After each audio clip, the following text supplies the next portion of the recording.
that immediately after the rains ended, something terrible always happened. And he was convinced that now some kind of disaster would also happen. Qin Shan was afraid that he would not be able to influence her in any way. John immediately approached him and asked why he suddenly turned pale. They all heard a voice. And he said that the immortal game had begun. Jen did not understand what was happening because a strange voice appeared in his head. Fei Li replied that he was most likely broadcasting into their minds. It was a very rare ability. While the rest were trying to figure out what kind of immortal game this was, Qin Shan knew for sure that it was the same disaster he had been talking about and thinking about. This is a tragic survival game, during which 60% of humanity will be destroyed. In 10 days, this game will drive absolutely everyone crazy, and real chaos will begin. People receive messages that their friend is bothering them. The end of the world has broken them, catastrophes are taking over the world. Their fate is like an ant that got caught in a tsunami, and he suggested that people change it. A voice told them to fight and wade through rivers of blood, because only the strongest has the right to live. If they are brave warriors, then the voice urged them to challenge the rest. As soon as they defeat their opponent, they will receive great power, and maybe even immortality. Everyone was offered to become immortal. Jean was confused and asked the others, maybe they know what is happening. Qin Shan said there was no time to explain and urged everyone to press no on their systems. Otherwise, they will all become enemies among themselves and will have to destroy everyone around them. Their minds entered the game. Everything looked very realistic there. Even some people appeared in the arena. There were young people and children there, none of them understood what was happening around them. Some really wanted to get to the virtual tournament. Someone wanted to receive eternal life, as they were promised. Someone accidentally pressed the button and also moved to the arena. The only rule was to survive until the end, and as a result you need to remain the only winner. That is, only one person among all will be able to reach the end. They were given 1 hour for the entire tournament. Since there was not much time, people began to destroy each other. After the first kill, the man was given 1 point. Also, his weapon was blessed with the spirit of fire. He was in first place. He caught up with another person and killed him. For that he got another point. He also got a second blessing. Now he can defend and attack thanks to the new shield. There are rewards for killing people, so most likely others won't just stand around either. Even those who are not capable of violence are forced to struggle with their values and start killing innocent people just to survive. With tears in their eyes, they killed the defenseless participants of this tournament just so as not to become prey themselves. There were also cruel people who wanted to kill, and finally they had such a chance. Moreover, they not only did not receive punishment for it, but also received a reward. Chensi has already destroyed 2,000 players, and as a reward for this he received skeleton armor. He had fun killing people. The elemental sorcerer destroyed 6,767 players, and as a reward for this he received an inferno blaster. The final will be between these two opponents. John said that the competition turned into a kind of meaningless meat grinder. Fei Li watched the tournament, and felt that such a deadly game was perfect for his temperament. People were ready to go to any lengths for the main prize, which is eternal life. There will always be crazy people who think they are special. They are the ones who will be ready to compete for it. The strong always want to become stronger, regardless of becoming immortal. It is impossible to find this place until you are in the arena itself. Otherwise, there is simply no way to find it. The game of immortals absorbs human souls to become stronger. Usually beings from other dimensions cannot violate the laws of this world. They cannot absorb the life and power of human souls. But this game uses invitations, that is, contracts. Agreeing to participate in the game is equivalent to signing a contract. The winner gets immortality, and the loser is absorbed by the game. As the game gets stronger, it will change the rules to add even more players. The battles will become fiercer until the whole planet is part of this game. And promises about eternal life are just nonsense. Although if a person becomes a demon, he can live longer, or maybe even forever. For example, in his past life, winners stopped aging, or even became younger. But after 3 years, they all turned into demons. Then all the people finally realized that this game is just a scam. After the advent of the Doomsday System, people got the opportunity to travel the world. This gave them a chance to become stronger, and they quit this game. But until this system is there is only the game of immortals. In the case of a game that uses human desires, he does not know how to stop it all. Liaoxing asked Qin Shan what he was thinking about. Nothing had happened yet, but he had a face as if the whole world had collapsed. Zhang asked him not to play with fire, but Qin Shan asked him to continue because he wanted to know what he meant. Although he does not know what he was thinking, but when something happens, Qin Shan immediately looks a bit desperate. Liaoxing asked him to remain a man in any situation. When he returned to Earth, he expected a worthy opponent who would feed him well, and all he does is sit with a sad face. He suggested that maybe this game is really the beginning of the end of the world, but they are all people. The worst that will happen to them is death. Therefore, you should not whine about such a trifle. He single-handedly went against his country, and lived in space for 30 years. But he remained alive and well. Qin Shan began to laugh very loudly and thanked Liaoxing for such a motivational speech. The man asked him to stop grieving, because the worst thing that can happen is death, it should not be feared. Jen decided to add a few words about death. This game of immortals is kind of stupid, manipulating people's desire for eternal life. He did not believe in this and believed that it was impossible to use other people's lives to continue his own. Faili asked how he could take immortality so easily. John said that when people's lives are at stake, heroes must remain calm. Zhang asked what they would do with the winner. Qin Shan replied that there was no point in fighting the consequences. All people want immortality. The problem is, if these games continue, the world will begin to collapse and the earth will plunge into darkness. But they can't even understand where this game is taking place. And it's unknown how they can destroy it. That's what worried Qin Shan. Faili asked not to worry, because he was always coming up with unusual ways to solve problems. He even thought of pitting ghoulies against other ghoulies. Qin Shan was positive. If the system was not activated, even he alone would be enough. We need to stop the game's expansion and destroy it. And we need to do it quickly, before too many people get hurt. Qin Shan said they wouldn't watch the finale because it was boring anyway and called everyone after him. Because he needs helpers in order to create a new world. Qin Shan spent all his time on the computer to quickly create an effective strategy to destroy this game. Meanwhile, Faili and Jan were playing a video game, and judging by Jan's mood, he kept losing. Liaoxing came to this place for the first time, and he was very interested to look around. But the goddess of justice asked him not to go far from her, or she would activate the nanobombs in his body. Since returning to Earth, he had read 297 scientific papers, each one related to AI hacking research, so she was watching him very closely. Liaoxing couldn't understand when they managed to make AIs so intelligent. Qin Shan finally got up from his workplace and said that he was done. John couldn't understand why he had brought them to this place, since he hadn't been in contact with them all this time anyway. The guy replied that he wanted to create a gaming system with them. Faili was pleasantly surprised, as he was currently ranked 7th in the world in the video game. Now John understood why he had never been able to win. But Qin Shan wanted to create a game system that would be used by all people. He asked the goddess of justice if she did everything he asked her to do. She did everything. He decided to show the prototype and the general basis of his idea. The whole prosthetic arm was very bulky. Qin Shan thought about replacing it with a small bracelet. He asked the goddess of justice to record his sword movements and create a game model. She readied herself and said that he could begin to perform his blows. The boy looked skilled enough.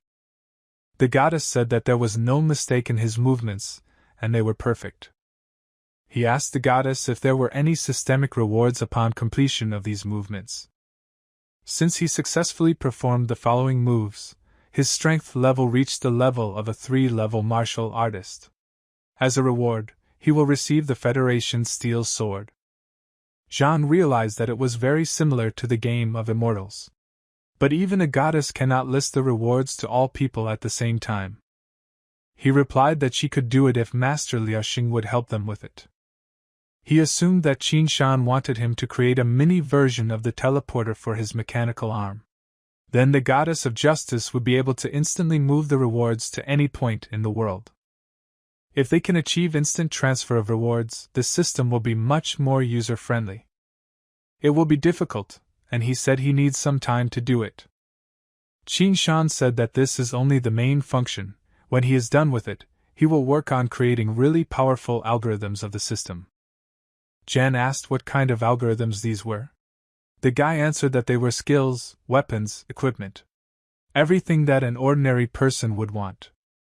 He cannot promise people immortality, but he can give them the opportunity to continue their lives in the real way, that is, to become stronger.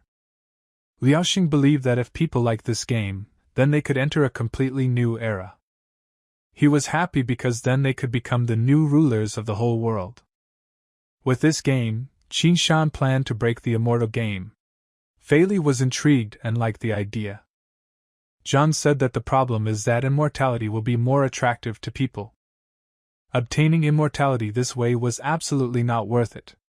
Qin Shan planned to destroy the immortality game from the middle. But people are unlikely to listen to him when the chance to become immortal is right under their noses. Qin Shan said they would talk about it later and asked if anyone had any suggestions. At the expense of the mini teleport. It is necessary to make it so that no one can dismantle it from the bracelet. Besides, the very idea of a mini teleporter that can fit in a bracelet is very difficult to implement. Liaoxing said that he would have to think about it. Qin Shan asked him to do whatever he thought necessary. Because his apparatus would be an important part of the system, because part of the rewards would depend on it. Therefore, he asked Liaoxing to give his all. Fei Li said that before the apocalypse, he was a professional in augmented reality games. From his experience, he said that the success of any system depends, including on the name. Their game is called the Game of Immortals, which means they should come up with a much better name. Qin Shan offered to come up with a name together, and asked to outline different options so that there would be something to choose from. Then everyone opened the door to their fantasy. League of Defenders of Hot Girls, System of Wild Hunters, Divine Way of Killing. Qin Shan thought that these were all very bad names and suggested that they should be called simply Protectors of the Planet. Zhang began to complain that it was a very boring name. But Sengshan replied that he wanted it to be a boring name, but it was honest. Everyone in this system will be able to become stronger. To become the protectors of the planet as a result. That was the whole point. Fei Li asked everyone to take notice that the first game of the Immortals was over. The king of the arena was selected and became a sorcerer. He was asked to enter his sarcophagus. After returning to the human world, all his wounds will be healed. Standing on the edge of life and death, only the strongest deserve immortality. King Yanfei destroyed 6,738 contenders. For his victory, he receives the elixir of immortality in the scepter of the Black Flame Demon King. He was asked to swallow the elixir concentrate to gain immortality. Awakened fire sorcerers receive the Black Flame Demon King's blessing from this scepter, which will boost all of his fire attacks by 200%. He couldn't believe that now he would really become immortal. As soon as he absorbed this concentrate, he was promised eternal life. People who watched this regretted that they did not get to the tournament. Everyone considered himself worthy to receive such an award. And they used human emotions to attract even more people to the game, convincing them that they deserve eternal life. John said that this is a very powerful weapon. Even the Fuxi Empire would not be able to create something like this. Everyone wants to become immortal. Qin Shan was surprised because his comrades really believed it. John said that he didn't care about immortality because he saw tens of thousands of corpses there. Fei Li said that once he evolved to a certain level, he would no longer need immortality. Meanwhile, Liaoxing was willing to become immortal, but he is not awakened, so he will simply be killed in the arena. But such a weapon is really very powerful, it uses human emotions to manipulate them. Kan Shan said that eventually they would be able to create something similar. Furthermore, he was going to make it so that all people could personally see the effectiveness of their system. There is a rule in this world: don't give a man a fish, give him a fishing rod. In addition, Deguzian will be able to make a similar weapon from the Fuxi Empire. While the system is being created, it has several important tasks that it must perform. He turned to the goddess and asked her to find a person named Yanfei. Judging by the name, it was a resident of the Fuxi Empire. She began to look for people with a similar name, and she was able to find 3 matches. It was the same sorcerer who won the immortal game. Qishan asked to see the detailed information about him. The game of immortals has already taken the first step and shown people the elixir of eternal life. If that man becomes famous throughout the world, even more people will want to participate in this battle. They must destroy it before the situation worsens. Feiyun, 69 years old, is a wanted criminal in the Fuxi Empire. An elementalist, he has been hiding from the police for 20 years after killing more than 10 people. After using 31 satellites to track his supposed places of arrival, he was found in the territory of the Fuxi Empire, in Minyang City. Fei Li said if they want him dead then he can arrange it. Qishan said that's exactly what he wants. Moreover, Fei Li is the strongest among them all. But Gould did not understand how he could get there while they were in space. Qishan replied that they had someone who understood this area. Liaoxing requested permission to establish a teleportation point in the city of Minyang of the Fuxi Empire. Distortion devices are usually installed on interstellar warships. Zhan had never heard of the Fuxi Empire installing them in their own cities. Liaoxing said that he is smarter than people think. 30 years ago, he had already installed micro-distortion devices in every city in every country. Jan smiled and replied that they could be broken long ago. Each device was in excellent condition thanks to the automatic robots. Each is an independent project, and all bills are paid by the country's confidential office. An unauthorized user will not be able to intervene, and the system carries out periodic technical work. The authorities sign the papers, and the tax officials pay for everything. This means that he can get into absolutely any place. No wonder the Federation had such a hard time catching him. Zhang said that in that case, Fei Li should not go anywhere because one of his men might kill him. But Sangshan pointed out that he should be there in person. If the game announced an immortality reward, they need to create an angel of death. One thought of eternal life can make people dizzy, but the fear of death worries them. He was going to show the whole world that a person who received eternal life in the game of immortals and raised a knife against his comrades would be severely punished. Liaoxing said that Qin Shan now looked even more like the lord of this world after his words. He left the goddess of justice in charge of connecting to Liaoxing's network of distortion devices.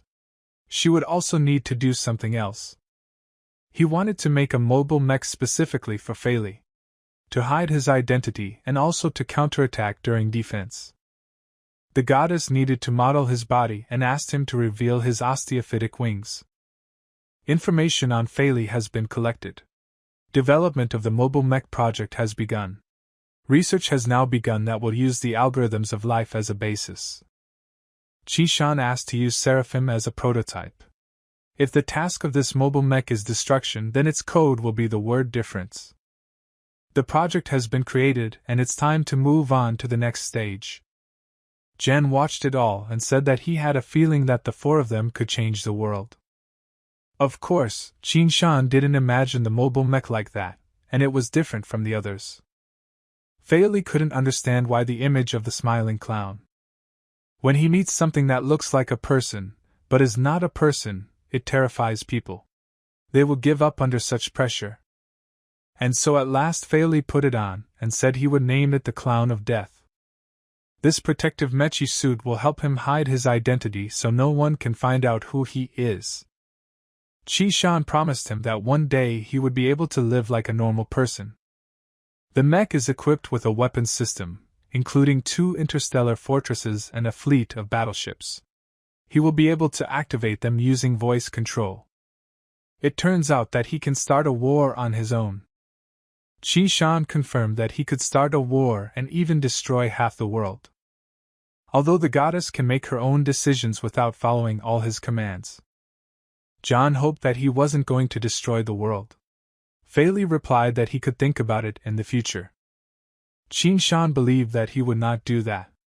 After all, he would soon realize that with them he could achieve much more than just destroying the world. Liaoxing said that the distortion device is ready, and they can move to Fuxi Empire right now. The time had come and Chi-shan asked Fairly to get rid of Feiyun and become the new storm of mankind. Meanwhile, in the Fuxi Empire, a man told about the horrors he had seen. Sea creatures that were born as a result of mutations, and ghouls appeared due to a virus. But the game of immortals is beyond their understanding. There is no scientific explanation in this game. With the apocalypse approaching, they cannot do anything to survive.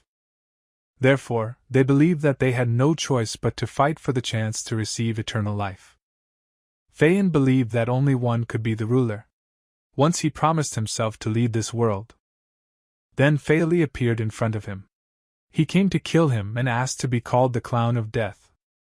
A lot of people want him dead, but none of them have been able to finish him off. But Fairly replied that he wanted it much more than the others. Feiyun was convinced that he would not succeed and decided to attack him first.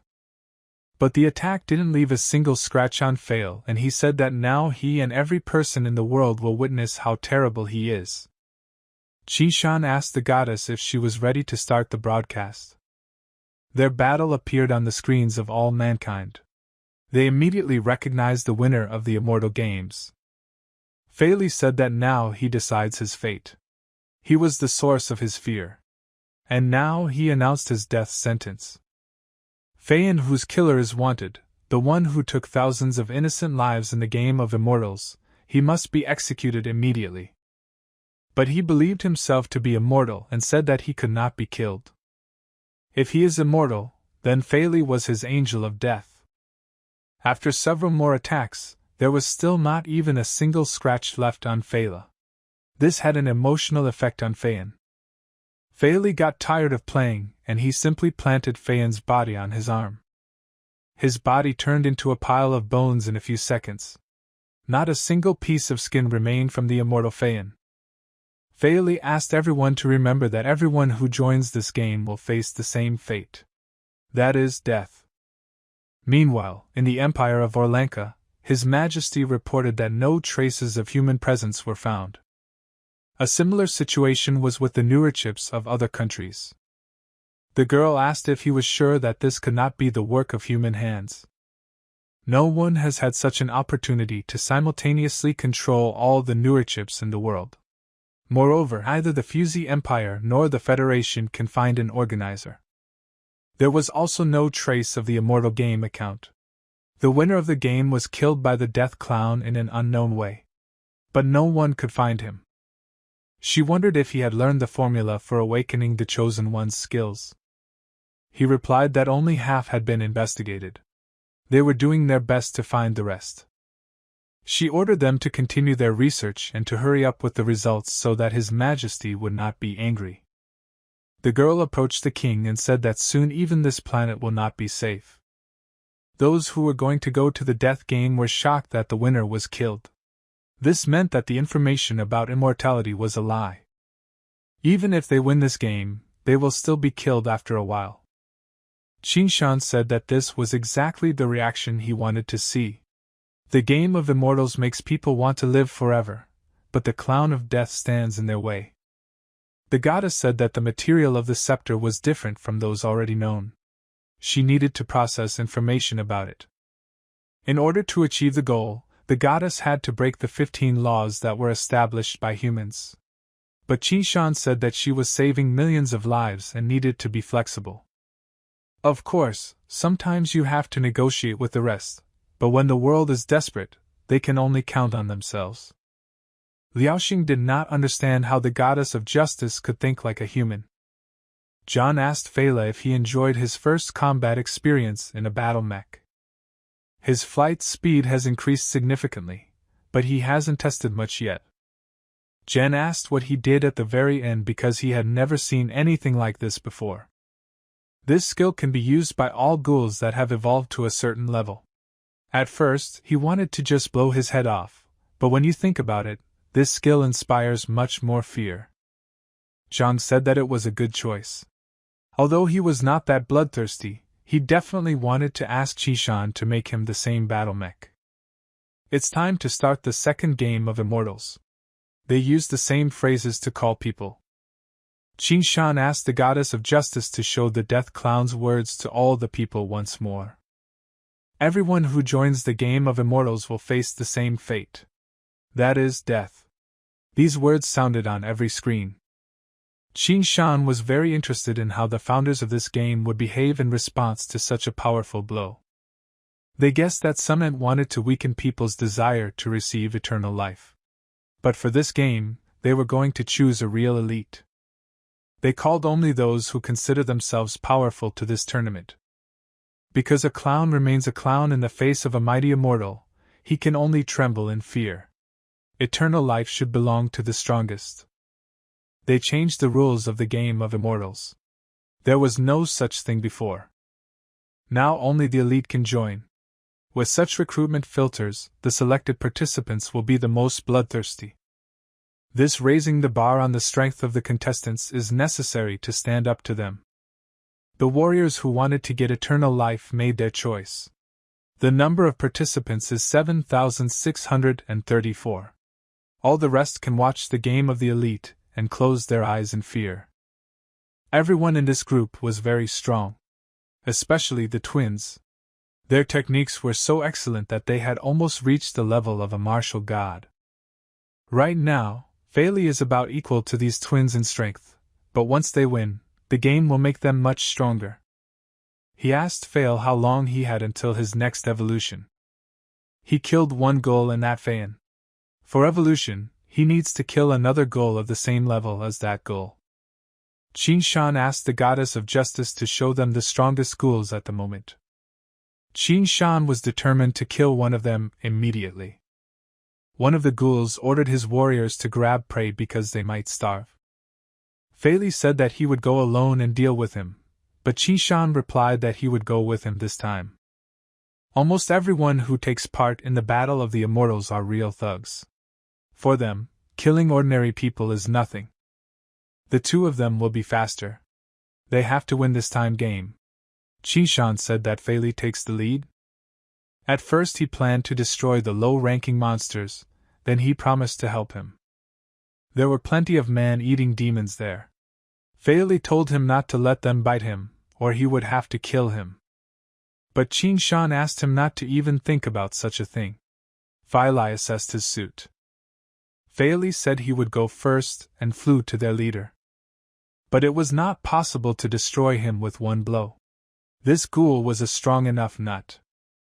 Meanwhile, Qin Shan distracted the small monsters and destroyed them one by one. Their level was low enough. Qin Shan asked the system to tell him the name of the enemy commander-in-chief. Feli considered him a strong enough enemy, he could repel all simple attacks. The ghoul said he was too weak to be destroyed so easily. But he asked this fat monster not to use his own intimidation tricks. He replied that he would shatter his illusions. The ghoul wanted to let him know who he was one more time before bringing him to his knees and then making him beg for mercy. As it turns out, some ability can hurt a fat one, so he decided to just increase the strength. But the fat man said it was just a scratch. He asked him not to think that this miserable attack could hurt him. Feli advised him not to resist, and just go to the demon. After that came an attack that he definitely did not expect. A huge cube fell on him. After he killed that ghoul, he began to evolve and Qin Shan noticed it. He was very sick and wanted to eat even more. There were only murders in his head. Qi Shan flew up to him and gave him a pill and said that it would help if he ate it. There was an instant healing. Fei Li said if it went on any longer he would just go crazy. He was very grateful to the boy. Qi Shan asked how he was feeling and wondered if his evolution was complete. He has successfully evolved, but his ears want to evolve further, and they need killing. But it was too late for such evolutions, and the elite test was most likely already over. Therefore, they need to return home. Liaoxing and Zhang were waiting for them with popcorn. They returned just in time because the elite warrior test was ending. The battle of professionals was quite tragic. The man was left alone against the twins. But since there must be only one winner, among the brothers only one must win to become the strongest. He was by his side for so many years, and he didn't even know. Every day he looked at him and thought that he was superior to him in everything and was happy. A really great competition began between them for immortality, and they no longer looked like brothers. But one of them did not have enough power to win. He did not even understand what technique was used against him. Since childhood, the red-haired brother considered himself better than others. The brother said that he is not only a master of martial arts, but also a master of the 5 elements. He never listened to what his older brother told him. He chose this path himself. Their adversary man was still alive and he witnessed the fratricidal battle. These guys were just devils. The older brother told the man that he would be the last. And he would be able to live forever if he killed him. This made the boy very happy. As a result, he did become the winner of this terrible cruel game, and was already waiting for his reward. As soon as he saw this pill in front of him, he did not even hesitate and pounced on it with great desire. Now he will become immortal and no one will prevent him from enjoying the beauty of this world. These battle gauntlets were filled with the power of an evil spirit. They not only increased the impact power by 30%, but also allowed the use of 5 golden spirit elements, with which you can attack with unparalleled power. He had to exert himself to summon a thin thread of golden light. But with the help of this artifact, he will be able to summon hundreds of such threads with ease. Their strength was unmatched. Now when he even faced a crowd of warriors like his brother, he would kill them in one fell swoop. The voice told him, if the clown of death bothers him, he needn't be afraid. He should show him what his mitts are capable of. He should make it clear that he has no equal. And if he kills him, then they promise to give him an additional bonus. But for now it was a secret, but the value of this reward will be no less than the pill of immortality. The boy has already seen what this boy is capable of. But if he approaches him, he will immediately suffer from his gloves. Fei Li saw that Qi Shan was getting a little worried and said that there would be no problem with him, and he could be considered dead already. The voice said that the next game of the Immortals would be tomorrow at this very time. Those who wished to gain eternal life were invited to come and participate. Li Hai, descendant of the Sacred Kingdom, master of the Iron Path Pizza, master of the Iron Fist. The biological material has been downloaded and the location revealed. It seems that there were several masters of the 5 arts with him. It is not so easy to deal with them alone. Liaoxing asked why they don't use the Star Fortress or send a battleship. It's very easy to do. Now only the clown instills fear in the minds of people, but as soon as he starts using human weapons, mass panic will begin. The clown is an unbeatable antagonist, and if one of the weapons goes wrong, they can lose a lot. If Fei Li kills him with his own hands, he will only once again prove to people how terrible he is. Zhang asked how likely they were to destroy him. Qi Shan had an idea. He asked Fei Li if he could survive in outer space. He replied that he could last a while. This will be enough. Qi Shan asked the goddess of justice to find asteroids that Fei Li could move. None of the boys could understand why he needed the asteroids. Since people like such scenes, he decided to give them what they really want. Meanwhile, the winner ordered his masters to unite and kill this clown. In the meantime, each of them can choose a scripture from their dojo. They were confident that they would be able to destroy him because they had a numerical advantage, so there was nothing to fear. They agreed to destroy him as soon as he appeared here. The brother was convinced that it would be very easy to kill one clown against them all. The boy was glad at first that he came to them so quickly, but then he raised his head and saw that a huge asteroid was flying towards them. The clown said it was their parting gift from him. While all the masters began to run in different directions, the brother believed that he was immortal and these meteorites could not harm him. Some masters managed to survive, but they could not find their immortal leader. However, they clearly heard the words of the clown, who said that anyone who did not listen to his words would be severely punished. He asked everyone to look at the hero, the warrior and the champion of the game of immortals. Would they still dare to consider the clown an ordinary miserable insect? He asked everyone to remember.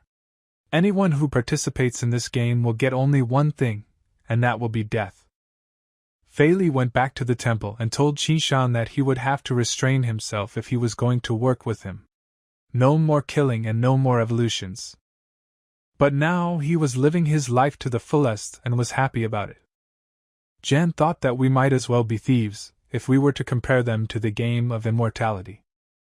After each evolution, Fei Li eats so much that Liaoxing feels sorry for Zhang's wallet. But Fei Li replied that he earns much more. Jan was going through a bunch of pathetic requests. They seemed to think the Assassin Guild is a bunch of idiots. But it was difficult to do something about it. Because the apocalypse is getting closer, it seems that everyone's most cherished desires have suddenly opened up. 7 mistresses decided to kill their husbands' wives. 2 women want to kill their own husbands. 3 sons wish their parents dead for the sake of their inheritance. He did not accept any of these requests. But Qin Shan asked what his guild was doing now. Another offer is the murder of the bishop of the Holy Temple. The reward is 120 million credits. According to his client, although the bishop was impressed by her beauty, he did not allow her to enter the Holy Temple. Instead, she was put behind bars and used as a toy. This bishop collected most of the beauties and sacrificed to the Holy Temple those who he will get bored, thereby showing his devotion to God. His client was the only one who managed to survive among them all. Killing the bishop personally sounded attractive enough to Qin Shan. But Zen asked him not to meddle in his own affairs and to deal with the strategy of the game. With abilities like Shang's, he could easily become one of the 9 heads. Qin Shan did not understand why he continued to kill. But the boy replied that it was impossible. Only the eldest son could take the place of clan head. He could not afford to take the position of someone who that protect 9 chapters. Qin Shan was so preoccupied with the matter of personal survival in his past life that he had no understanding of what the 9 chapters were hiding. Jen said that only the heads of the clans know what they are protecting. And they carry this secret with them to the grave. Anyone who pokes his nose into their affairs will die. Liaoxing came up, smiled and said that this is how it all happens. Jen did not understand how he knew something that even he was not allowed to get into. It was for this reason that he had to initiate his death and hide in space for 30 years. The idea of becoming the head of the 10th house and preparing for action before the 9 houses began to hunt him was only a cover. Qin Shan asked what exactly their secret was. Every time the head of the clan is in a dying state, he chooses a follower in the presence of the other 8 heads. Then the follower follows the heads to a secret place. It is shown on the satellite map as a private mountain range. There is a very serious guard. If anyone approaches, they will be killed immediately. But in that case, Jan wondered how he managed to get to that place. He wasn't there himself, but he used one of his spatial tracking devices to teleport there. When the devices reached the spine itself, they suddenly went out of control, and a human face appeared on the screen. A face that had passed through a large amount of time and years. He wasn't even sure if that person was alive now or not. This face stared at his screen, and then completely lost the signal. Qin Shan knew what happened next. He had been hunted for all these years, and had almost been killed several times. He had no choice but to use clones, initiate death, and escape into space. This is how he managed to survive. It is hard to believe that he was persecuted because of one secret, although he was the greatest scientist at that time. It seems that the 9 chapters hide something extraordinary. The goddess of justice said that the next target was already set. Qishan told Fela that it was time for afternoon training. As soon as the monster saw him, he immediately said that he had not seen anyone alive here for a long time. He had almost left the city. Qishan said that they will follow their strategy. He takes on the smaller monsters and Feli kills the leader. But as soon as Feli jumped on him, some inexplicable power shot through his body. Qishan immediately asked him if he was all right. But he was very angry and promised to tear this scum to pieces. Although Qishan was happy that Feli was fine, he himself was in a very awkward situation. Therefore, he decided to use the ability of 1,000 miles in one step. In this way, he was able to confuse the enemy and attack by surprise. As long as one shallow monster was destroyed by Qishan, the mental power with which the leader tried to control it was beyond comprehension. Qishan did not expect that this monster had evolved to such a level that even Feli could be possessed. He decided he needed help and used the killer demon arrows. As it turned out, this monster also possesses soul corrosion, and thanks to this, Qishan was transported to another dimension. He welcomed his guest into his world. You only need to enter once, and you will never be able to leave. He was going to abuse him in horrible ways, until his soul was completely destroyed. Only then would he be able to rest. They made him feel all the horror of hell. But it's good that he had the protective art of the holy deities that Bian gave him. Without them, he would have already died. Now Qishan asked him to show everything he was capable of. But he had a huge problem. He had taken over Feli's mind and now they were both his opponents. Feli was completely under his control. Both he and this pile of flesh had evolved to the 5th degree. He doesn't stand a chance against the two of them on his own. It was necessary to kill this ghoul as soon as they were separated. He programmed Feli and gave him a single task, which was to destroy Qishan. He couldn't waste time on Feli, but he had no other choice because he went on the attack and Qishan was forced to defend anyway. But here again he was saved by the ability of 1,000 miles in one step and he was already behind Feli. Now he had the opportunity to attack Ghoul himself directly, while Feli would take some time to regain consciousness. Qishan had expected such excellent defense from General Yuji's armor. Ghoul's attack did not bring any results. If he does not have to think about defense, then he can put all thoughts aside and concentrate on attack. He managed to distract the monster and put him in a cage. But it was not just a cage. It shrank and chopped the enemy into small pieces. Since he has defeated a stronger opponent, the recharge of understanding is now available. He can continue to use soul points to study cultivation texts. Their main goal was to make Feli evolve. Qishan didn't expect that he would also be able to get something. But it's great anyway. He'll be able to focus on leveling up. Feli couldn't even think that he possessed such a powerful psychological attack. If he had known about it, he would have fought against him with maximum strength. Attacks that target the mind and soul are the hardest to deal with. This is one of the monsters that pose the biggest threat. Now that he's dead, no ghoul can handle Feli. Qishan will ask the goddess of justice to find strong opponents for him to evolve faster. Feli said it was too bad he wasn't a ghoul. But the boy didn't understand what he was talking about.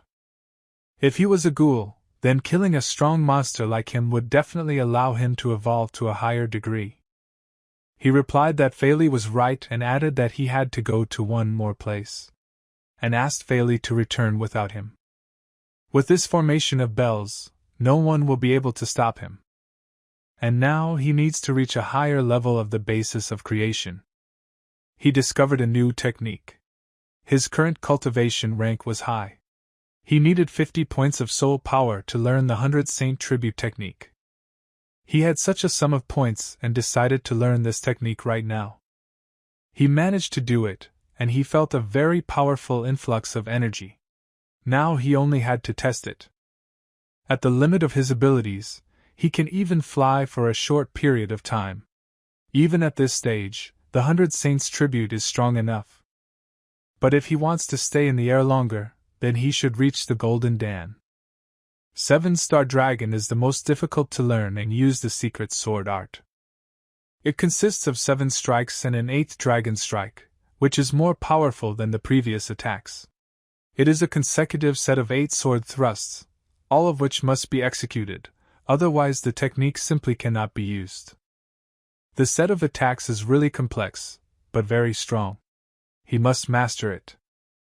Such a powerful technique definitely cannot be superfluous. He turned to the system and said that he wanted to learn the 7-Star Dragon skill. He spent all his soul points and finally had a significant advantage. Each time the player crosses the border of the main realm, he has the opportunity to grasp the laws of heaven and earth. This results in an avatar progressing through this world as it awakens. The system asks to place 99% pure battle potency elixir, 5-element enlightenment elixir, and awakening elixir to continue avatar advancement. To unlock the avatar extraction quest, the player must complete the avatar advancement quest. To unlock the avatar withdrawal quest, the player must complete the avatar promotion quest. It was much more difficult than Chi-Shan expected. But the techniques he will learn as he goes through it will be very useful in battle. Also, the golden avatar can only be unlocked after completing this quest. He must find a way to complete it. He told the goddess that he needed a 99% combat potential elixir and asked how he could get it. She replied that he needed to pay half the cost of the elixir. The guy asked to use the money from his account and prepare one for him. She promised to see to it that the elixir was made as soon as possible. With the combat potential elixir, he figured it out. But with the remaining 2 things were much more difficult. It took time to find a way to make them. At that moment, a voice appeared from the game of immortals. He said that the fate of people is like a fly in a closed space, they move the same way, but they cannot do anything. Therefore, they suggested that they change their lives. They believe that everyone around them are criminals who want to prevent them from getting eternal life, and they are ready to accept new applications for the next game. Now they use full anonymity for the safety of the players. Each challenger who enters the arena will be given a mask and their voice will be specially processed so that no one will know anything about them. Chi-Shan didn't understand who had invented this. They were cunning enough scumbags. Liaoxing was furious because these scumbags opened the set for the 3rd game so quickly and did not let him sleep peacefully. Zhang was going to send a bouquet of flowers to the president's daughter, but Liaoxing messed up their transport. Zhang was almost convinced that no one would participate in this death game after they had killed 2 champions. It was difficult to say, because they were promised complete anonymity. Surely there will be those who want to take the risk. Since they promised all the players before the start, they gave out masks and completely replaced the voice. Now they could not worry about being recognized and killed just like the 2 past champions. The tournament began and a fierce battle began between them. No one could escape from this arena. He is approximately 173 centimeters tall, left-handed, has a dragon tattoo on his left hand, and is good with a dagger. He also uses the 5 elements of thunder power. He doesn't have human speed, it looks like he uses stimulants on his body, maybe a targeted lightning boost. Liaoxing asked what he meant by that. These were his main characteristics. But he wondered how he was able to figure it out before the tournament was over. There are no injuries, 2 victims are nearby, and at the same time calm breathing is maintained. He does not slow down. After each kill, on the contrary, he immediately merges into the crowd of opponents, which makes him very careful. His attacks are deadly, like a viper's. But at the same time, he was very careful. He killed the most people, but until now no one noticed him and did not attack him. Liaoxing did not understand how they managed to establish the identity of this person if they were all wearing masks. He is the only one who does not possess a murderous aura. But how was this possible if he killed people one after another? Killing for him is just like eating and drinking, that's why he didn't have a murderous aura. It's a normal thing for him. Fei Li realized something. Although he is very strong, he still lacks killing skills. When they first met, he was much stronger, but he still couldn't defeat Qi Shan. But the boy told him not to worry. One day the time would come, he would realize that he had nothing more to learn. He still had a long way to go. He used a special technique. Exactly like void warping. It seems that this is how he is able to change the location of what he throws. It is one of the strongest skills. This is one of the strongest skills. The game is over and the winner has already been determined. For security reasons, they will not reveal his identity. Now they offered to look at what he was fighting for. Boots that strengthen the body as soon as they start using some technique. In addition, their visibility can be turned off and no one will know that they are there. If you put them on, it is not only a weapon, but he is also a master, will be able to move through space.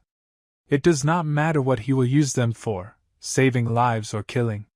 He is a potential danger to society. These boots have been specially upgraded to the divine level. This time the reward is really worthy, so the players put everything on the line. Now their game has come to an end, the winner will be taken to a safe place. Fei Li knew that if they didn't find a winner, things could end badly. However, if they did, the next round of applications would be much smaller. Qi Shan said Zhang would have to use his black cat. This person has no records and documents from any of the 3 countries. The goddess thought that he had long since changed his appearance and personality. Jen asked his cat where he thought the person they were looking for might be. She replied that she felt his presence. Jen asked his cat to show him the location of this winner. The target was found and she believed it to be a martial arts teacher. The cat was annoyed that Jan doubted her abilities and capabilities. It looked very strange how he was able to become a martial arts teacher. Qin Shan didn't think it was this teacher. The real one was most likely killed by him. He is a high-class assassin with excellent camouflage skills. This person is very careful. After killing the original, he immediately accepted his account so as not to arouse suspicion. Fei Li wanted to get permission to deal with him. With his skills, he was sure that he would definitely be able to handle it. Qi Shan was going to get the mecha and leave. In the meantime, the killer finished the lesson and allowed the students to go home and have a good rest. The girls thought he was handsome. It's a shame that he has a girlfriend and they can't claim anything. The goddess asked if she should turn on the broadcast now, but Qi Shan asked to turn it on after they killed him. The clown of death came on the hunt and actively began to attack him. The clown said that he would not be able to deceive him so easily with his pathetic masquerade. That he did not try to do, but now he will not be able to escape from him. He realized that one blade wouldn't be enough here, but he could use a lot more. But this did not cause him any problems at all. Although the clown appreciated his skills, it only delayed his death. All the same, he managed to hit the clown with one blade. His mech was damaged, auto-repair mode was activated. He needed to neutralize the foreign object and the repair will be completed in 2 seconds. He was very strong, the killer understood that he would not be able to defeat him. There was no point in competing with him, he had to run to a crowded place. If this clown continues to harass him, making noise, then the board will deal with him. Qi Shan said that he would probably have to intervene. The killer realized that this clown would not be alone. But he was sure that with these boots he would not be able to catch him. Because he can pass through any space. And he needed to use this opportunity and quickly escape. But Qin Shan turned out to be much faster than the assassin expected. Even with his boots on, he was catching up with him. Qin Shan decided it was time to end it. The boy felt very sorry that Fei Li failed to raise her level this time. For a successful kill, Qin Shan received 10 soul power points. He was surprised that she could also receive soul points for killing these champions. Fei Li said that Qin Shan had handled everything again, even though he said he was just helping. As it turned out, he asked him not to worry about it because he would take care of it himself. Qin Shan said that he would go first and asked Fei Li to prepare for the broadcast. The clown greeted them and said that their humble servant had returned to them with good news. The thief of their lives and the source of their daily fears. As he said before, there is only one end for any person who takes part in the game, and that is death. He is so kind that only a pair of boots that were given to him remained. And now they belong to him. The clown had heard that their appearance could be changed at will. In this case, he will adjust them for himself. Thanks to an idiot joining the game, the death clown has a new pair of boots. This is a message for those who are sitting in front of the screen right now. I might want to participate in the next game. The clown will be very happy to receive their prizes. Anyway, sooner or later they will end up like the rest of the winners. The death clown assured the people that he would cherish their trophies, which he would receive after their death. People began to understand that eternal life is just a trap, so they began to gradually withdraw from the game. His girlfriend said that she doesn't need it either. She wants to live in peace and quiet. They were watching Fei Li's speech and Liaoxing was surprised that he was behaving so openly. But Zhang believed that he was just enjoying the process. They also didn't forget to spot Qin Shan's actions. He handled him very skillfully with a single sword strike. It was as if the water had been cut or an apple from which delicious apple juice had flowed. Jen noticed that he was talking about it like a man. Liaoxing replied that he was a scientist, and his job was to study the unattainable. But he did not think that they would be able to understand all the most unattainable things.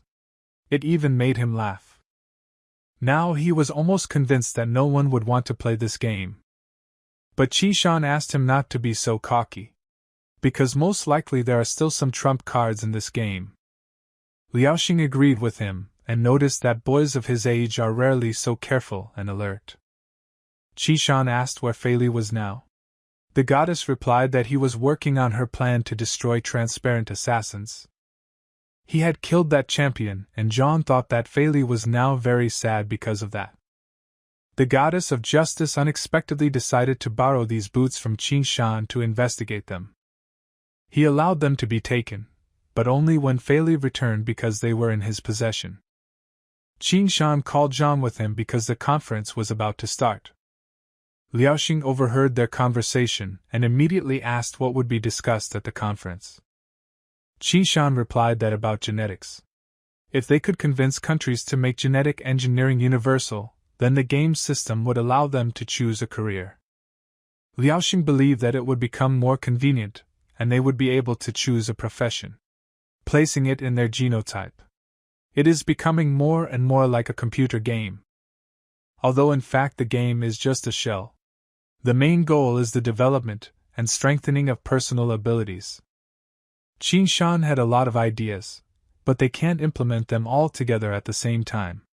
To begin with, you should start with genetics.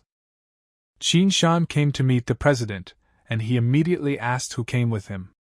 The guy introduced Zhang as his partner. He knew this guy, who rebelled against the Chang family. The president asked how he felt after defying such powerful people. Zhen said that not everyone is born noble, especially he believed that nobility is not power. The leader of the human race should be a worthy person. The president appreciated his speech. He noted that it is not surprising how they were able to become partners from Qin Shan. Today, he wanted to talk about new technologies to improve skills, but many people doubt their need. The president wanted Qin Shan to help him make the right decision. But before that, the boy wanted to show him something. A personal system of mastering new combat techniques. The device is genetically aimed at quickly learning new skills. It's still in development, but he suggested the president try it out right now. He agreed to test the invention and offered to talk about it later when he returned from the meeting. When the president left, Jiang asked Qin Shan if he happened to be the president's illegitimate son. Although it sounded like nonsense, it was surprising why the president trusted him so much. He said he would talk to them after his meeting. He was one of the most influential people in the world. He knows every action of Qin Shan. He even knows about Fei Li's existence. Perhaps based on his experience, he is able to understand the true benefit of their device to humanity. Then Anna entered the office. She came there with her aunt the Empress and would like to speak with Qin Shan alone. Jan understood everything himself and said that he would temporarily leave them and go to local buffets. It was noticeable that the girl was not very comfortable talking about it, but she needed his help.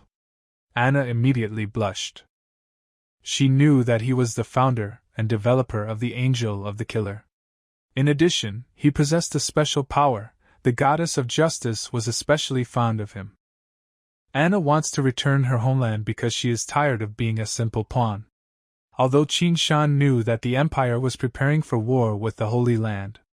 Therefore, he believed that he would hardly be of any use to him. But when he saw her appearance, he asked what help was needed from him. She needs a sword technique, so she asked him to contact the goddess of justice and ask for her help with a military strategy according to the world laws so that other nations are not harmed.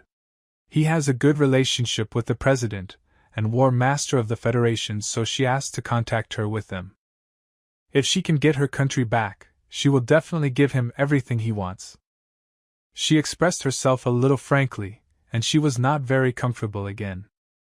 She understood that he did not owe her anything, and Anna was not in a position to demand anything from him. She was very sorry that she had said that, putting him in an awkward position. But he couldn't just let her go because Qin Shan owed her his life. He had very serious wounds, but he wondered what her name was. Then he met Anna and promised to thank her for saving her in the future. She said that if he wanted to thank her, then she would not refuse the most delicious cottage cheese in the world. Sweets are her life, and it was the only thing he could thank her for. 5 years have passed since then. In order to avoid this, he will owe her the rest of his life and be obliged to help her. He said that their meeting now is definitely not a coincidence. Anna said that her father died, the Holy Land was divided, and she had nothing left. As the last of her kind, she must persevere. This is her only purpose left to her since birth. She just wanted to see him before anything happened to prevent it. Qin Shan promised to give her the mobile battle armor technology. He said he would introduce her to the chairman and set up a meeting with the Federation's military master. He promised to do whatever she asked. But after that, she will have to return to Fushiga. He asked her to use the power he will give her to return the Holy Land with him. He said he has a plan to do it. He then invited her to become their ally and join their team. She would no longer need to seek shelter in the Fushiga Empire. He promised that one day all the obstacles standing in her way would be destroyed. Qin Shan gave his word that she would soon become the queen of the Holy Land and restore the kingdom of her family. She asked if he was absolutely sure he could do it, because even Emperor Fushiga wouldn't dare say such a thing. If she does not believe him, then he allowed her to turn back, and he will do everything he has to on his own. The choice remains with her. She had one question. Anna began to remove some kind of pendant from her neck to show Qin Shan. It is a death amulet, and it prolongs the life of its owner. The meaning is that it draws life force from its previous owner. Knowing this, she still wears it around her neck. She carries a lot on her shoulders for the sake of her family and the future of her country. But Qin Shan was the first person to return this amulet to its former owner. She is ready to follow him and do whatever he orders. If he helps her get the country and the people back, she will make him the prince of the Holy Empire. At that moment, Zhen came in and said that he really didn't want to interrupt them, but soon it would be his time to speak. She let him go and said that she would wait for him after the speech in this office. Her assistant appeared near Anna and asked what decision she had made. Anna replied that she would stay here with him. Now it will depend only on Hodder whether what is left of the Holy Land will be preserved or not. Hodder said that the royal family needed to procreate, and Qingshan's genes were perfect for that, but he thought it was too early. However, he immediately asked how many children they were planning. Zhang asked if Qingshan had already thought about what he was going to say. The boy replied that the number of wild beasts would increase, the killer's ghosts would become stronger, and he thought it would be better to just tell the truth. Zhang said the president had just finished his speech and had gone to his upstairs room to rest due to feeling unwell.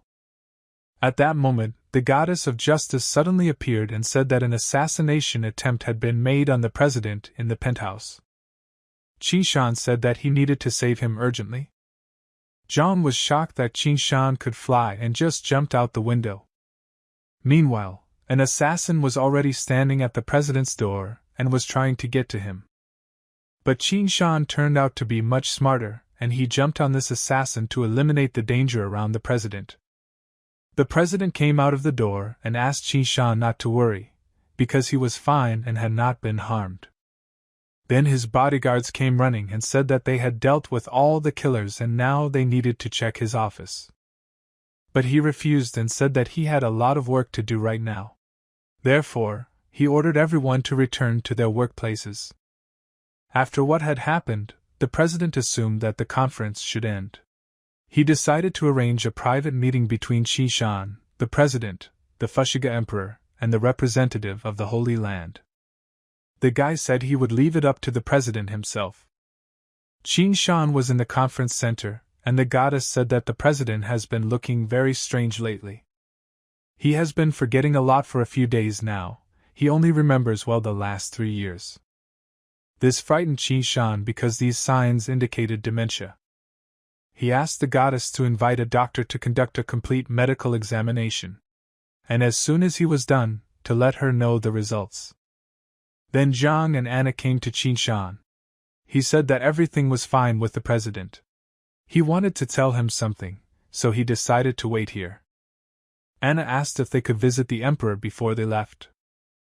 Until recently, she was under his protection, but now she is joining Qingshan. There may be some complications if she doesn't tell him. That's why she needs help.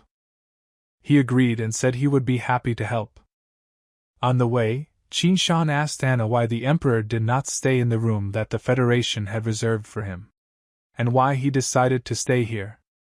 He hated the very concept of freedom. In his understanding, it defines the loss of control over the state. As payment for his invitation to the team, she asked him to do everything she said, so that there would be no unnecessary problems. As a result, they came to Emperor Fuzi hand in hand with each other. Qingshan immediately noticed the famous Fuxi scepter, which was passed down from generation to generation, starting from the very first founder of the empire to each of its subsequent emperors. The skull of the first ruler is arranged in a scepter and covered in gold. Although the first emperor is dead, he continues to watch his descendants to see if they are worthy of this power. Anna asked the emperor and empress for permission to introduce her beloved boyfriend Qingshan. He hoped that there would be no problems because of this. But he would still have to explain everything. It was a familiar name to them. He is a scientist, the developer of mechanized suits for the Federation and the first to notice the beginning of a deadly virus. He was quite famous in the scientific circles. If he was such a scholar, the emperor decided to ask him a question. The development of which country is better, the Free Federation or the Fuzi Empire? Qingshan replied that according to the statistics of the past 10 years, the Fuxi Empire. The emperor believed that he should defend the dignity of the Federation and assert that the two countries are on the same level. He immediately answered that the task of scientists, and science itself, is to convey the truth about the world, not to invent it. These words touched the emperor, and he seemed to him a rather interesting young man. The queen said that he was not only interesting, but also something else. As the emperor noticed, the Federal Defense University was not the best place, so he offered him to move to the empire for work. He promised to give him the title of chief scientist of the empire, and a better salary than any other professor. The boy bowed and said that it was a great honor for him, but he had important business in the Federation, so he could not accept their offer just yet. Anna added that she would like to stay with him for a while in the Federation. But the Empire had recently declared her a refugee, and she was already running away with it. The Queen believed that this was wrong. But Anna begged her very much, because her aunt was the only one who really loved her. Therefore, she begged to let her stay with him for a while. The aunt asked the Emperor what he would say about this. He replied that he could rule the Empire, but he had no right to separate two loving hearts. When he was done with his affairs, the Emperor was inviting him to the Empire. They would be very happy for such a visit. Qishan said that he had heard about their signature wines, so this would be a good occasion to meet. Anna grabbed the boy's hand and told the Emperor that it was time for them to go back. The Emperor told his wife to gather, although she reminded him that he must be present at the next meeting. He replied that he was only here for show. The Empire does what it sees fit, and he didn't see the point in any discussions related to the Federation. But he was still very sorry that Qin Shan had not chosen them.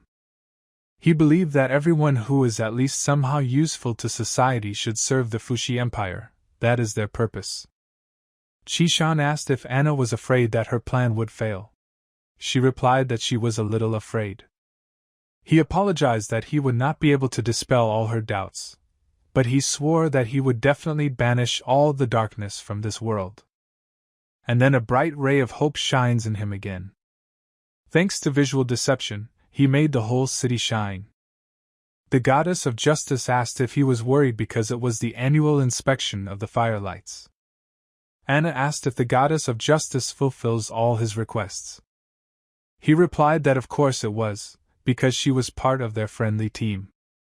He called Anna to introduce her to the rest of the team. When Liaoxing saw Princess Anna, he was shocked. He saw the news, but he couldn't believe it until the end. He immediately ran to her and said that he was assigned to guard her. Therefore, she can forget all her worries while he is around. But Jan said that he was very happy. After all, this is his villa. Qin Shan began to introduce her to the team members and was the first to name the scientist Liaoxing, the one who invented the same space jump technology 30 years ago. He was very pleased to hear that such a beautiful girl remembered his outstanding merits in the past. He knelt down and said that nothing in this world could compare to her beauty. He asked to take him as a humble servant. He promised to clean her room every day, wash her clothes and attend to her every need. Zhang grabbed Liaoxing by the collar and asked what he was carrying. Anna knew that they were all friends of Qishan, but she had no idea what they were really doing here. Then Zhen wordlessly tossed her some incomprehensible coin. She caught her and realized that Jan was the leader of the Assassins' Guild. Anna told Qishan that they were very strange, but she understood why he chose them as his partners. However, she was more surprised by their other friend. Fei Li asked Qin Shan to explain the reason why he took such a strong girl as him into the team. He did not care about someone's bad past, the main thing was that they pursued the same goals. In addition, he was not just a ghoul, but also the fear of all people, the clown of death. Now she understood that it was they who went against the game of immortals. It was a shock for the girl. Qin Shan said that she was now one of them. Immediately after they got rid of this game, he promised to fulfill his promise and help rebuild the sacred kingdom. She asked what was required of her. She said honestly that she could only fight. The boy said that she had outstanding magical abilities and was special. First he would teach her some things, and then he would change her perception of the standards of strength in this world. She said that he is a self-confident kid. In order to become her mentor, she will need to defeat her in battle. He put a sword to her throat and said that she was undoubtedly talented. Masters all over the world cultivate their abilities incorrectly. And he was going to reveal the whole truth to her. Anna said that he was just lucky this time because she didn't expect his attack. So she asked to do it again. She asked him to be careful. This time Anna was going to try her best. Qishan was only in joy. He was going to show her the true power of his spiritual power. While she was trying to summon a priest to use fire power, Qin Shan was already behind her. After a few seconds, his sword was already at her throat. This meant that she had lost. He had the sacred skill of spatial jump. If they were really fighting at full strength, he would have to try his best, and then he could hurt her because his blade has no eyes. Zhang didn't know what had just happened between them. The famous burning priest had lost before he could release his full power. In the past, when Fei Li fought against him, for some reason, he also couldn't use his power to the maximum. Anna asked how he was able to destroy all 3 black flame skeletons so quickly. She didn't even have time to use other spells. It was all because he uses the energy of this world. Her skeletons are just fire without its main source. It is very easy to extinguish the flames. Then she asked what the main source of fire was. He asked to use this skill again so he could demonstrate by example. Anna agreed and began to summon these skeletons again. But then something impossible happened. Previously, she could not summon more than 4 puppets. In addition, she had very strange sensations. As if she had an endless stream of energy at her disposal. Qi Shan said that this is spiritual power. This is the speed of fire with its main source. The abilities of the 5 elements, the chosen celestial and martial techniques must be used, relying on spiritual energy, to reveal their true potential. In the future, he promised to teach them how to awaken and feel this power within themselves. Jan said that they should respect him as a teacher. But he replied that he could not officially take them as students because he had not received the master's permission. When Anna found out that he had a mentor, she guessed how powerful he was. If you gather all the strongest people in this world in one place, even this will not be enough to make her fight seriously. Liaoxing thought that Qi Shan had a problem with his head. But Fei Li said that he believed him, because such a strong warrior could only be trained by an even more outstanding master. In addition to teaching them how to cultivate spiritual energy, he would later show them how to use it to study and expand the boundaries of the real world. Jan couldn't wait any longer. He demanded that he teach them this right now. At that moment, Fei Li's head started to hurt very badly. He heard some incomprehensible voice. Anna said that it was like awakening a heavenly ability. Qin Shan also agreed with this thought. After he had killed so many high-level ghouls and gained far more spiritual energy than needed, he still couldn't complete the process. He probably needs a potion with a high concentration of the chosen heavenly technique to fully awaken. It will definitely not be superfluous for them. A good opportunity to solve all problems before a new round of the Immortals game begins. Qi Shan asked Anna where in the Holy Kingdom the second part of the formula was. She replied that it was in the place of his father's lover, Penda's mistress. The 3rd floor, on the right down the corridor, is the 7th room. There is a portrait of her and her father hanging there. Behind it is a safe. Qi Shan asked the goddess of justice to find a way to get into this place. She almost instantly replied that there would soon be a social dinner at Mistress Penda's place. He could take advantage of this opportunity and sneak in quietly. His new name is Zhang. He is a military officer of the Freedom Federation who came to the Holy Kingdom for dinner as a representative. She asked Qin Shan to take a genetic medicine that would change his appearance for 5 hours. Anna said that there are a lot of strong people in the Holy Kingdom. If it is revealed, it will be almost impossible to escape from there. He was not so afraid of the saints, but if the high priest himself appeared, then it would definitely be the end of him. But then their conversation was interrupted by Liaoxing. He said that the escape master was standing before them. He presented them with an experimental version of the pocket reality distorter. So far, he has not been able to make it smaller. In order to do this, he needs a little more time. This test version can only withstand 3 distortions and only 1 person, so he needs to keep a close eye on it. Liaoxing also installed a micro camera in the Holy Church. Therefore, even if they are here, they will still be able to observe what is happening there and, if necessary, notify Qin Shan about everything. Zhang guessed that this swindler had invented such a thing not only to follow the church. Liaoxing blushed and began to argue. He threatened Zhang to sue him for slander.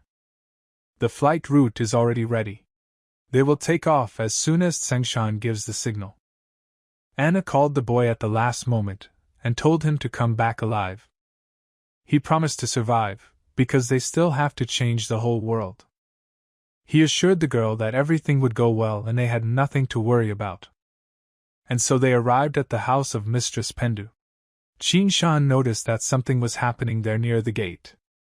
He decided to use his ability and check what was really going on there.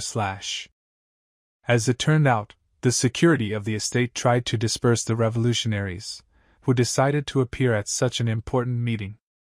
Since they were already trapped, the guards offered them two choices. The first is that they should go to jail and await their punishment. But the second was even less pleasant, and they would destroy them on the spot without discussion. Aegon said if they could defeat them, then he could let them go. In the High Priest's holy cult, there are 7 saints, the strongest fighters with personal armies. Historically, the holy cult was always connected with the royal family, because it supported them with awakening potions, and they, in turn, protected the monk. But in the end, the royal family was destroyed, and only Anna remained alive.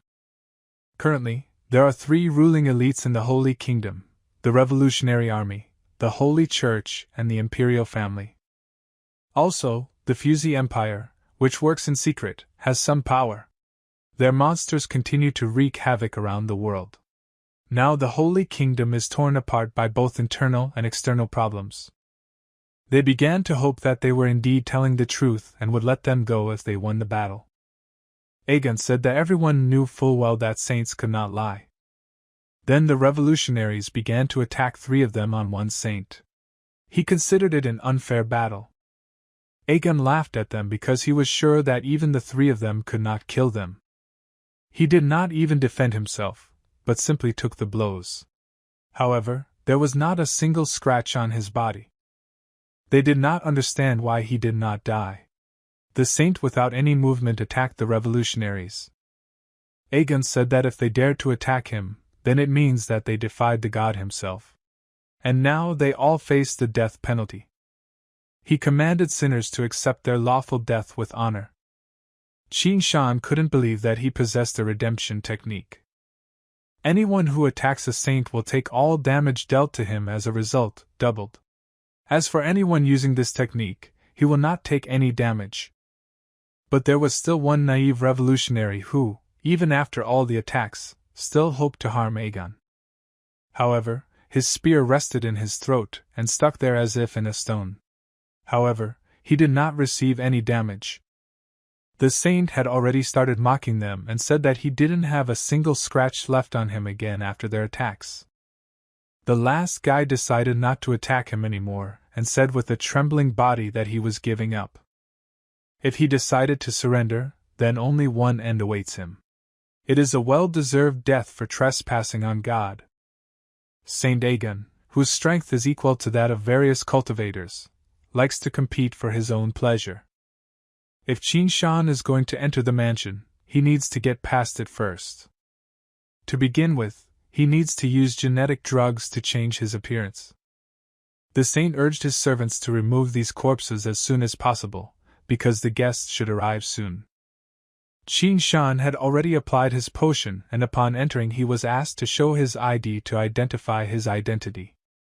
The guy said he was Zhang, a military officer of the Freedom Federation. The servant immediately calmed down and, after checking the documents, immediately invited him to go inside. But Aegon wasn't going to just let him go and asked if he was definitely an officer from the Freedom Federation. He added that he had never fought a Federation officer before and offered to fight him. Qin Shan said that he had long wanted to know about the chosen saint techniques of their religion. The servant rushed to dissuade them and said that he was a representative of the Federation, invited to the banquet. Aegon listened to him and stopped. This time he agreed to let him go in peace. The servant added that it was a very right decision. He asked him to stay out of his sight again. The servant obeyed any of his orders. With these saints roaming around, getting the awakening potion formula can be problematic enough. Meanwhile, in the Holy Kingdom, the false king could not understand why Anna had not yet returned. Recently, he disappointed the girl very often. No one perceived him as a king anymore. The Holy Kingdom split, and it was his fault. But he didn't care as long as she didn't give Anna back to him. He promised to keep causing trouble. She told him that he only had to do his job and then he would get everything he wanted. Then she ordered him to think about his behavior and put him in a cage. Although the kid said that he did not need rest, he admitted that he was wrong, but it was already too late. The girl promised that if she remembers, she will release him after some time.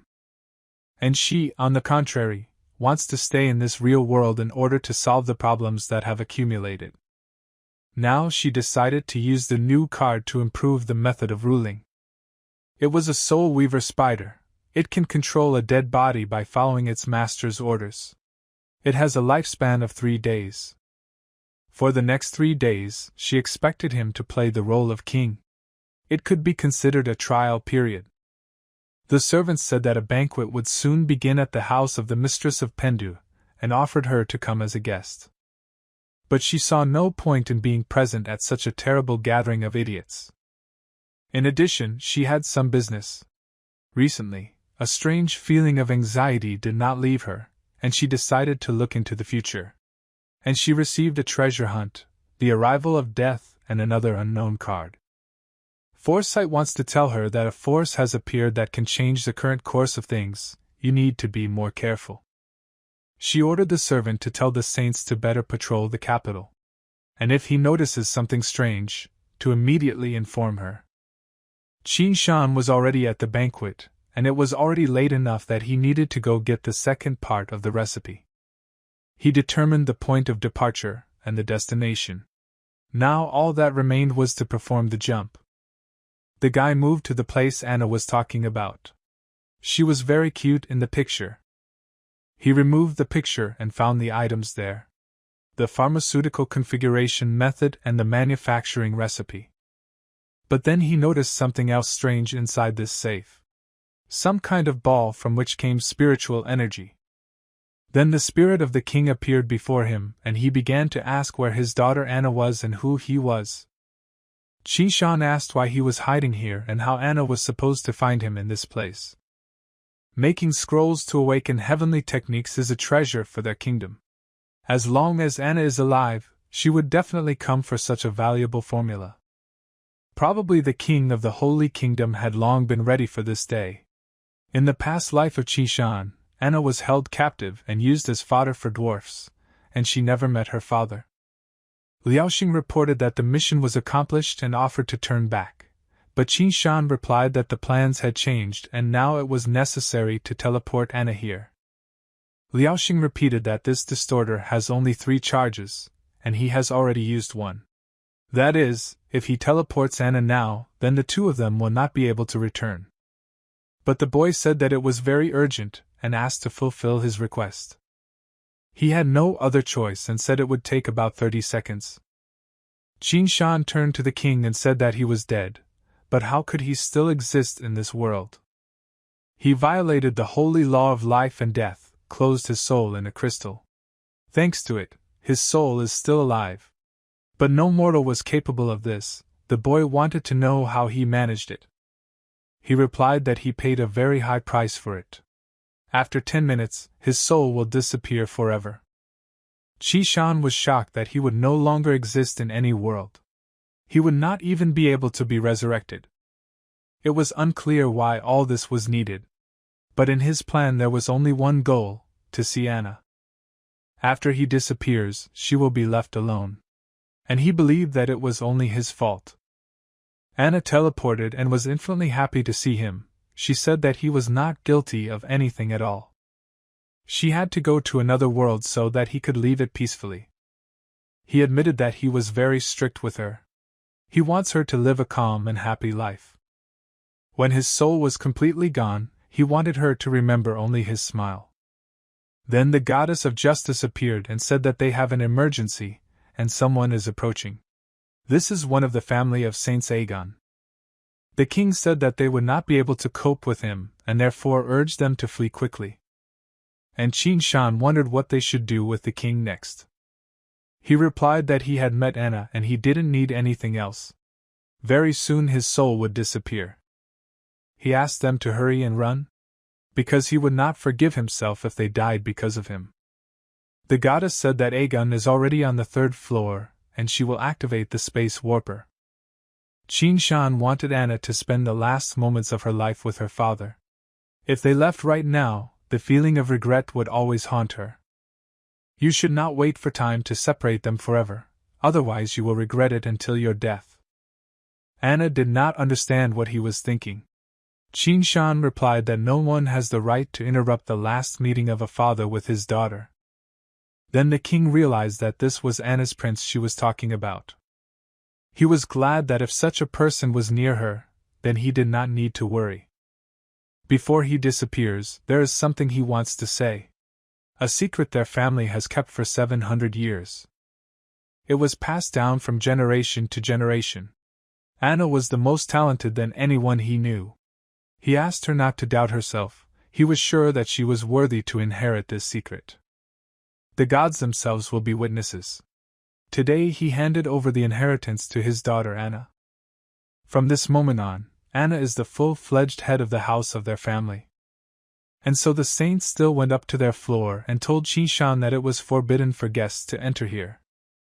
He said that he was looking for a toilet and got a little lost. If it's not difficult for him, he asked to take him back to the main hall. But he does not have human hearing, and he could hear the heartbeat and breathing of the woman behind him in the room. Therefore, he offered to stay a little longer to find out who his secret lover is. Qin Shan replied that as the host of the banquet, he was very interested in the personal lives of their guests. To be honest, Qin Shan didn't want to fight Aegon. He thought that this guy was just afraid of him. But even if he beats Aegon and tears his clothes, he will only beg to continue. The guy said that he had never met such masochists like him in his life. Aegon vowed to kill him, but Qin Shan outran him and drew his sword before him. But the saint replied that such a weak weapon could not harm him in any way. Qin Shan admitted that his heavenly technique was indeed very strong and impressive. But the good control and power of his skills would simply turn it into an ineffective ability. After that, Qin Shan disappeared. And when Aegon turned his head back, he saw that the boy was already attacking him. He did not expect such a turn. The air is 10 times stronger than the blade of the wind, in relation to the technique of the earth. Probably, after this, they will not see each other soon. He told the goddess of justice that he left the distorter in the exhibition hall. The king's soul will disappear in 10 minutes. When that happens, he asked Liaoxing to bring Anna back. Liaoxing got in touch and said that he had hidden another jump point in the capital of the Holy Kingdom. The goddess knew where to go, so he asked them to hurry. He promised to go there immediately after Anna returned. But the boy was stopped and asked who he was and what he was doing here. He asked them not to worry. His name is Zhang Wu, he is a military officer of the Freedom Federation and its representative in the Holy Kingdom. Aegon should have warned them. He came here to compete. The servants were not surprised, because he likes to put on such plays. But they were most interested in where he went. Qin Shan replied that he had decided to fly. Qin Shan immediately apologized for not being able to calculate his strength and pointed to the hole in the ceiling. The servants were simply shocked because this is impossible. Aegon never lost a single duel in his life. They tried to contact him, but the connection did not work, and after several attempts they were not able to get in touch with him. The goddess warned that the soldiers of the Holy Church were storming the premises. Therefore, they should leave here as soon as possible. But the boy replied that he needed to protect Anna. Since the duel was over, the servants were asked to follow them. They would be able to clear the battlefield after that. But Qin Shan replied that he could not leave yet. Aegon said that in case of his defeat, his older brother should compete with him. Therefore, he wants to wait for him. But the servant confidently said that Aegon had no older brother. However, Qin Shan insisted that this was a lie. He said his brother's name was Hort.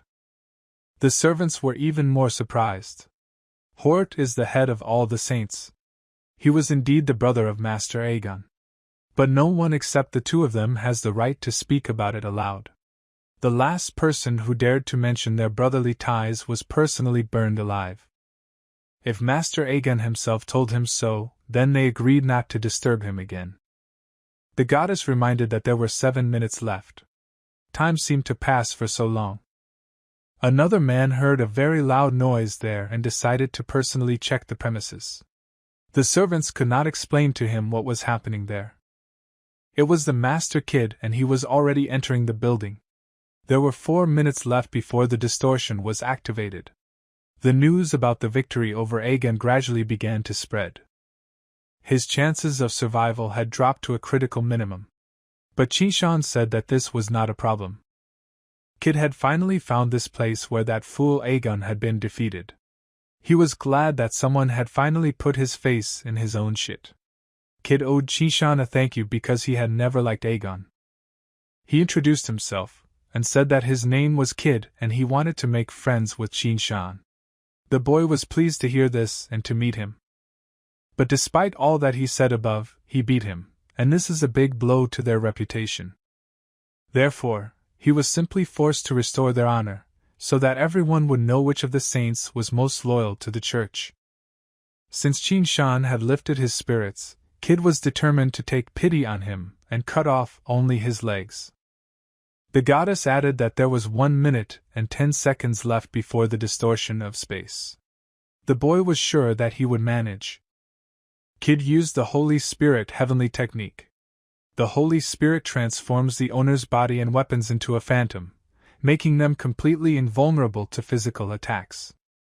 In addition, he can still attack directly from this form. As expected, he cannot even leave a scratch on it. Such is the power of a fully awakened Holy Spirit. It seems he needs to change his tactics. He asked the system to give him the title of 15 Swords. But Kid said that such attacks would not be able to harm him. After that, Qishan did not give up and decided to use the war god art of sonic shock. The bottom line is that during the attack, his weapon also damages the enemy's soul. Kid couldn't believe that this was even possible. Qishan was able to injure him. The boy heard the sound of the portation of the distorter. Probably, Anna had already turned back.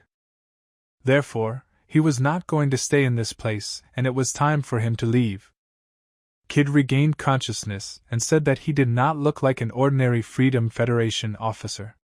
He asked why Qishan came here. The guy apologized profusely and said that he would not be able to reveal his secret to him. Qishan said that he had to go and promised to compete with him next time. Kid heard a strange sound in one of the rooms, and it was after this sound that he left. He went inside and clearly remembered that there was a portrait of the king and Anna. Did he come here just to steal the picture? Kid was very doubtful about this and began to call everyone into that room. He said that the criminal was somehow related to the king. He ordered not to let him escape, and to throw all his might into his search. The goddess said that she had broken all of the enemy's defense systems. She also connected the program to remotely monitor the church army's system. He needed to move east to get past the saints and the 400 enemy search parties. They set off. The goddess adjusted their movement to prevent them from meeting the 2 saints. There is an enemy roadblock 2 kilometers from their location, so she asked them to keep to the right. The place where the teleportation device is located is 2 kilometers away. There are no patrols nearby, and she allowed Qishan to rest a little and continue on her way. But she insisted that he not lose his vigilance. Saints have a unique way of tracking their enemies, so they will not be able to completely throw them off their trail. The goddess asked what he planned to do next. Qishan replied that everything was very simple. He planned to show the saints a trick with the disappearance of their criminal. Hort also went in search of Qishan. He is Aegon's cousin, whom he defeated. If it wasn't for Aegon's mark, he didn't even know what he would be doing now. As an ordinary military officer, he has no right to insult the saints in their territory. As soon as he caught him, he should be prepared for terrible abuse. And he also planned to test the heavenly technique. He will use the Holy Spirit to search for the sinner. For his crimes, his punishment will be the death penalty. Sinners must return to the judgment of heaven.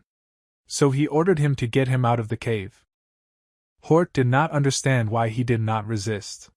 He even thought that maybe his heavenly technique did not work. But the fact is that Qin Shan left just his clothes in the cave, as a souvenir to remember. This made Hort very angry. He could not believe that some officer was mocking him. The goddess said that the way he managed to avoid a fight with Hort was worthy of great praise. The saint was very annoyed. It was fortunate that he knew their abilities from his past life, otherwise escaping would have been much more difficult.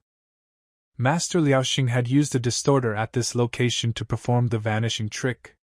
At the moment, the device should be directly under the dome. They entered the middle, but something was wrong. The high priest completely disappeared from all sensors. Qin Shan knew this because she was sitting across from him right now. She will take away the most valuable from people, awaken the dead and lead the Holy Church to a tragic end. Fortunately, fate has finally played its cards. The boy realized that she had predicted his appearance thanks to the cards. Qi Shan asked the goddess to tell Liaoxing that they had an unforeseen situation and that he should urgently prepare to jump. And he kept thinking why there was no one inside. And she ordered everyone to get out. She had no choice but to keep their conversation private. She was interested in what he had come and taken from the Holy Kingdom. But Qin Shan demanded that she answer his question first. The rest of the states are forced to fight against the sea monsters and game immortals. However, after the Holy Church appeared, they did not take any appropriate measures against these troubles. She was objectively capable of stopping the doomsday, so he was interested in why she was not acting. The sacred homeland is not his native land. It was strange why he was so interested in it. He replied that he was only interested in the preservation of this world. In every crisis known to her, people were engaged in an endless cycle of cannibalism. The strong devours the weak and takes everything they have. Such creatures as humans are sinful. They do not deserve her efforts for salvation. In 3 words, the boy saw one inaccuracy. If she hates everyone so much, then why did she kill the king and usurp the throne? But she replied that ants like him are not worthy to know such a thing. And now she demanded that he answer who he was and what he was doing here. Because she was running out of patience. Qin Shan replied that she was not worthy to know such a thing. She assumed he wanted to see what real hell was like with his own eyes. The guy said that he has already seen it a very large number of times. And it does not scare him at all. He let the girl know that he was not afraid of her and began to attack her first. But her barrier completely blocked all of Qin Shan's strikes. She assessed his attacks but noted that they were too weak for her. She said his soul was sinful, and it was time to cleanse it. Her elder saint was better at it, so she wanted him to do it. She was using a card. The boy thought it was some sort of teleportation or summoning ability. No one knows the true power of the low priest, but now he was able to see at least part of it. Hort appeared in this circus. He appreciated the way Qin Shan played him, but now he is ready to tear him to pieces to cleanse his soul. Qin Shan just needed to buy some time to jump. It was necessary to distract these monsters before activating the teleport. He didn't think it would come to that, but he would definitely have to compete seriously. Hort suddenly attacked him and wanted to see what the Freedom Federation officer was capable of. Although he was very fast, Qin Shan found a moment to counterattack him. The goddess noted that when he tried to kill her, he was much more serious. But this time, he seems to have decided to show some mercy. The boy told them not to jump to conclusions, because it was just a warm-up before the real fight. He applied his first style. 7-star Wandering Dragon. And now he is ready to continue. The first Wandering Dragon style is the strongest of the 4 techniques. To fully unleash its power, you need to hit the enemy 7 times. Now this was his only chance for survival. He used the second Wandering Death Dragon style. They clashed in battle and Qi Shan was more agile and was able to strike. His sword was very fast. He used 2 punches, with 5 left to use for the strongest punch. Hort asked how he dared to appear in the Holy Kingdom with such weak techniques. Hort was about to use the Divine Judgment technique, but once again Qi Shan outran him and used the third tornado style. Things were really bad for Hort, and his body just suffered a lot of powerful blows, but this was only the third attack before the fatal blow. The goddess realized that this guy was very strong and she would probably have to intervene. She began to bless the saint and protect him. She used the protection card for this. Despite this, he needs to hit 4 more times to fully complete this technique. Hort promised that when he caught this scumbag, he would throw him into the deepest cage of the Holy Inquisition dungeon. He will suffer from hopelessness for the rest of his life. But Qin Shan disappeared from their sight again. Both of them could not understand what kind of heavenly technique this was. After another attack, Hort could not move at all. This ability will only delay him for a second, but even that will be enough. Right after that, he decided to use the 7 hits and no miss technique. This technique requires a lot of strength, but he has no other choice and cannot retreat. But this attack was meant for the goddess, not Hort. Hort, in turn, promised to protect the owner and rushed directly to this attack with his body. She had no choice but to use her barrier card to defend herself. She said that there is no place in this world for such a powerful technique. Qi Shan was upset that she was still alive. It was a real monster. He was also the most mysterious guy with a lot of secrets for her. She promised to catch him and extract his secrets one by one, and then she would make him suffer very much. After the 7-star Wandering Dragon technique, the boy was completely exhausted. He no longer had the strength to compete. But then he noticed that a teleportation portal had opened nearby. However, the goddess was convinced that he would not be able to escape from her. Now, Qin Shan was performing a disappearing trick especially for her. But before he left, he wanted to leave her a small gift as a token of their acquaintance, and asked him to pick it up, after which he disappeared from the premises without a trace. She was very angry and promised that one day she would make him suffer very much. The goddess walked over to the box and opened it to check what gift Qin Shan had left for her. It was a very stupid thing on her part because there was a bomb that went off instantly. Hort could only watch as his mistress was reduced to ashes. The explosion was so powerful that it reached all the way to Hort. But she asked him not to scream, because she entered another dimension before the explosion. He fell on his knees before her, and said that he had sinned because he had failed in this task and had not punished the enemy. Therefore, he asked to punish him. She asked not to blame herself. This person is a very unusual creature. Even she could not understand who he is. She said that she would not be able to return yet, as a certain time must pass. In her absence, Hort had to gather all 7 saints and find out who this person was. And when they find out about him, there is no need to attack first. She personally wants to deal with him. Meanwhile, everyone had been waiting for Qin Shan to return for a very long time. Some were even very nervous. As soon as he appeared on the ship, Anna immediately rushed to him and asked if he was not injured.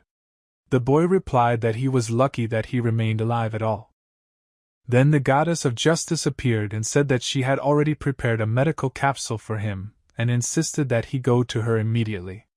But Qin Shan refused. He himself will be able to help himself with the help of a medicinal pill. The boy assured the goddess that his wounds would soon heal and asked her not to worry about it. He also gave the goddess of justice the second part of the formula of the potion of awakening heavenly techniques. He asked to start production urgently, and after that he asked her to prepare several portions of the combat energy potion for him. The goddess indicated an approximate production time of 1 hour. The next step will be the 5-element awakening potion from the Fuzi Empire. Anna asked not to worry and she could ask Emperor Fushi to give them one bottle. Liaoxing admired her, she was a determined and persistent girl. He definitely likes her. Qin Shan told the goddess of justice that he would be a bit busy and asked to deliver something to one person. Meanwhile, Anna had already come to the emperor.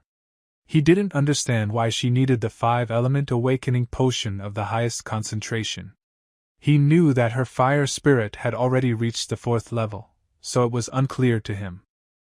But she replied that she was not asking for herself. It should be Qin Shan. Every loving woman wants her lover to be stronger. However, the emperor did not like this idea very much, because he is not even a citizen of Fuzi. This is a direct violation of the laws of their state. Anna replied that if he is with her, he will leave the Federation soon. The emperor offered to make a bet. She needs to get the patented mecha technology. And if she succeeds, he will agree to give her the potion. Anna immediately agreed. She immediately contacted Qin Shan and asked them to send the mech blueprints to the Fushi Empire's scientist complex. An imperial scientist joined them and said that the blueprints were already available for their lab. There are no difficulties with the construction of mechs. In addition, their creation will help solve most of their problems. The emperor assumed that he was not only a handsome man, but also a reasonably intelligent fellow. Since he had promised, he had to give Anna what she had asked for from the very beginning. If this is all Qin Shan needs to be considered a worthy ruler with whom to cooperate, then these are trifles. The emperor asked to convey to him that he was too talented to remain in the Federation. Only the Fushi Empire could fully reveal his potential. That was all, as he had asked. Anna handed over to Qin Shan when she returned to the ship. Liaoxing remarked that he had a good enough opinion of him if he communicated so respectfully. Jan noted that he recruits talent from wherever possible. It's no wonder that the Empire has outnumbered the Federation for many years. The guy thought the Emperor was really a very intelligent and capable ruler. But now they have to worry about something else. They were very lucky, because they were able to get all 3 potions. Now they can complete their mission of great evolution. All that remains is to mix them and pour them. Grand evolution requires a lot of energy. With Electro Phantom, he can create up to 3 clones during battle to confuse the enemy. This is a very powerful combat ability, but unfortunately it doesn't suit his fighting style, so he needs another one. But he has a celestial earth squeezing technique, so he doesn't need reflexes either. In this case, he decided to take an electric shock. He will be able to combine it well with the wandering dragon technique. The system congratulated Qin Shan on the completion of the mission of great evolution. He will be able to choose a new path of development. Once he reaches the golden reality copper, he will become one of the few cultivators who have reached such heights in the development of techniques. Mission requirements. It will become active only when he enters the world of cultivation. This is a rating mission. The higher the rating of the player, the more heavenly techniques will be offered to him. The battle between the 2 worlds would lead to an unprecedented result. Therefore, he was advised to take up his weapons more firmly and prepare for the next battle. But these conditions were strange enough for Qin Shan. The Immortals game was activated again.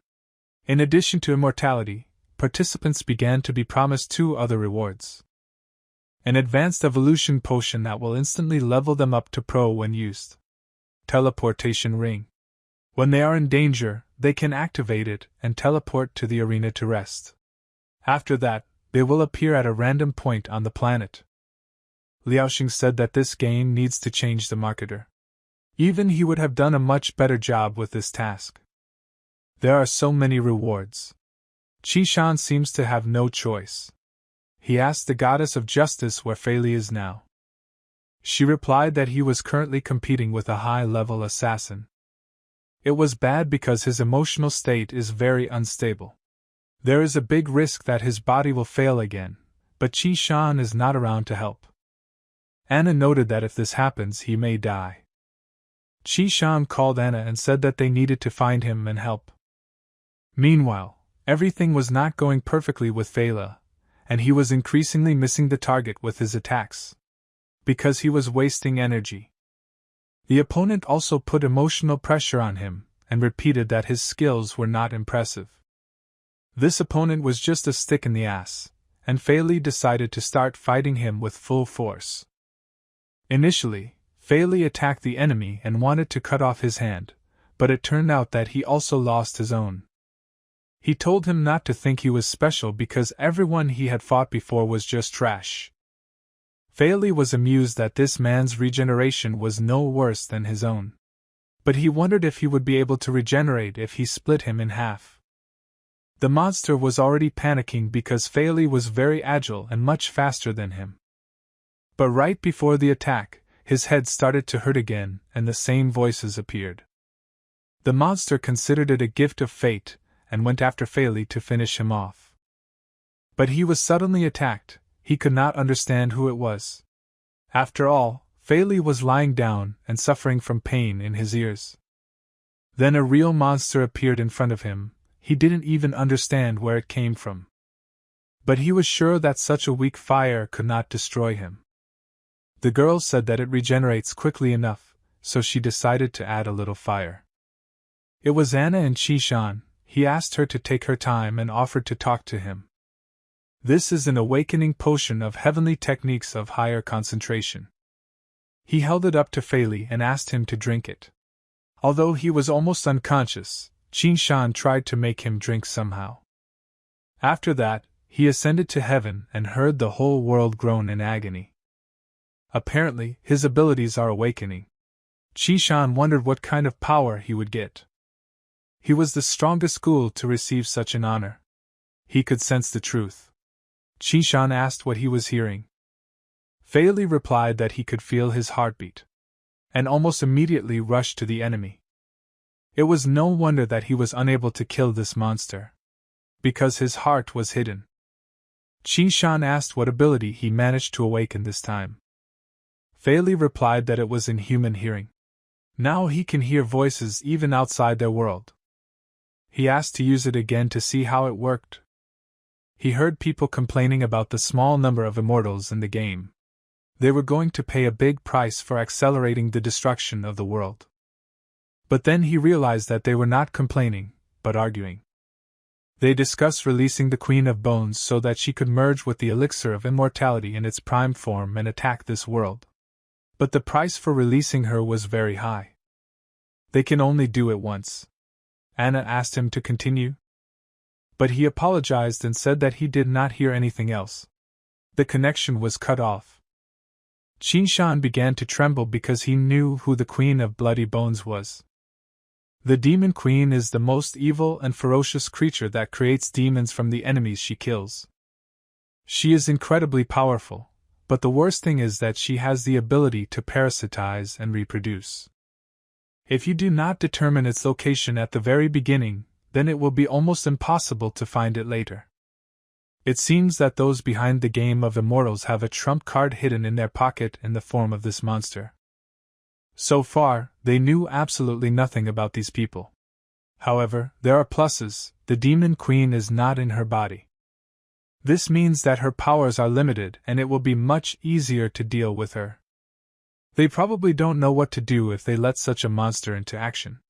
In this game, the first to lose are those who will strive for victory the most. But Qishan had a premonition that this battle would be the last for any of them. The fight should have ended already, and he offered to see who won this time in the game of immortals. It was a bald man with a spear in his hands. He believed that he had already won, and was expecting his reward. But suddenly his hands were shackled and a monster came up behind him and destroyed him with one blow. This girl was a real champion in this battle of the immortals. She was the last one left alive. Liaoxing was shocked that she won, and he was immediately asked if he knew her. He replied that he did not know, but she was very cute. It would be a shame to kill such a beauty. He suggested that they take her strength, and he would take care of the rest. They congratulated the third-level elementalist on a wonderful victory. As a reward, he received a potion that would raise his skills to a new level. It was the Call of the Stars. Only those who have reached the 4th level can use such a spell. She has really become much stronger. She also received an elixir of immortality and a ring of teleportation. She will be able to activate a magic item with her normal power to enter the arena at any time and hide from the threats of the outside world. This time the winner was convinced that he should not be afraid of any pitiful clown. The champion was chosen, so Qinshan said it was their turn to act and carry out their plan. 20 years old, long hair, about 167 centimeters tall, level 3 elementalist. But Liaoxing said that this is not yet complete information. The chest measurement is 88, the waist is 63, and the hips are 90 centimeters. Jan called him a maniac again, but he warned him one last time not to call him that. Because he is a scientist, and numbers are important to him. He was going to sue him for insult. In the meantime, the target has been found. Le Shaman is a member of the Federation. He is currently on a flying shuttle headed for the border of the Federation. Arrival time is 2 hours. The elementalist just got level 4, she will never be able to beat Fei. The problem is how to prevent her from teleporting away. Qinshan can take her under control and take away the ability to use the power of the 5 elements for a few seconds. It will only be necessary to sneak up to her. John said that they must have forgotten about such a genius as him. He clearly had an idea. Silently sneaking up on a victim is the most important quality of a professional killer. Fei said they understood and asked him to stop bragging and get down to business. He dragged on the intrigue for a long time, and then asked if either of them had ever played the daughter-mother game. Meanwhile, Le Shaman believed that if she hid somewhere in an unknown place, the clown would not be able to get to her. But even if she can find it, she was not afraid. At any moment, she can teleport back to the arena. And it doesn't matter how strong she is, she will still be safe. She thought so much that she managed to get hungry, and therefore went to the nearest cafe. Le Shaman entered the premises very carefully, because she did not want to fall into a trap. She saw a courier there who complained about the delay. There was also a girl sitting there with her mother, who forbade her to eat a lot of ice cream.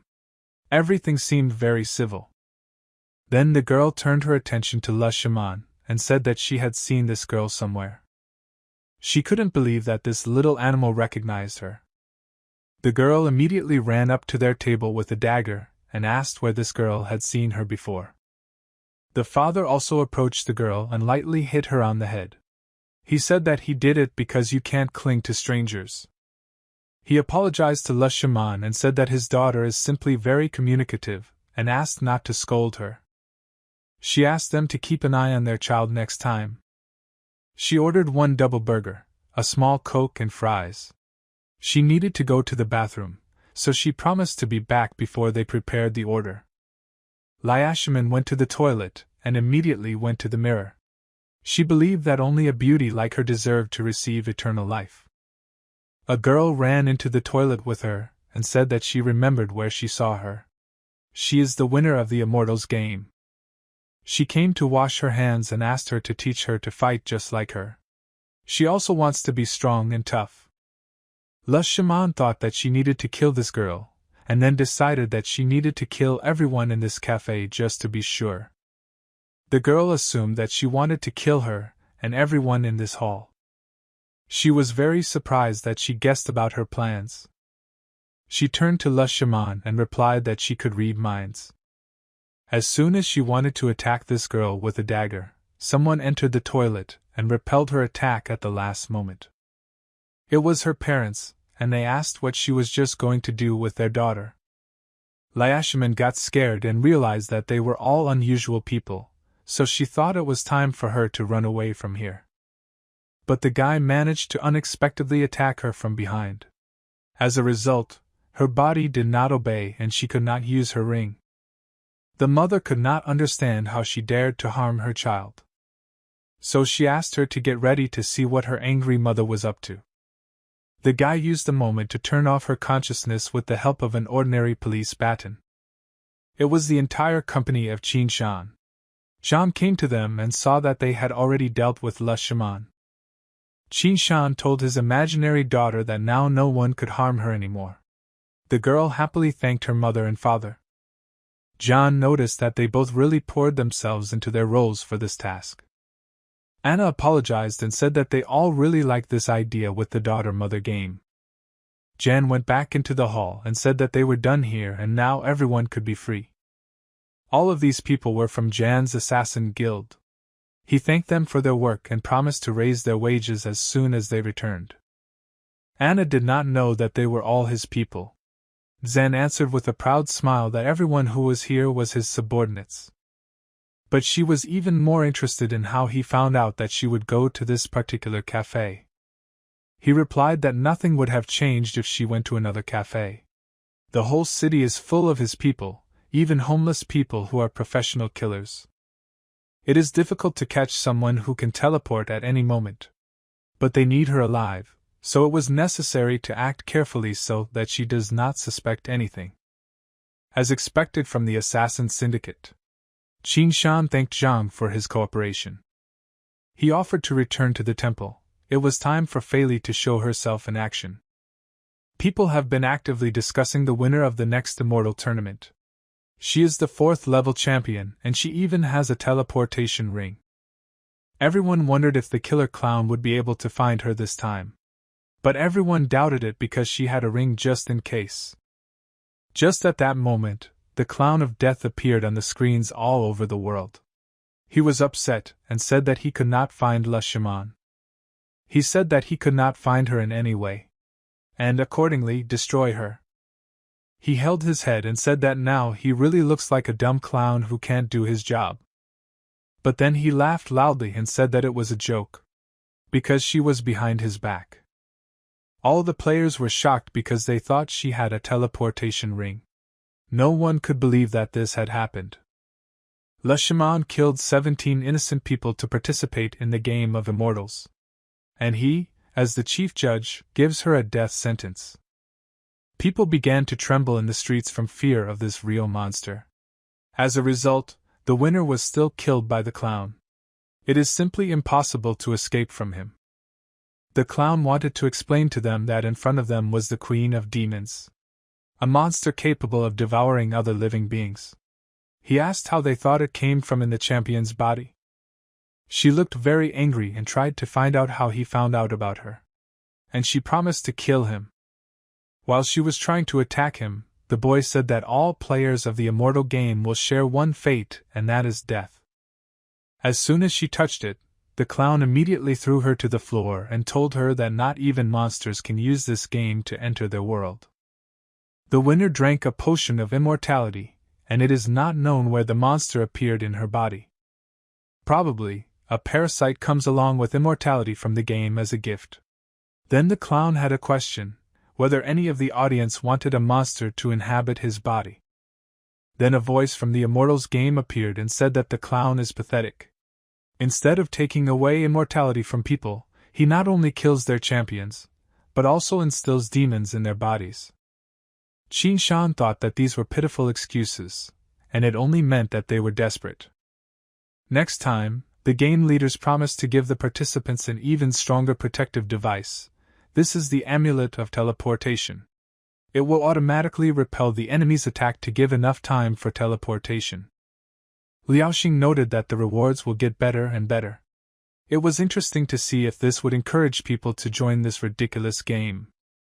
The game of immortals was not able to properly answer the question that interests everyone. They have no evidence that it was Fei Li, and not themselves, who instilled the demon in that girl.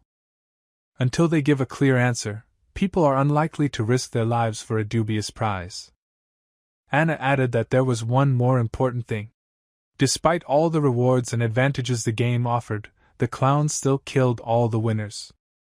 Demonic parasites and death, such are the consequences of participating in the game of immortals. Jen believed that now surely no one would even think about entering this game, because all the winners were dead. The Immortals game has begun to press people that their doubts should disappear long ago. Because this is the best prize compared to all the past games. But no one wanted to accept this invitation. People were angry, no winner survived after it. The numbers speak for themselves, because not a single person accepted the invitation to participate in another game of immortals. The leaders of the game began to aggress and threaten people. They said that immortality is right in front of their noses, but they are blinded by their stupidity. They promised that Judgment Day would soon come and then they would watch their deaths from the Tower of the Immortals. Anna said that only a fool would agree to kill a bunch of people in order to become a carrier of some parasite. Liaoxing shouted in joy that they had finally succeeded in defeating the immortal game. The goddess of justice appeared and said that there is more good news. The study of the micro-protector of the planet has been successfully completed. The prototype is ready. She gave them wristbands and offered to test the game. Qi Shan assumed that he was a newbie and asked to give him some guidance before starting the game. The goddess said that the cultivation knowledge for new players is ready. He wanted to practice using this hand-to-hand combat technique, and he asked the goddess to help him figure it out. His strokes were very slow. He was advised to relax his shoulders and not bend so much. There are only 4 flaws in his fighting technique. The goddess asked to look at the screen to understand what needs to be worked on. With help, they figured it out. Now Qin Shan would like to check the work of the rescue missions. A person was seen 500 meters from their location. He submitted a request for help. The rescue mission was established. The goddess asked to stand straight and not to make loud sounds. This was an urgent mission, and he is fit for it. If he completes this task, he will receive a medal from the Freedom Federation as a reward. Fei Li accepted her, and after a while, Qin Shan said that the rescue mission was complete. Player Fei Li successfully completed the mission, and as a reward he received a medal from the Freedom Federation. Liaoxing was very happy and said that this game looks very cool. Fei had a question. Most games have class selection. Maybe they should add a similar mechanic as well. Zhang replied that most often cultivators awaken their powers independently during their lifetime. This requires innate talent.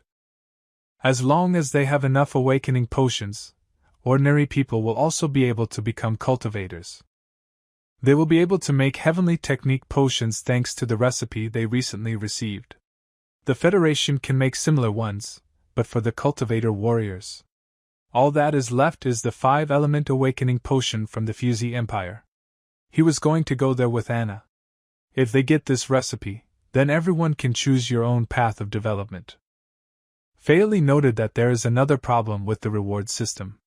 In the immortality game, it was the immortality potion, and then what will they have? Potions, weapons, cultivation techniques. All these can be used as rewards. Although Qin Shan decided that there was no point in giving people something so dangerous just yet, even simple fortification techniques would be enough to capture their attention. He plans to use this game to open the way to a new world. He had one reward in mind that would surely blow the mind of anyone on this planet. Qin Shan approached Anna and asked if she needed help with the inheritance. But she replied that only a family member could go through this path. Qi Shan asked about this parental legacy, if she knew what it could be. The girl replied that she had no idea. However, her father said that only the first king was able to master it. Anna decided to ask Qin Shan if he thought she should take the risk. He replied that it was definitely worth it, because the world would still not be the same, and their future was unknown. Only if they became stronger, they would be able to face the difficulties. He hoped that everything would work out for her. But if she is going to receive this inheritance as well, then she will need the symbol of the god of death. He removed the pendant from his neck and gave it to the girl. He only asked her to be more careful and return quickly. He should also hurry up and use the chance to attack Shunwu realm and raise his cultivation level. Qin Shan told the system that he wanted to return to the training world. People no longer trust spirit beasts, and without them flying requires a lot of energy. The vessel is equipped with spiritual stones, which is already better than the spiritual energy of one person. He noticed the mentor and decided to ask him if these were all their ships. He replied that he was just about to name them. However, as a result, he chose the best options. easy to learn and pleasant to listen to. The Manhwa sect cannot lose. Qi Shan wondered what he called them. But the boy was in no hurry to pronounce these names, because he was going to paint their name with a brush on the deck. He said that he read a lot of ancient texts, but as a result came to this option. Qi Shan appreciated the name, but asked not to tell the master about it, or she would punish them. The master was upset, and said that she would never be able to understand the aesthetics of such a name. A message came to Qin Shan in which he was invited to the commander's tent to plan their attack.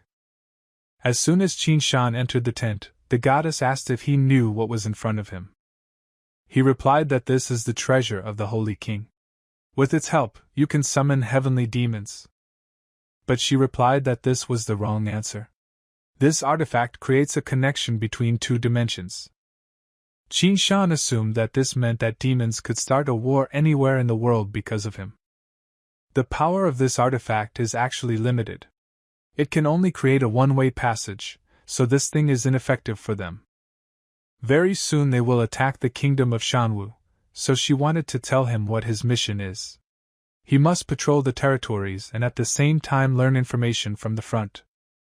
But he asked for permission to lead his soldiers into battle in the front ranks.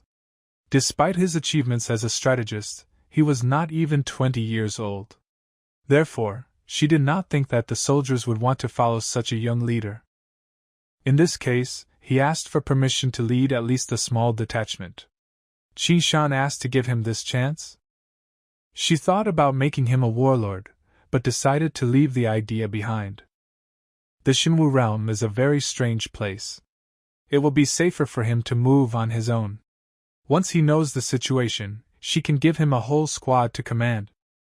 In this kingdom, there are no big monster commanders and animals subordinate to them. There are much more dangerous forces. When meeting with him, he will have to retreat immediately. He asked not to protect him from such trifles. The boy wanted to hear what was really bothering her. If he asks like that, then she has decided to be honest with him. She may die in Shinwu Kingdom. Among the three saints, she senses spiritual energy better than anyone else, so she noticed it earlier. When she read the ancient spell scrolls, they all gave the same result. So she just didn't want to put them in danger, because she herself would soon die. She collected the treasures of their kingdom here. All the elixirs and martial arts techniques needed to develop their abilities.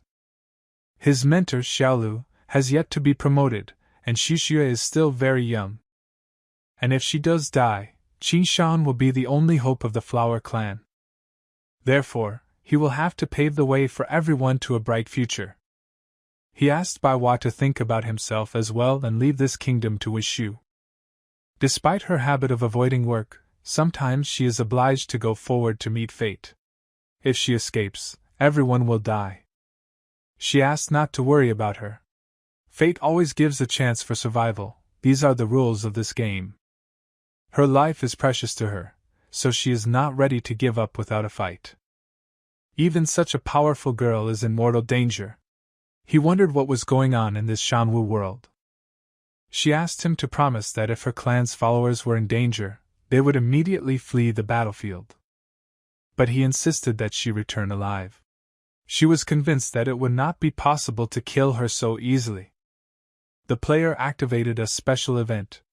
The Wenshu kingdom was not completely taken over by monsters. Because of this, people were able to make it habitable. The goal of the mission is to find out the truth about the Wenshu kingdom. The very fact that this place exists is already impressive. And the system wants him to find out the whole truth about it. He was given a hint. The more assignments he completes in 7 days, the more divine missions will be available to them. 2 missions appeared one after the other. Only the first one was more of an order, while the other is more like a personal task. Is the system trying to help him? Everything becomes even more confusing. However, he understands something for sure. He cannot let the goddess die. Until the very end of his days, he promised to be devoted to her and protect her anywhere from anyone. The follower of the Flower clan refused to obey their order. It had been so long since he had competed on the battlefield. he said that General Ning would be in the vanguard. Qin Shan wished her to return in triumph. Xiaolu said that he was forced to stay here and therefore would not be able to help him on the front line. The monk asked the cultivators to be careful because they were starting their attack on Wuxia. Everyone was concentrated and determined to win as much as possible.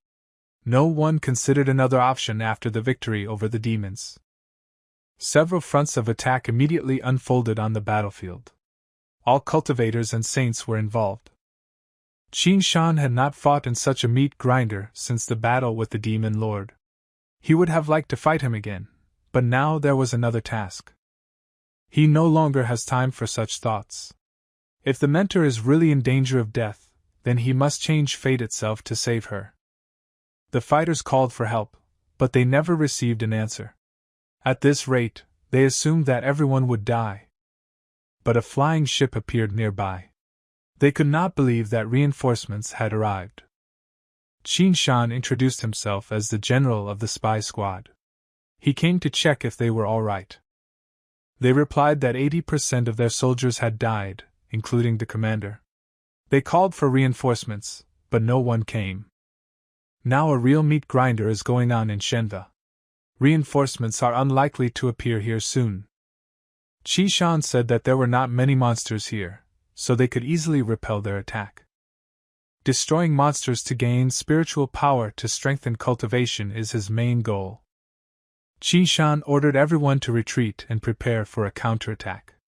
He promised to clear a path for them and asked to cover it. The soldiers caught a burst of motivation and rushed to Qin Shan's aid. It was as if they had a new lease of life. Qin Shan assumed that he had found the strongest monster among them all. His power could only be matched by the Golden Realm cultivators. But even so, he had nothing special to fear, and Qin Shan boldly attacked. He said that he would kill these monsters as soon as possible, and then rush to help the others. As a result, they won and the soldiers were thankful to God that Qin Shan had found them, otherwise they would have become fodder for monsters. Qin Shan had completed 3 perfect kills and all of his enemies had a higher cultivation level than him. Therefore, he had discovered the rare title of assassin. He had just finished a giant dragonfly, a dragon and another monster. He had enough points. Therefore, he decided to unlock the title. Thanks to it, when killing the enemy with one blow, the spiritual power spent on the attack returns to him. While Qi Shan was thinking about how he could minimize the expenditure of spiritual power in the fierce battle, a soldier approached him and said that they could see General Gongsuan's camp ahead. They landed and Qin Shan introduced himself as the general of the spy squad. He had come to scout the situation. He was told that General Gongsun had gone on a mission and had not yet returned. Qin Shan had planned to ask him to arrange a protective device for himself so that he could break through to the golden level of cultivation, but probably not this time. He asked what kind of mission it was that required the general's help. Everyone present began to shout and asked to pay attention to the sky. Something was happening to their protective barrier. Meanwhile, the monk tried to attack the opponents, but he had never seen such magic in his life. Baiwa reassured him and said that they knew nothing about their enemy, so they couldn't just go ahead. Therefore, it is necessary to retreat, she called to retreat. Qin Shan understood what was happening there. But he was more interested in what happened to the barrier, because it was destroyed and the monsters began to approach the camp. It was very strange because the rain of fire was supposed to destroy all these animals in Shenwu. Perhaps the cultivator who created this downpour wants to disturb the saints. They also noticed that General Ning's ship was present above and was completely surrounded by monsters. Qin Shan rushed to help her without any hesitation. And he ordered the cultivators to protect the ship.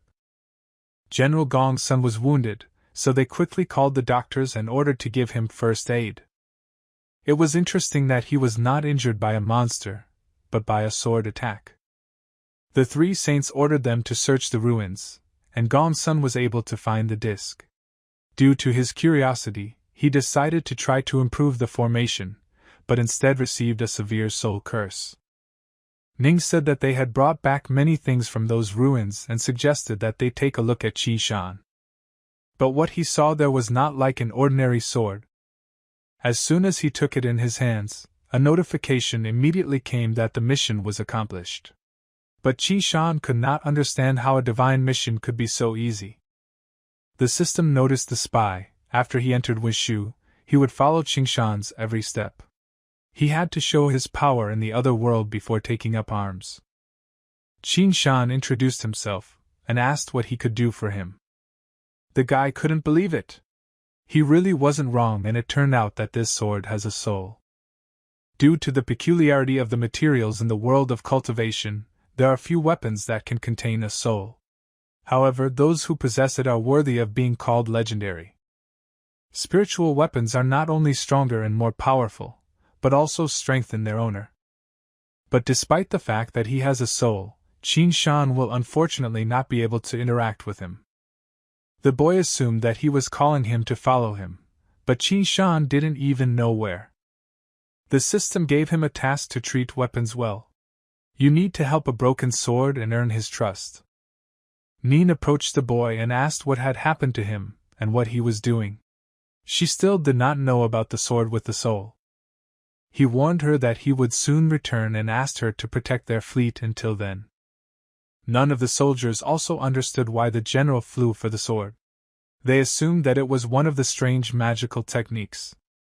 Then he stopped, and the sword stuck in the ground, as if asking for Qi Shan to take it into his hands. As soon as he touched it, his body merged with the energy of the sword and he began to drag it deep underground. He brought him to the Shinwu thicket, where there is a large pit completely filled with lava. But it was an unusual lava, a physical embodiment of a spiritual flame. If an ordinary person touches it, it will immediately turn into ashes. Then Qi Shan saw in the middle of the red-hot lava, on a small piece of ground, the missing part of the sword. But he hasn't reached the golden stage yet, so he can't fly.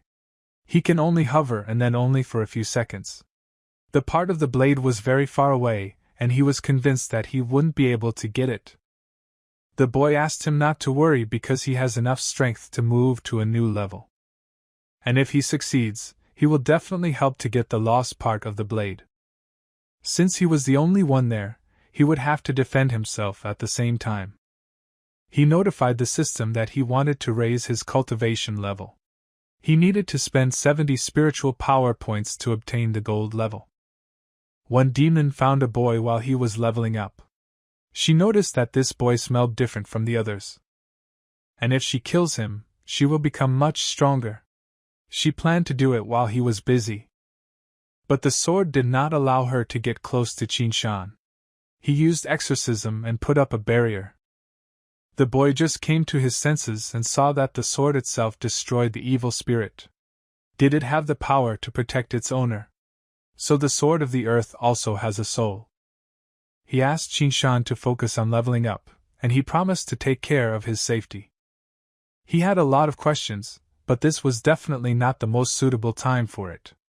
Therefore, he simply thanked.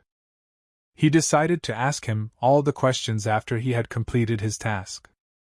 Qi Shan could feel spiritual energy passing through his entire body. He had reached the golden level. Qi Shan's soul met the man. He felt that the smell of another world was coming from the boy. He expected that nothing would change. People continued to face each other in senseless battles. The boy wanted to ask him a question. If a powerful saint had received a prediction that he or she would perish, was there any way to avoid such a fate? Saints can see their future, and the stronger they are, the more likely it will come true.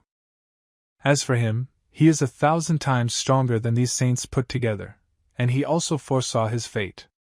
And even he could not escape it, which is why he was imprisoned in this place forever. But of course, there is still a chance. If a new variable appears that will affect the future itself. The guy just guessed that someone should help with this, and that was it. It is like a stormy river. He is drowning in it without any hope of rescue until someone appears who will extend his saving hand. But the change of fate requires sacrifices. It is not always an exchange of life for life, it is impossible to predict what will be demanded in return. Something unpredictable can always happen. He hoped that Qin Shan would not become the bearer of such a burden. He was too weak to defy fate. Seekers have appeared around the man, and he cannot use his power to drive them away while Qin Shan is in this dimension. The man asked him to leave because time was running out. The last thing Qin Shan asked was how he could stop the monsters from invading. He told him to collect the sources of all 5 elements, and connect them into a single thread. After that, you need to transfer it to another dimension. Then this thread will lead to its original world. But Qin Shan did not understand what he was talking about. It will merge with the rest of the world and then living beings will become much stronger. Qin Shan thanked him and promised that one day he would definitely get him out of this hell. When the boy returned, he thanked the sword for its protection. He replied that in his past matches he had already proven that he was a good swordsman and a cultivator. Therefore, he was worthy to be his master. Soon, everything here will be destroyed, and Qin Shan has not yet reached the required level. The sword simply cannot look at it. A storm was coming, but the sword said that it would remove the power seal and meet it together with Qin Shan. A special event had begun. The Earth Sword had awakened. It weighs 86 billion tons and has the ability to self-support, which allows the owner to hold it in his hands. In ancient times, this sword was a warrior who sacrificed himself, after which he gained the ability to communicate with the gods. In Qin Shan's past life, he had never encountered such a powerful weapon. His task had changed. He assumed it was because of the Earth Sword.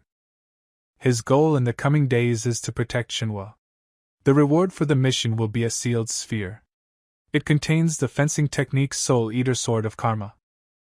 In total, there are 2 such weapons that have a unique ability to interfere with the laws of worldview. He needs to awaken as many techniques as possible, the more chances he will have to survive. Qin Shan asked the sword what he needed to do to protect and save his master's life. If he wanted to help her, he needed to achieve perfection, and so far he was very weak. The Earth Sword said exactly the same words as that man. Apparently, he needs to become much stronger before the worst happens. Only then will he be able to change the future. The sword, with all its appearance and action, prompted Qin Shan to act, but he asked not to be swayed. The boy grabbed his sword and began to fly to the second part to complete the task for which he came here. All you have to do is just get it, and that's it. But the thing is, he couldn't pull it out that easily. But as a result, he still managed to pull it out. However, the system appeared in front of the boy and it was written there that the task was not completed. Qin Shan assumed that it could all be because of the meteor shower. He was still walking from the moment he left. Although his strength exceeded the abilities of the 3 saints, even he could not handle the constant fire shower. The sword led Qin Shan to some kind of puddle. And inside sat a goldfish. He bent down and held out his hand to her and told her that she was now safe in this place. She very deftly jumped out of this puddle and created some incomprehensible pearl in the air. It was like a gift from her. He received a dragonfish pearl. This pearl can heal any mental wounds. Most likely, this dragonfish is the soul of this sword, and she began to combine it into a single whole. In ancient times, the world of Shenhua was one ocean. When the gods left, they left this sword to guard the 4 great seas. The master of this sword was supposed to be the king of the seas and oceans, but the weapon was damaged for such a long time, and now Qin Shan must restore it to get the power of this blade. Qin Shan noticed that some coordinates appeared on the disc. He assumed that as soon as he could become stronger, he would be able to move to the place indicated on the disc. After that, the sword and the goldfish flew away, and Qin Shan hoped that they would meet again soon. That man said that Qin Shan is very weak and the mission confirms his words. Only if he becomes stronger will he be able to face what lies ahead. He had already lingered in this place for a very long time and decided that he needed to go back to the battlefield. He returned just in time because Ning was just surrounded by monsters and the boy needed to hurry to help. He decided to test his new ability and asked the system to activate the assassin title. There was an instant kill. The spiritual power was restored, and the monsters died one by one. There was a horned lioness of the final golden phase on the battlefield. Her speed is faster than light. He managed to pick the moment and strike her, and since she had almost no armor, he destroyed her the first time. But there was no time to rejoice because a high-level monster with a Yuan Ning rank 1 level higher than his appeared in front of him. But now the earthen sword is with him, and he must overcome it with such help. It worked, and he defeated this creature. His spiritual power increased to 560.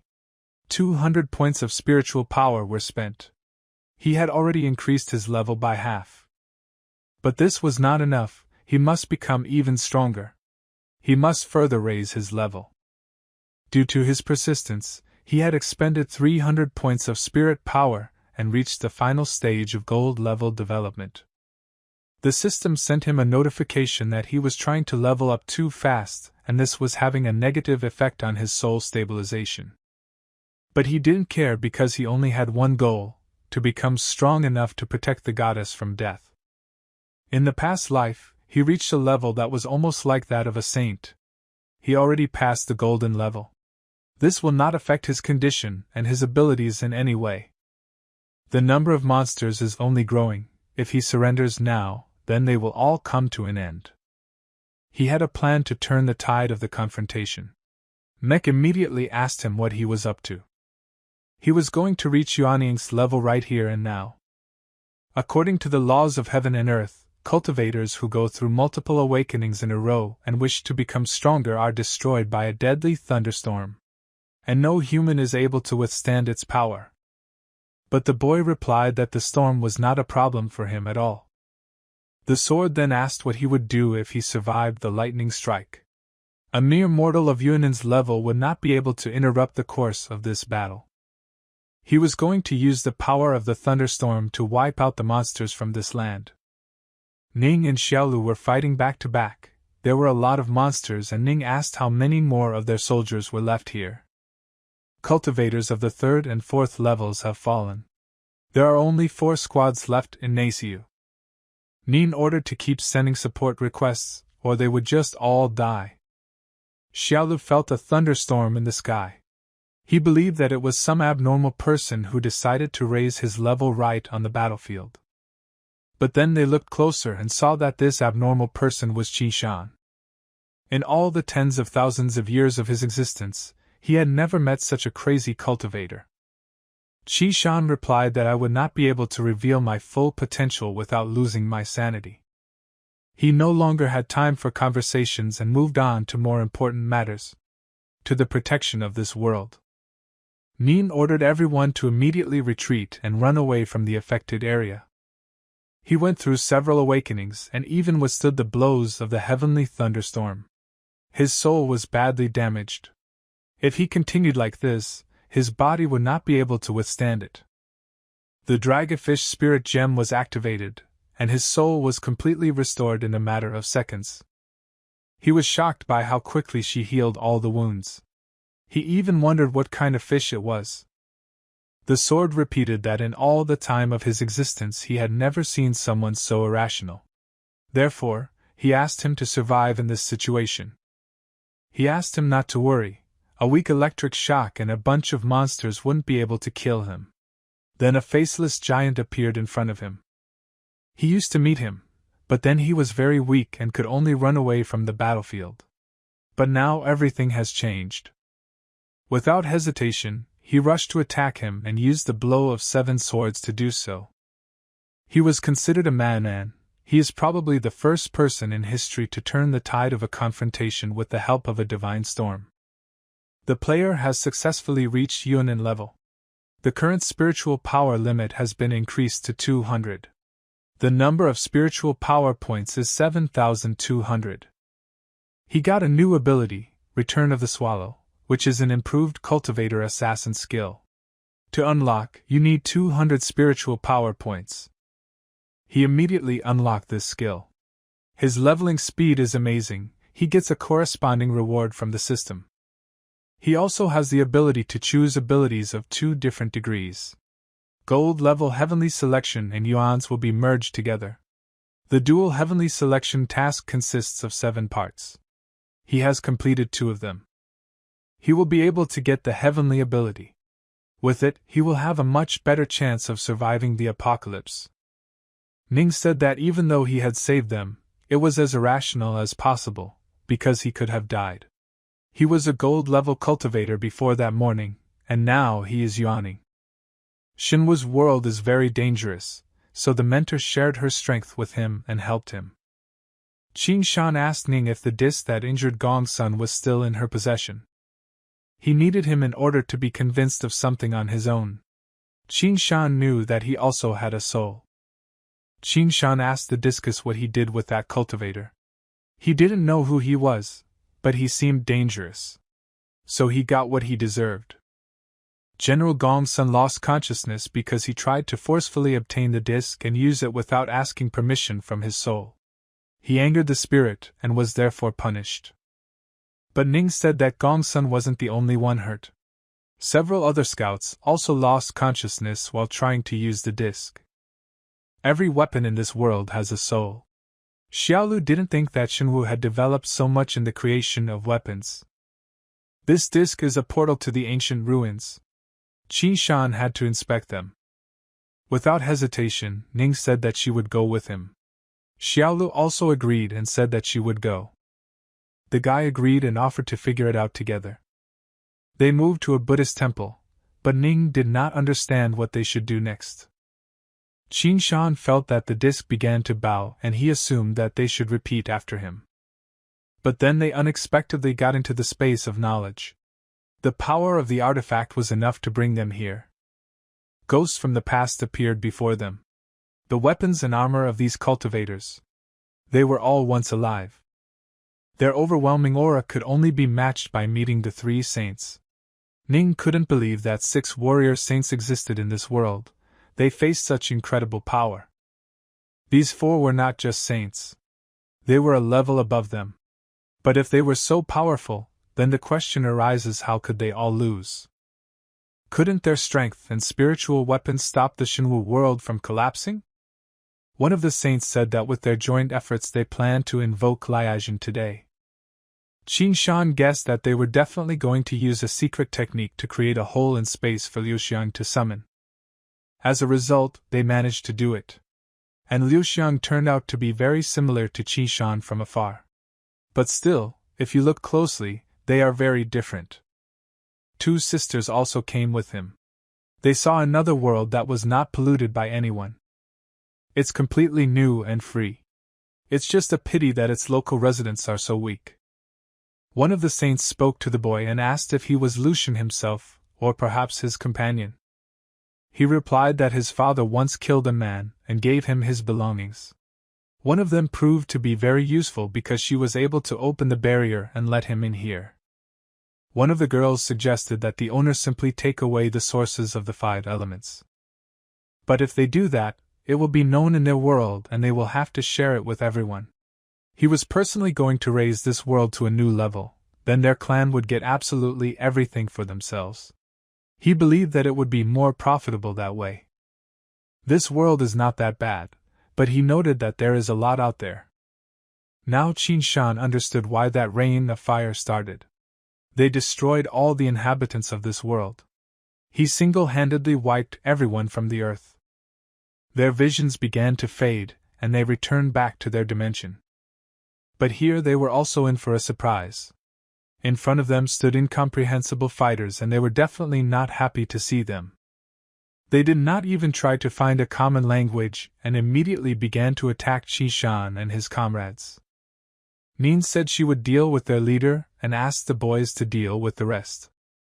Qin Shan did not expect them to be so powerful. Their swords were very strong. These guys were definitely above Yuaning's level. And one of them even reached the divine level. One of the men noticed that Qin Shan had started to use the swallow return ability. This man searched for this ability in many worlds, but he was never able to get it anywhere. But Qin Shan said that today she found it herself. Ning asked why Qin Shan killed him. She wanted to interrogate them all in turn. The boy had never seen clothes like this before. And their divine power was very powerful. All Shenwu cultivators are dead, so they are not from their world. Therefore, there is only one option left. He began to search them. He found an order for a true disciple of Han Qi. He was to lead a squad of cultivators and go to the Shanwu kingdom to search for treasures. He was forbidden to negotiate with other beings. If it was a beautiful girl, then they were allowed to take her as a maid. If the enemy was a strong cultivator, then they were asked to try to save his life so that he could work for them in the mines. It was now clear that these cultivators were from the second world. But it was not clear how they could be mere disciples with their divine levels. It was difficult to imagine how strong the mentors were back then. Since the moment they entered this world, Qin Shan had thought a lot about what was happening here, and now he was ready to share his thoughts. Other cultivators broke into this place in search of relics. When faced with them, they will immediately enter into battle without any attempts at peace negotiations. Each world's resources are limited, and whoever has more of them will be stronger. If two worlds collide in a battle for survival, then a war for resources and the future will begin. For the sake of personal survival, they must constantly develop by suppressing neighboring worlds and preventing them from becoming a threat to their existence. Everyone wants to become stronger in order to survive the apocalypse. And to achieve this, it is necessary to absorb the resources of others. It was difficult to guess what kind of monsters arranged all this. Who makes the worlds fight so desperately for their existence? Where did they come from and who created them? They will soon get to this truth themselves. The sword of a true disciple of the Guanyang sect. Once he showed an ability in himself, the secret flow technique. It was created in a world unknown to them. To master it, you need 190 spiritual power. Qin Shan used 190 points of spiritual power and learned the secret flow technique. He learned the ability from the unknown world and reached the level limit. He can go to 3 divine mission. Now the world of Shenwu is burning in agony. The remaining spiritual weapons are trying to resist that destructive power. The player must get to the very heart of this world and learn its secrets. The sphere will help him unravel these secrets. He has received an enhanced effect of mystery. When he uses the cloaking ability, he can be spotted with techniques. This effect will last for 3 days. He would need it a lot, especially against these invading cultivators lurking in the shadows. Nin pointed out that their weapons are much deadlier than theirs. The materials they are made of are much stronger and sharper. And the talismans are more powerful. And if a war breaks out between their worlds, then it is worth admitting that they will have no chance of victory. One jade talisman contains detailed instructions about how to raise your level to gold. It looks simple enough. Probably intended for simple cultivators in their world. Does everyone have one like it? The armies of their world were only at the gold level. And for them, this is considered only the initial stage. And not only their weapons lose to them, but also the gap between the levels is very large. But at the time, it wasn't clear why the demons didn't attack them every time they raised their level so much. It could be assumed that they had never met them. Perhaps their defenses were so strong that they could easily repel the monsters' attacks. Later, another record was activated. It said that all the cultivators in their world had been destroyed. Shanwu only had spiritual weapons left. But without them, they were unable to do anything. They want revenge for their masters and the fate of this world. If Qin Shan wanted to help them, he was offered to accept this cup. It is able to expel many monsters from their world. However, the legacy of the Buddhists was lost long ago. Because of this, the full potential of this bowl is no longer possible. Ning asked if he was going to help them. Qin Shan replied that now was their chance to learn the whole truth. The Shenwu cultivators used a secret ritual to create a rift in space and summon this purple boy. But the question remained where these strangers came from. They got here through a portal opened by monsters.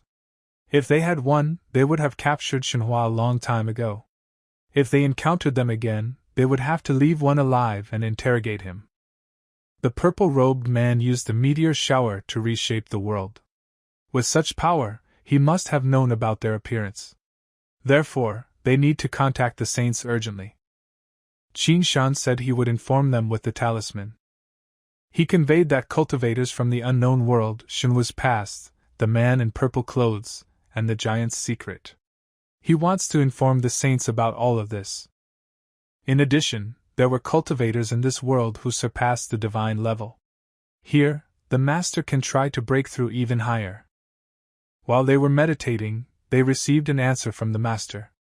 The goddess said that Benyan was wounded and she escaped with him through a gap in space. She said that they had done the right thing. When encountering cultivators from another world, they should be attacked immediately. If the sources of the 5 elements really exist, then this explains why the 3 of them could not surpass the divine level. Their world is very limited.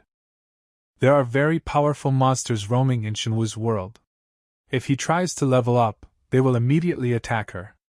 Baiwa asked her to convey her order to everyone. Qin Shan told the generals that he wanted to stay and continue his investigation. They should return to the camp and report on the new enemy. And it was time for him to meet with Rick, he might know something. He was warned not to activate this formation.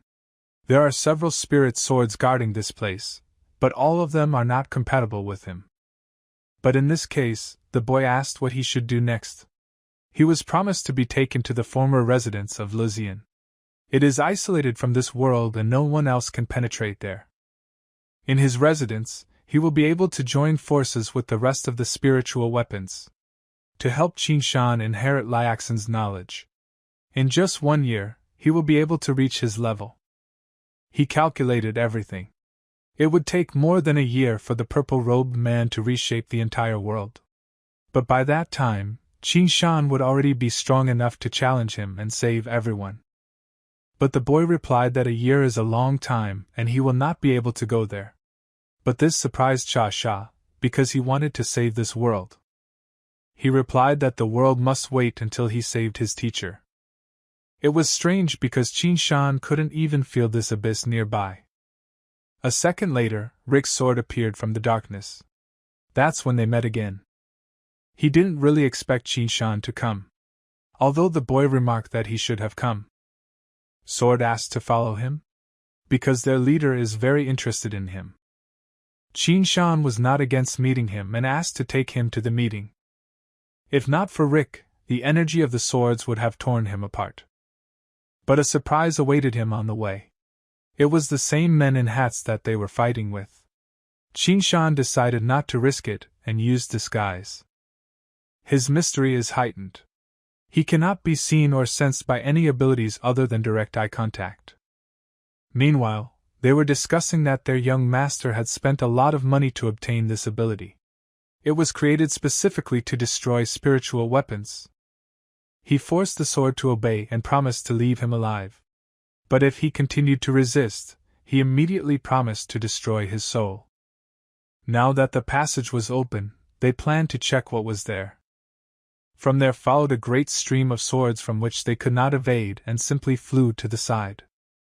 Qin Shan just watched all of this and was shocked at how much power these swords had. Even men's bodies were vaporized by such an attack. They then targeted Qin Shan, but he asked them to stop because he was their enemy. As a result, the swords opened the way for him and showed him the way. The owners of these swords are long dead and have nowhere to go. The boy understood this and felt sorry for them. First a bright light appeared and then the Queen of Spiritual Weapons appeared. The third divine mission was accomplished. This is female armor. Now Qin Shan understood what the cup was talking about when it talked about incompatibility. The guy introduced himself and asked why she called him. Rick is badly damaged and can't explain everything properly.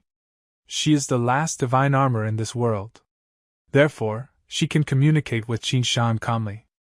At first, she wanted to ask why he refused the offer of the cup. Is there someone whose life is more important to him than the fate of the whole world? The world is worth saving only if loved ones live in it. If he cannot save his loved ones, then what is the point of saving the world? He reminded her of her mistress. The fact that the fate of their world is now in the hands of other people does not bother him in any way, because it is the inevitable result of events. However, she is disturbed by their cruel attitude to their history and the torture of other spiritual weapons. Although she can leave this world at any time, she cannot allow others to suffer. If Qin Shan knows how to overcome them, she is ready to help in whatever way she can. He said that he needs to find the sources of the 5 elements. With their help, they will be able to unite the worlds.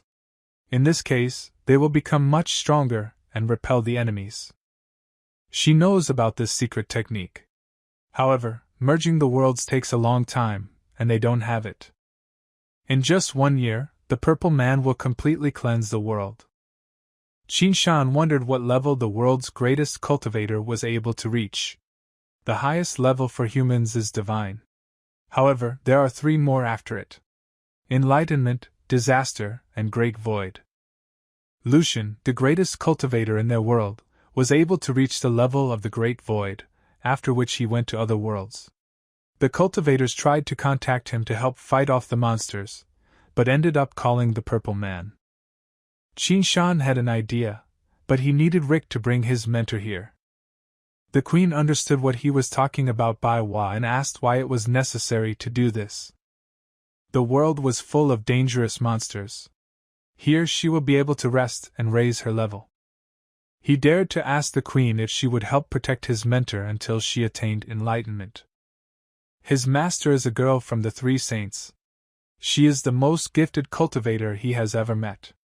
But the limitations of their world did not allow her to advance further. The queen has seen her in battle. If she can really achieve enlightenment, she will be a good ally. However, if this plan fails, then everyone will know about this place. It will be a real disaster. Qin Shan swore on his life that she would make it. But if she can't do it, no one else can. The queen agreed because they have no other solution anyway. In 2 days, the purple person will reach the level of the Great Void. If that happens, they will have no chance of winning. But Shenwu was now filled with powerful enemies, and Qin Shan asked if she could handle them on her own. She was very lucky. The strongest person among them went back to her world to forgive the trials. The foreigners who remained to guard this one were not above the divine level. He thanked her and was going to inform the mentor and bring her here. But he was also not going to sit idle this time. He started working on raising his level. The queen said he couldn't do it of his own accord. But he exceeded all her expectations. The boy spent 300 spiritual power and passed the halfway level of yuaning. The queen had to admit that he had enough strength. Now she understood why he rose so quickly. It was a pity that she had not appreciated him. But the fact that he was going to break through to yuaning level right now shocked her even more. After all, continuously strengthening cultivation is a very difficult process. Almost no one is capable of it. He spent 500 spiritual power. The player reached the final breakthrough point to yuaning. Because he passed several phases in a row, the cultivation mastery went to recharge. Qin Shan said that the queen was right and it was really very difficult. During the break between cultivation, Goddess Baiwa finally arrived. She noticed that he had already reached the final stage of yuaning. Although he is not as strong as Ning, it is really impressive. Qin Shan presented the goddess with the primordial flame armor. He also presented the goddess with the queen. She immediately asked Baiwa if she believed in her powers, that she would be able to break through to the level of enlightenment. She replied that if no one bothers her, she will reach him without any problems. The queen said that there were 4 powerful saints in this world. She asked if she had the strength to defeat them alone. The girl said that when she raised her level, killing them would be no more difficult than just chopping vegetables. In this case, she allowed her to start the test. But she decided to notice something right away. This armor is designed for protection, not for attack. As soon as someone above the divine level appears here, she will not be able to resist. And then she will be forced to retreat. Qin Shan understood that if the queen left them right during the storm trial, the mentor would be in danger. She clarified once again whether Manhwa wanted to advance to the next level. With this kind of cultivation skill, she could quietly hide in the spatial gap and avoid this battle between worlds. The goddess replied that this is her world and she will not allow anyone to touch it. Cultivators like this girl really like the queen. She watched her battles. This heavenly blessing would suit her fighting style. And she was given a gift. It looks like something that she herself did not guess. But it is much more detailed.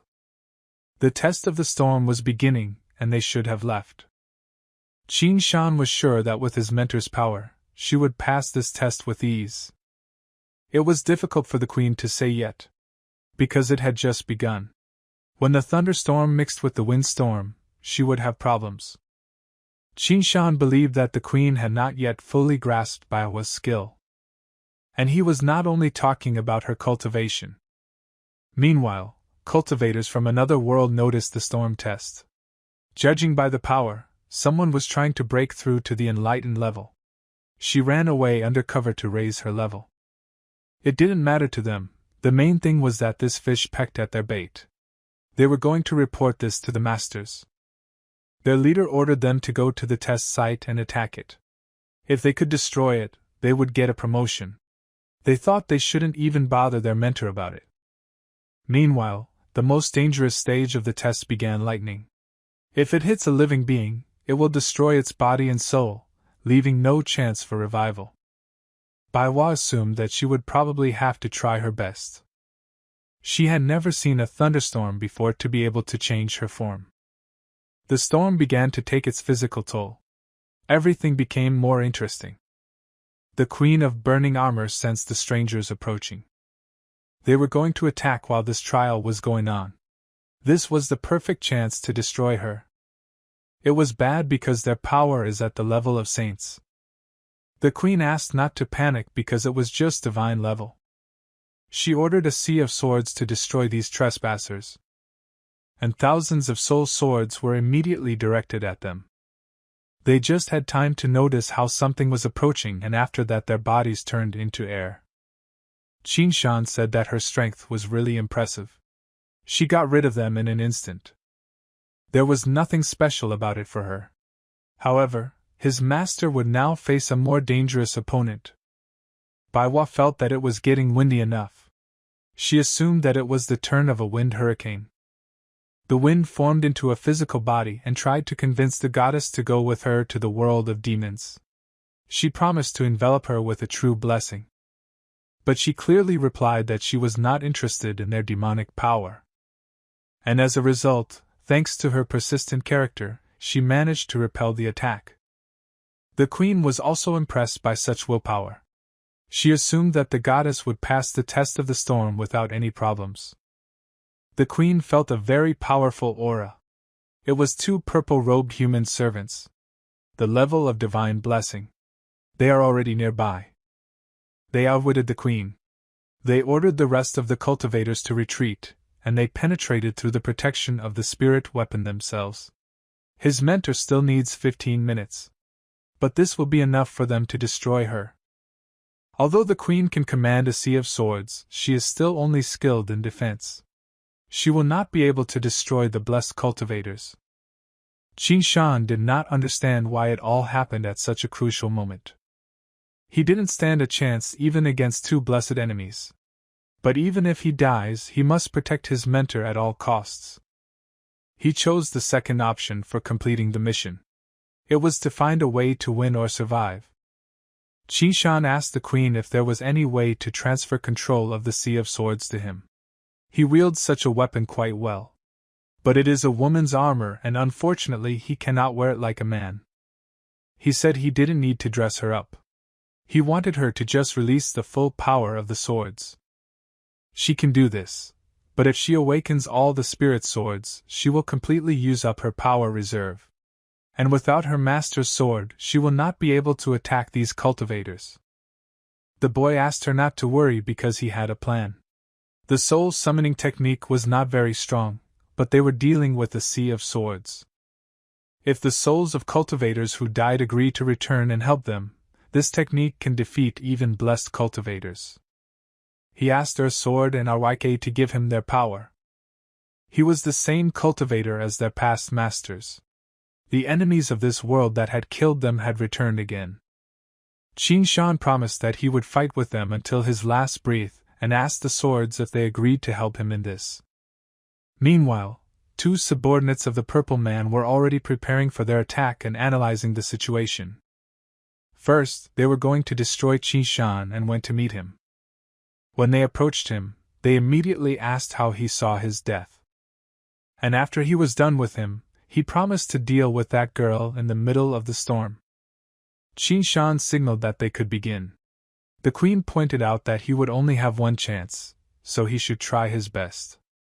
The boy decided not to waste time and called all the souls of the deceased owners of these swords to take revenge for their humiliation and abuse. Their bodies became physical and Qin Shan ordered to start attacking. The foreigners believed that it was just a bunch of old broken swords, and they would not be able to make anything divinely blessed. But he was very wrong and paid for it with his miserable life. Qin Shan said that with souls, he was capable of destroying even blessed cultivators. He himself had never seen anything like this. Who would have thought that a single soul summoning spell could destroy a divine cultivator? The other stranger could not accept that he dared to kill his younger brother. He promised to catch Qin Shan and skin him for 3 days and 3 nights. Fortunately, the boy had one more sword of karma left. The freak admitted that his techniques were indeed very powerful, but he needed to somehow evade them. Qin Shan pointed out that this sword's attacks always hit the target. In addition, it will return all the damage done directly to his soul. But he could not believe it, and considered it impossible to this day. One blow is filled with the power and strength of hundreds of thousands of cultivators. Even a blessed one will not be able to survive such a thing. They killed the blessed level cultivators. Gained 1000 spiritual power. The cooldown time has passed and Qin Shan can raise his cultivation level again. After the murder of 2 subordinates of the man in purple clothes, he himself went into contact to personally find out who did it. He decided that there was no point in rising to the level of the Great Void. He would go to him right now and tear him apart. The queen said that he would soon be here and they would not be able to defeat him. She did not understand what to do next. Qin Shan said the answer was very simple. They would attack him with everything they had in their arsenal. But the queen said that she did not want to joke now and she was not going to die. The boy told the queen that she could go if she wanted. His life was not worth thinking about. The Purple Man was shocked that his disciples had died at the hands of a boy of Yuanning's level. As he descended to the ground, Qin Shan grabbed the 2 swords with his trembling hands. You should not grieve. It is much better to die in the battle for your ideals than to endlessly regret what you have lost. This is the path of a cultivator. The queen said that his mentor had now received a divine blessing. She believed that she should have broken through to such a level a long time ago. She felt the pure energy of the Shenwu world. Thanks to her, she was able to break through to a new level. Baiwa decided to thank Qin Shan for this. He brought her here and protected her. The situation from the outside is quite deplorable. Hundreds of enemy cultivators are already actively attacking their soldiers. One of them is blessed and the goddess needs to save her soldiers. Qin Shan couldn't understand where they had so many blessed cultivators. There were 4 of them, but only 2 remained. Baiwa said she wanted to compete with them and test the blessed level. The boy said he would go with her, but she insisted that he stay here. His level is very low. If she can't protect him, he will die. He believed that she really underestimated him, even though he had just destroyed 2 blessed cultivators. Due to the effect of the test, his master is unaware of what was happening from the outside. Besides, she is right and he really is weak enough. Qin Shan said that this was indeed true, because without the help of her swords, he would not have been able to overcome these 2. The 7th divine mission was completed. The next goal was to survive because he might die at the hands of the Great Void Cultivator. This time the choice includes 7 heavenly abilities. Each sea creature represents an ability. He needs to choose one. In this case, all abilities were taken from the power source of the Shanwu world. The system somehow remembered that Shanwu is an endless ocean, and Rika's previous owner was the king of the seas. He should know this world better than anyone. Qin Shan asked Rick to help him choose the strongest heavenly ability. If he liked it, the boy promised to help find a way to repair him. These creatures hold great power. However, one of them is special. Qin Shan listened to the advice of the sword and made his choice. He wanted a koi fish. He gained a new ability, illusory movement. The ability to teleport. They will be able to exchange places with any creature in the mead of his divine vision. It is the heavenly power of the primordial source of power. No living being can escape its effects, either through formation, secret techniques, or forbidden abilities. Qin Shan decided not to waste time and rather test her in action. He tried to combine 2 abilities at once, illusory movement and reduction. In this way, it will appear that he has not moved at all. This is an ideal ability for a swordsman. Since the sword helped him choose the ability, he must also hold back his promise. After they finish the war, he will collect all the necessary materials and he will be as good as new. The queen announced that the battle from the outside was over. His mentor was truly a great fighter. She simply broke into their ranks and was able to fend off the attack of the blessed. She was sorry she couldn't compete with her. Together they could just make fun of their villages. Qin Shan asked her not to regret anything. After all, she had helped them immensely. But now Qin Shan must also go to the battlefield. He thanked the queen and hoped to meet again. Now she had to choose whether to leave this world or stay in it until the end. Qin Shan immediately went to the Shanwu camp to find out how the goddess was doing. When they met, her affairs were in order. The master wondered how powerful their opponent was. Baihua replied that they are excellent competitors with both swords and techniques. And their armor and weapons are even more impressive. She was barely able to overcome them even when she fought at full power. Bayan asked her not to be shy. She defeated them immediately after breaking through to a new level. When she fully mastered it, she would become even stronger. According to the information she managed to gather, another blessed cultivator is moving towards them. Moreover, their purple-robed human master will soon reach the level of the Great Void. And if that happens, they will have no chance of victory. She caught a few for soul searching and found out that their Guanyang sect had already captured 3 worlds, after which they were slaughtered and enslaved by the inhabitants. Their own world is dying. They are trying to collect as many resources as possible while it still exists, then leave with all their sects. She didn't have enough words to describe all the horrors these otherworldly cultivators had gone through that she saw in their memories. Later they would see it in their souls. The master didn't understand why they couldn't just peacefully merge with their world. But the goddess did not understand how you can calmly communicate with those you want to kill. Besides, the more worlds they conquer, the more they will be able to raise their cultivation level. The difference in their strength is simply huge. Therefore, they need to break through as soon as possible. Bayan supported the idea and said that if they even died, it would be better from lightning than from other cultivators. The goddess said that in that case she would go with them and protect the world. Qin Shan, meanwhile, asked the mentor to hand over the demon vessel to him. And he immediately asked if he could take from her the ability to search souls. She agreed without hesitation. The master pointed out that this vessel was a very important treasure for the demons. When it belonged to him, they kept trying to take it back. Qin Shan pointed out that it would be dangerous for him to pass the test with it. Meanwhile, the boy was not against demons. He would not have to look for them himself. Qin Shan bowed and said that he had to leave on an important matter. The master said that the demon vessel and the soul-searching ability. These things need to be careful, but she calmly handed them over without any further questions. He guessed that this guy might turn to the dark side. But the goddess said if it happened to him, it doesn't mean it will happen to Qi Shan. He replied that he was just worried about her student. Manhwa said that it is enough to waste time, and we need to break through faster. Qi Shan learned Soul Search and spent 200 spirit power points on it. In the ranks of the enemy cultivators, there are a whole crowd of strong warriors, while they only have one blessed level master. It is even difficult to say whether the other masters will be able to break through to this level. With such a difference in strength, they will definitely lose. He asked the Earth Sword if these cultivators had ever met demons. From what he knew, demons were not all powerful. There were worlds they could not reach.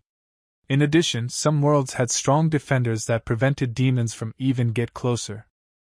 These are two completely different scenarios.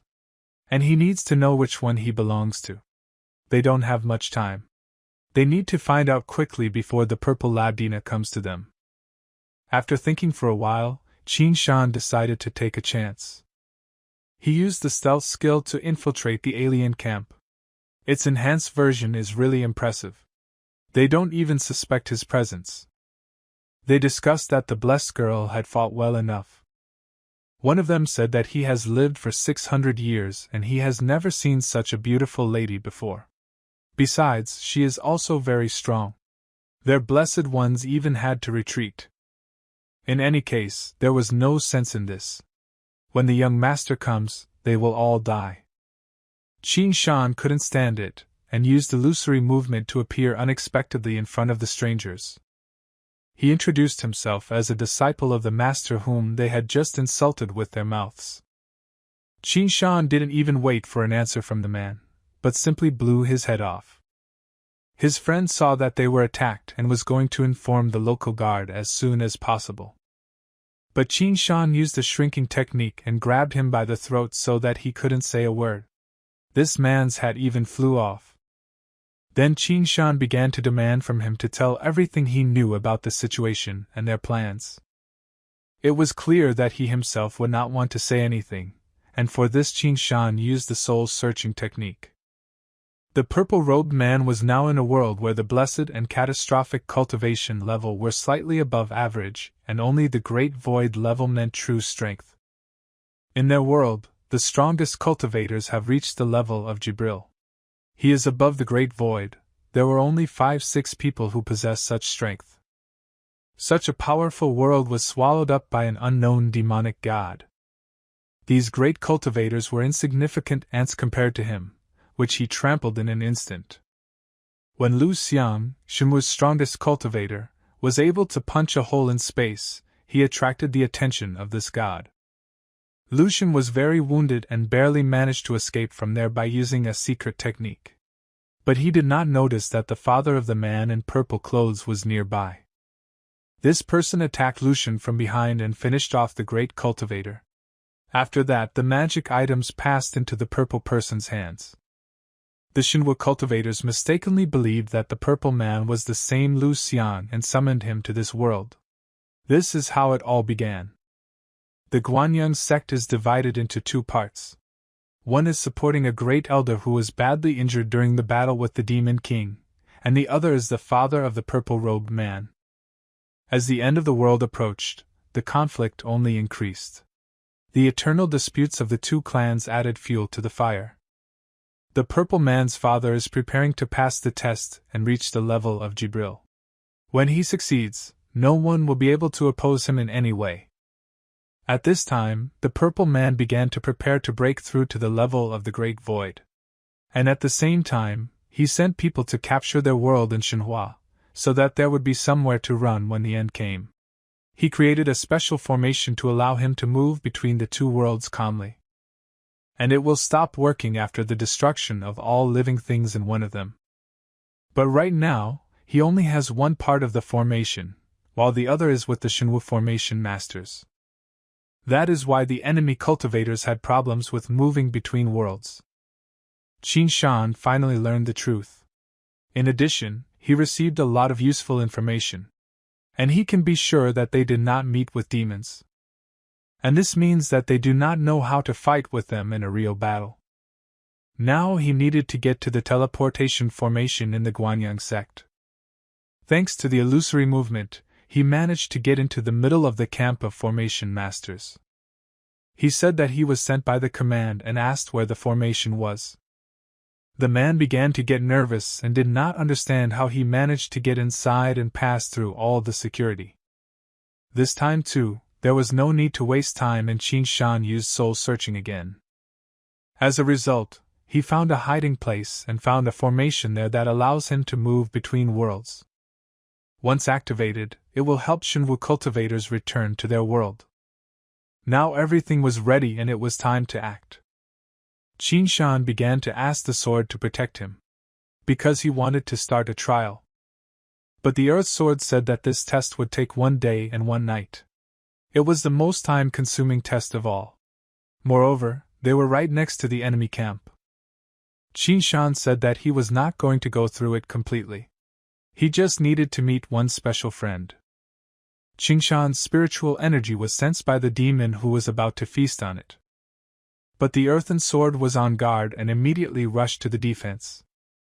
He then turned around and asked Qin Shan why he started the trial but did not maintain his energy flow to advance further. The guy replied that it would take a long time to explain everything and after a while he would understand everything himself. He was being chased by a demon, and she assumed that this handsome boy wanted to break through to the level of a saint. She said that the test was so boring and offered him to play with her.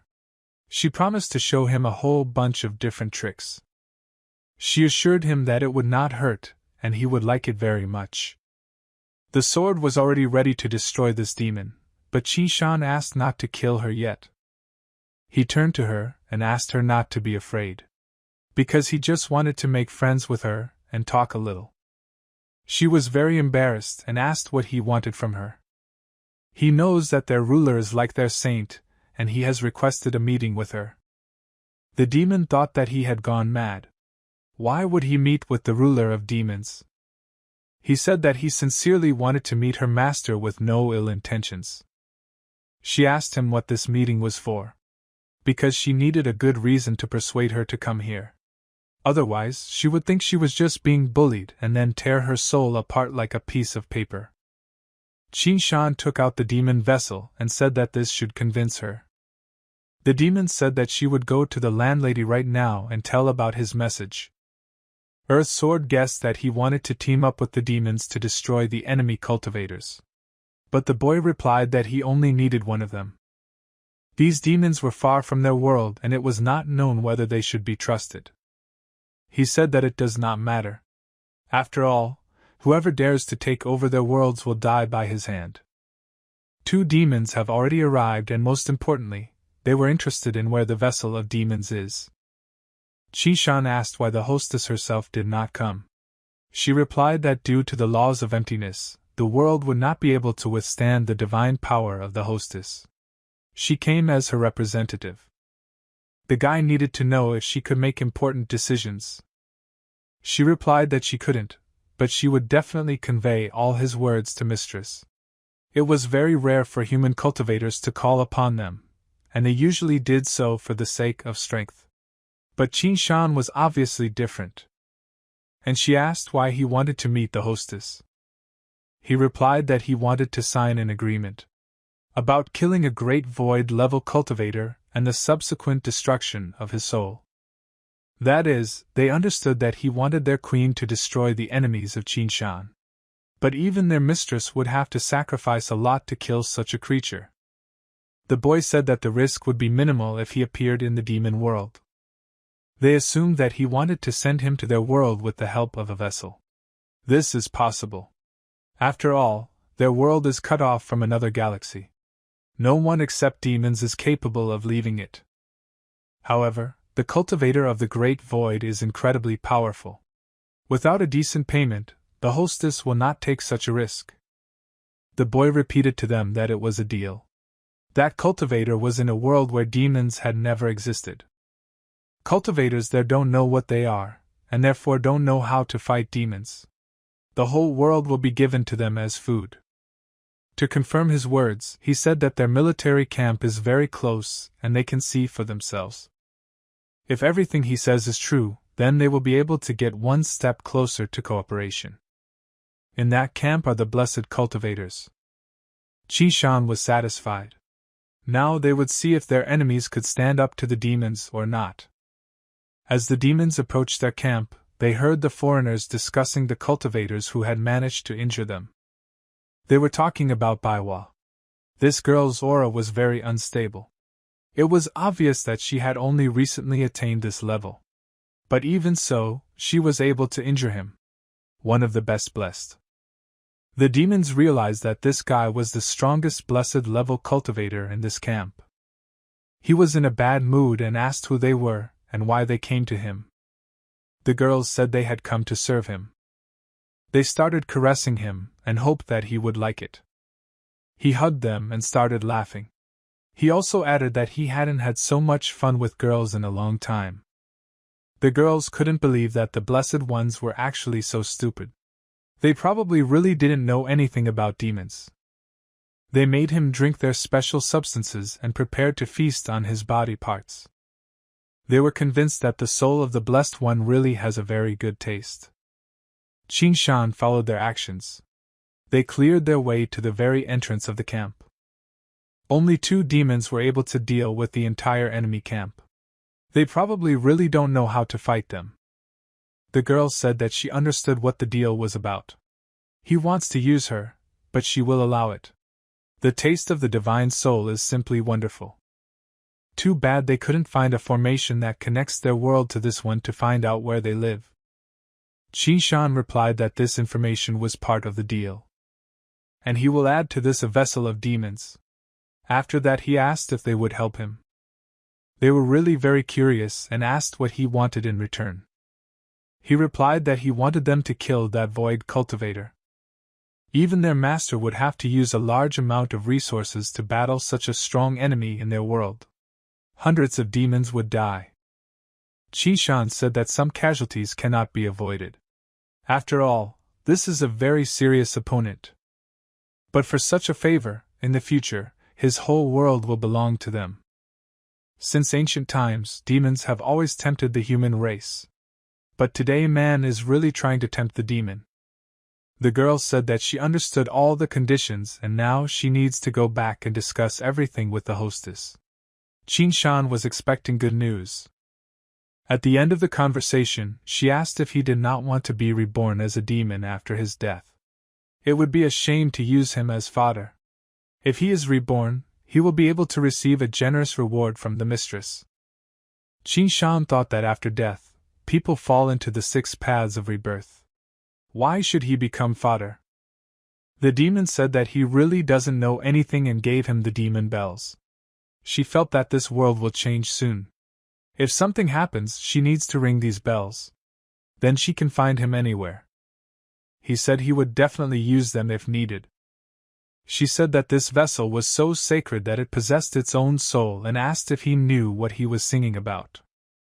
A noble white stallion standing alone on the mountains, chewing lonely grass, when he himself is like jade.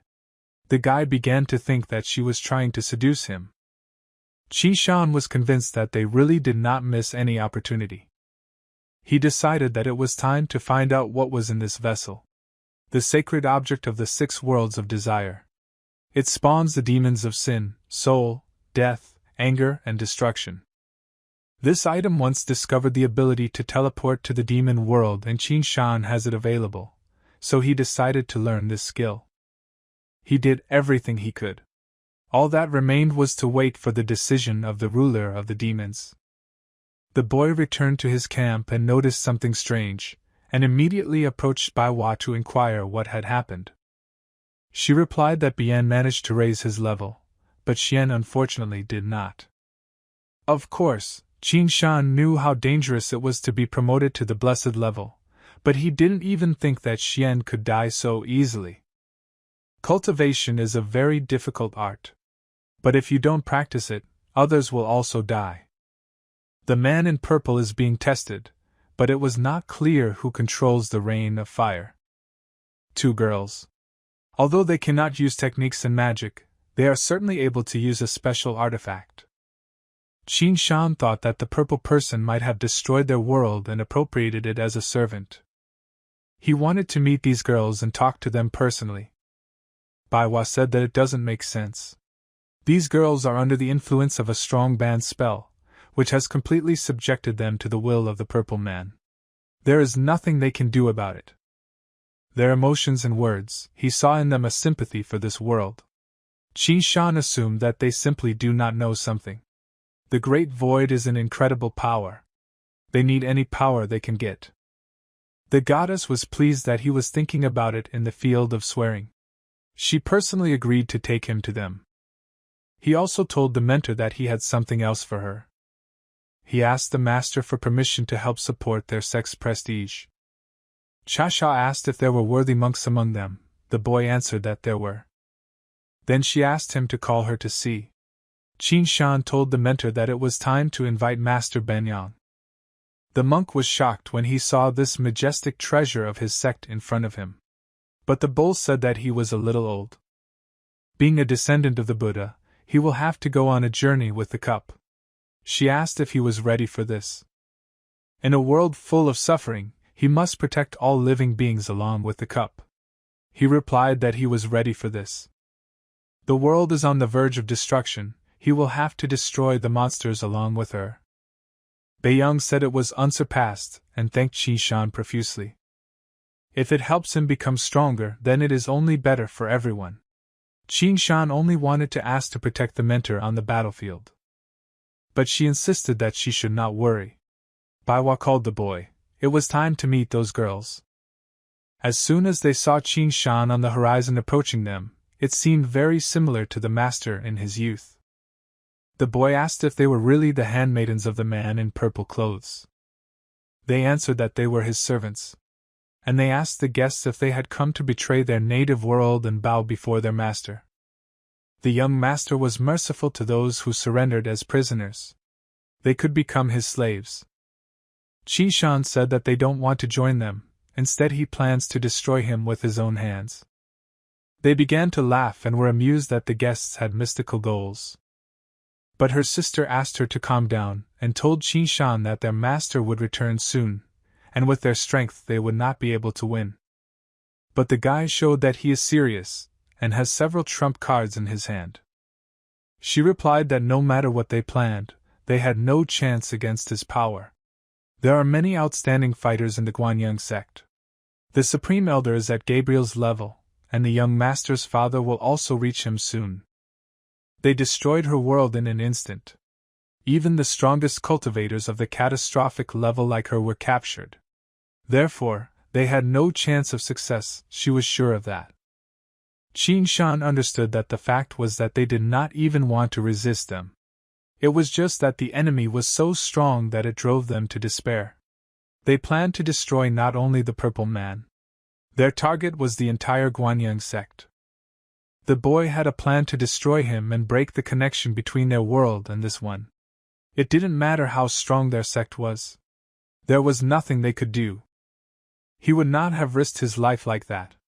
And he did not ask them to do anything. He simply asked not to interfere and to count on him. Suddenly their master appeared and said how dare they kill his people and sentence them to death. The maid was surprised that he passed the test much faster and arrived in this world. While everyone stood in a stupor, the monk Bian appeared and rushed at this monster without a word. The purple person asked how they dared to use such weak techniques against him. Everyone watched as Master Bian attacked him. The Shinwu's spirit weapon also came to his aid. His maid asked them not to stand still. Such a weapon would definitely not stop him, so she ordered them to run away. Because if they stay here they will die. They asked them to run faster. While the young master is busy and does not see them. Last time, when the elder sister saved someone, he made her kneel in the hellfire. The master told her that when he was done with these ants, he would teach her. Manhwa said that the time has come. She saw it in the prediction of her own death, she will probably die here. She considered herself to be similar to Qin Shan. She was left without parents at an early age, and did not know what it was like to have a family. After her sect was destroyed, she was obsessed with revenge. Even after reaching saint cultivation level, she was alone. But thanks to him, Xiaolu, and Xuxi, she finally felt the true happiness of having a family. She said that they are the most important thing in the world for her, no matter how difficult it is. She asked to protect them and live a long and happy life together. After these words, she did not expect an answer from him, and jumped to help the monk. Although Qishan was weak enough, he was willing to do anything to save the master. He should have a small chance. If someone helps her, then maybe it will be possible to change the fate. The maid asked her sister what they should do now. Many people from different worlds asked them for salvation, but they never managed to save anyone. While they decided to just watch, Qishan asked them to stay away anyway. The boy decided that it was time to use the help of demons in this confrontation, and took out the necklace. The girl did not even expect that he would call her so quickly, but she was not upset. He asked what their hostess had decided. As it turned out, she was still thinking about his proposal. For the first time, the demons saw a cultivator of the Great Void. He would be able to defeat them all by himself. And she was sure that this world did not have long left. Qishan said if their queen continued to doubt, then soon his offer would become inactive for them as well. She assumed that they didn't have time to discuss the details. She would only enter the battle if the cultivator's soul and his world belonged to her. And he also had to give up the demon vessel. The boy agreed to such conditions, but promised her all this as soon as they were over, so that he would not worry about her leaving them. She can't fully move into this world because her aura is very powerful. Only with the vessel can she use her true powers. Only demons can use it. So she can help him if he doesn't want to give it up. But no one has ruled out the fact that he himself can activate it. The demon was sure that an ordinary person was incapable of using a demon vessel. But she believed and agreed, and advised him to keep his word better. After they finish, he should give her a vessel and a formation for the transition between worlds. He asked her not to worry about it. He didn't need a whole world of enemies for such a small thing. So he asked her to start acting. She could never believe that one day in her life she would work with a human. The maids noticed how inexplicable cracks began to appear in the sky. They were demons. She had seen such powerful creatures only in ancient paintings. They are going to use the demons to defeat their master. This is very daring because humans have never cooperated with demons before. The girl approached her sister and quietly said that it was time for revenge. Meanwhile, the master was competing with the monk. He wondered how long he would be able to hold out against him. Because his powers are definitely not infinite, and the barrier will not be able to maintain the same attack power all the time. Baiwa joined him. He didn't expect to see her here. She asked him to rest, because the real battle was just beginning. Purple said that he is only at the beginning blessed level. Does he really think that his attacks will be able to hurt a master like him? But then he saw a goddess in front of him. It was unexpected to meet such a beauty on the battlefield. He said that there was no point in her fighting for this world and suggested that she better go with him. She was very annoyed by such insolence, and began her attack. He thought that it was a really good attack, but it was very weak. It looked like she really didn't want to hurt him. Now they understood what the power of the Great Void was. The goddess agreed that it was a very dangerous opponent. Bian said that after such a fierce battle, he was ready to die and began to collect all his remaining strength. The owner was surprised that they still did not give up. He decided to let them taste death. He gave them one last offer to obey, or else they would die and experience excruciating pain. He gave them a few seconds to think, and said that he would destroy the monk first. But Baiwa came to his defense, and told him not to even think about it. Bian thanked the goddess and asked permission to help her. He used the artifact that Qing Shan had brought for him for this attack. But their opponent was not only strong, but also cunning. He approached the monk from behind and captured him in her spiritual shackles. The goddess was forced to use the technique of the 5 elements, the pearl dragon. And she managed to free the saint, probably because of her great desire to save him. She understood that it was very dangerous and Bian could already be dead. Qishan kept asking how much more time she needed and asked her to do it faster. But she ordered not to rush her. Without enough demons, they would not be able to defeat him. The demon tasked the girl to go and check what this cultivator is capable of. Purple tried to find out why Baiwa was protecting the old monk, because he didn't think it was worth worrying about him so much. At that moment, a demon approached him imperceptibly. She flew up behind him and decided that he had fallen into her trap. But as soon as she touched him, the demon immediately dispersed in the air like dust. Thanks to the amulet, he understood that some creature approached him, but he did not notice it. The sisters realized that it was their protective amulet. It saved him from this attack and repelled the blow. This amulet contains power from an absolutely other world. Without its true accounting, they will not be able to break through such protection. Although Qin Shan could activate the demon vessel, his spiritual power is not enough to open the gate to their world. To do this, he needs to borrow her power. She was surprised that he hadn't given up yet. But the boy said that in front of her stood the true soul of a great void cultivator. He was interested in whether she wanted to give up. She replied that of course she didn't want to. But he was still a cultivator of incredible power. She assumed that they wouldn't be able to capture him even in the demon world. But he asked her not to worry because he has a special plan.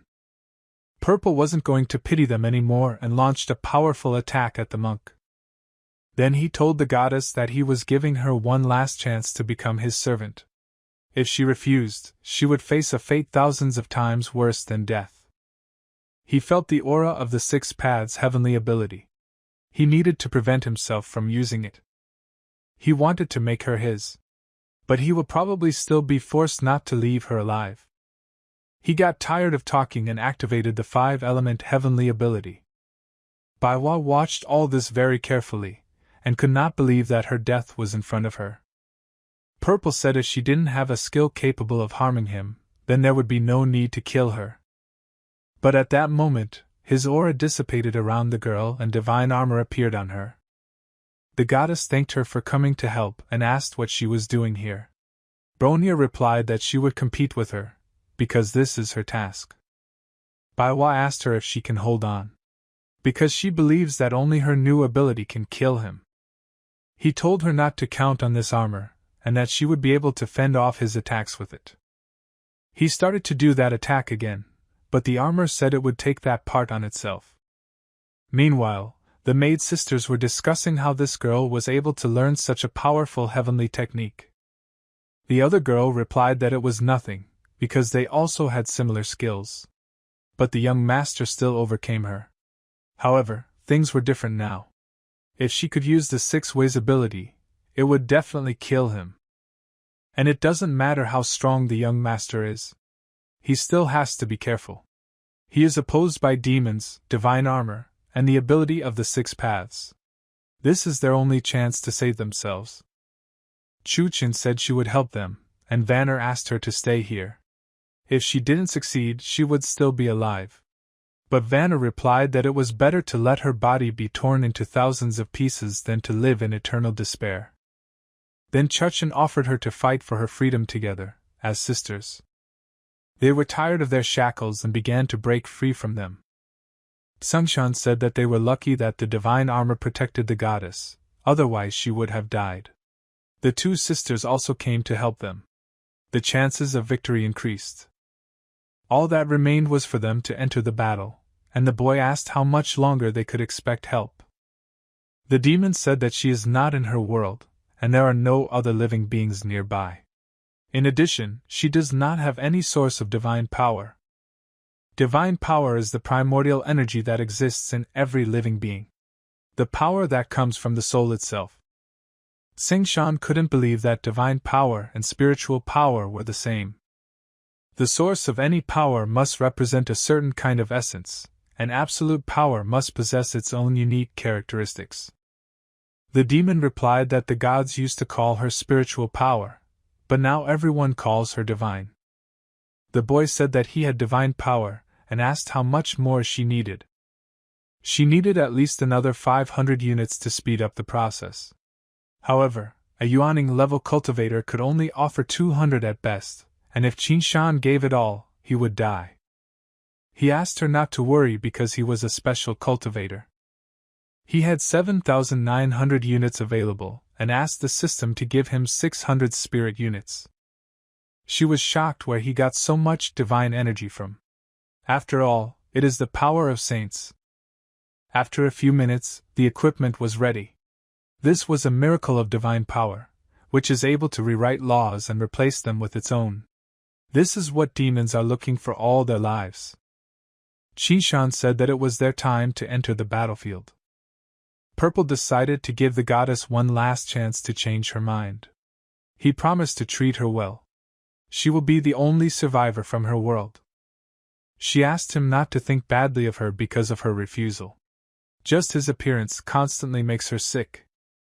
He shouted that he would first kill her, then capture her soul and cast 32 subjugation spells on her, then return her to her body to spend eternity in agony. His sisters flew to him and said that they had come to help him. But when they got close enough, they began to activate the heaven's evil eradication technique against him. He had always wondered why they were so obedient. It seems that all these years, they had been quietly accumulating spiritual strength to break out and fight him back at the right moment. The girl asked to hurry, because she will not be able to restrain him for a long time. From that day on, the master planned to force them to obey for good. The last protective talisman of the Guanyang sect. It is able to protect him from any techniques that are weaker than the saint level. But the sisters were not fighting for life, but for death, because this was their last chance to break free. Therefore, they continued to attack him and tried to restrain him. It was no wonder that they were able to hide all this spiritual power from him. The master did not know that she possessed such techniques. She replied that she had not learned them herself. Zia's older sister had passed them on to her before he began to torture her to death. The girl said that it's all karma. But it made the owner laugh. He doesn't believe in it. He was forced to upset her, but in 15 seconds he would be able to return to his world with this formation. He planned to return with help and kill each of them. His desire was to capture their souls and subject them to eternal torment. Manhwa asked him if he really thought he could escape from them. She began to attack him again with the 6 paths saint technique that he feared so much. The demon of death appeared before them and asked who would go with her to the other world this time. Manhwa replied that there would only be one. There would be a high price for a ticket for a great void cultivator. In exchange for taking him with her, she asks the girl for all her divine and spiritual power, and she will spend 1,000 years in hell with endless torment. If she refused, no one would take her place, so she agreed and advanced her power. But at the last moment, Qin Shan appeared in front of them and told them to leave this scum for him and not to sacrifice themselves. He asked her to trust him and she, as his teacher, believed his words and hid her power back. The host said that she had missed her only chance to win, and now he was going back home. But he couldn't escape. A huge world. An endless ocean. Millions of those who seek enlightenment. The demon began to call the queen and other demons to come to her and help her get a new world. He said it didn't matter what they were up to, but it was too late. Vanner didn't believe that this was the end, it just couldn't be that it all ended like this. The demon said that the teleportation to the demon world has begun, but the distance between them is very large. They probably won't succeed. But Qin Shan insisted that he must handle it. He asked to prepare to catch him. Crimson said that resisting them was enough, he had already cast more than 300 protective spells. They wouldn't even be able to get close to him. Qin Shan used the holy technique at the same time as the illusory movement. The owner was simply shocked, he was not at all prepared for such a development of events. Qin Shan was smiling and said that it was definitely over now. There was a lot of confidence in his eyes. Manhwa flew to the boy and began to give him a hand to pull him out of this tornado. But she didn't have time. Qin Shan was able to say goodbye to the mentor and look into her eyes for the last time. She could not accept this and tried to open this portal with her bare hands. The demon said that there was no point. This formation closed very quickly. Even if she caught up with him, she would be lost in his endless void. She would not be able to return. She considered him very cunning, because he never gave her the formation for teleportation between worlds. But in any case, there was no need to be upset. She received the vessel of demons and the soul of a void cultivator. The goddess asked to wait. She knew that this girl was the embodiment of the demon queen. Could she not enter this world? Even she can't go there. However, if someone entered there, it means that he can return if he learns the necessary technique. Her student still owes her the world, and she asked him to tell her when he will return. And if he doesn't, she will simply take his soul. Manhwa asked why she wanted her student's soul. The demon asked her not to worry, she wasn't going to eat him. She just wanted to ask him if he wanted to become a demon lord and serve in her world. The goddess asked to prove to her that she is not lying, because otherwise she will not be able to let go of the demon who craves the soul of her student. The queen was surprised that she possessed an Azura technique. She has such a low level, but despite this, she possesses such powerful heavenly techniques. How is this possible?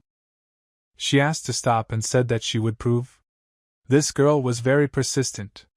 Although Qin Shan is really worthy to fight for his transformation into a demon. The demon said that the heavens would witness that she would never threaten Qin Shan's life. The goddess said that demons always tell the truth when they make an oath. Surely she really does not lie. Even when Manhwa became a blessed cultivator, her fate remained the same. But her disciple intervened in her course and pulled her out of the embrace of death. The aura of death appeared and disappeared. Her future is a new leaf. He is only waiting for her to rewrite her destiny and change the future. Before leaving, the demon queen said that she was jealous that Manhwa had such a disciple. The goddess promised that the next time something like this happens, she will be merciless. It's time to act. The divine armor asked what she planned to do next. Manhwa asked what she thought about uniting their worlds. Bronya replied that the spiritual weapons in their world had long since disappeared. If they united, everyone would win.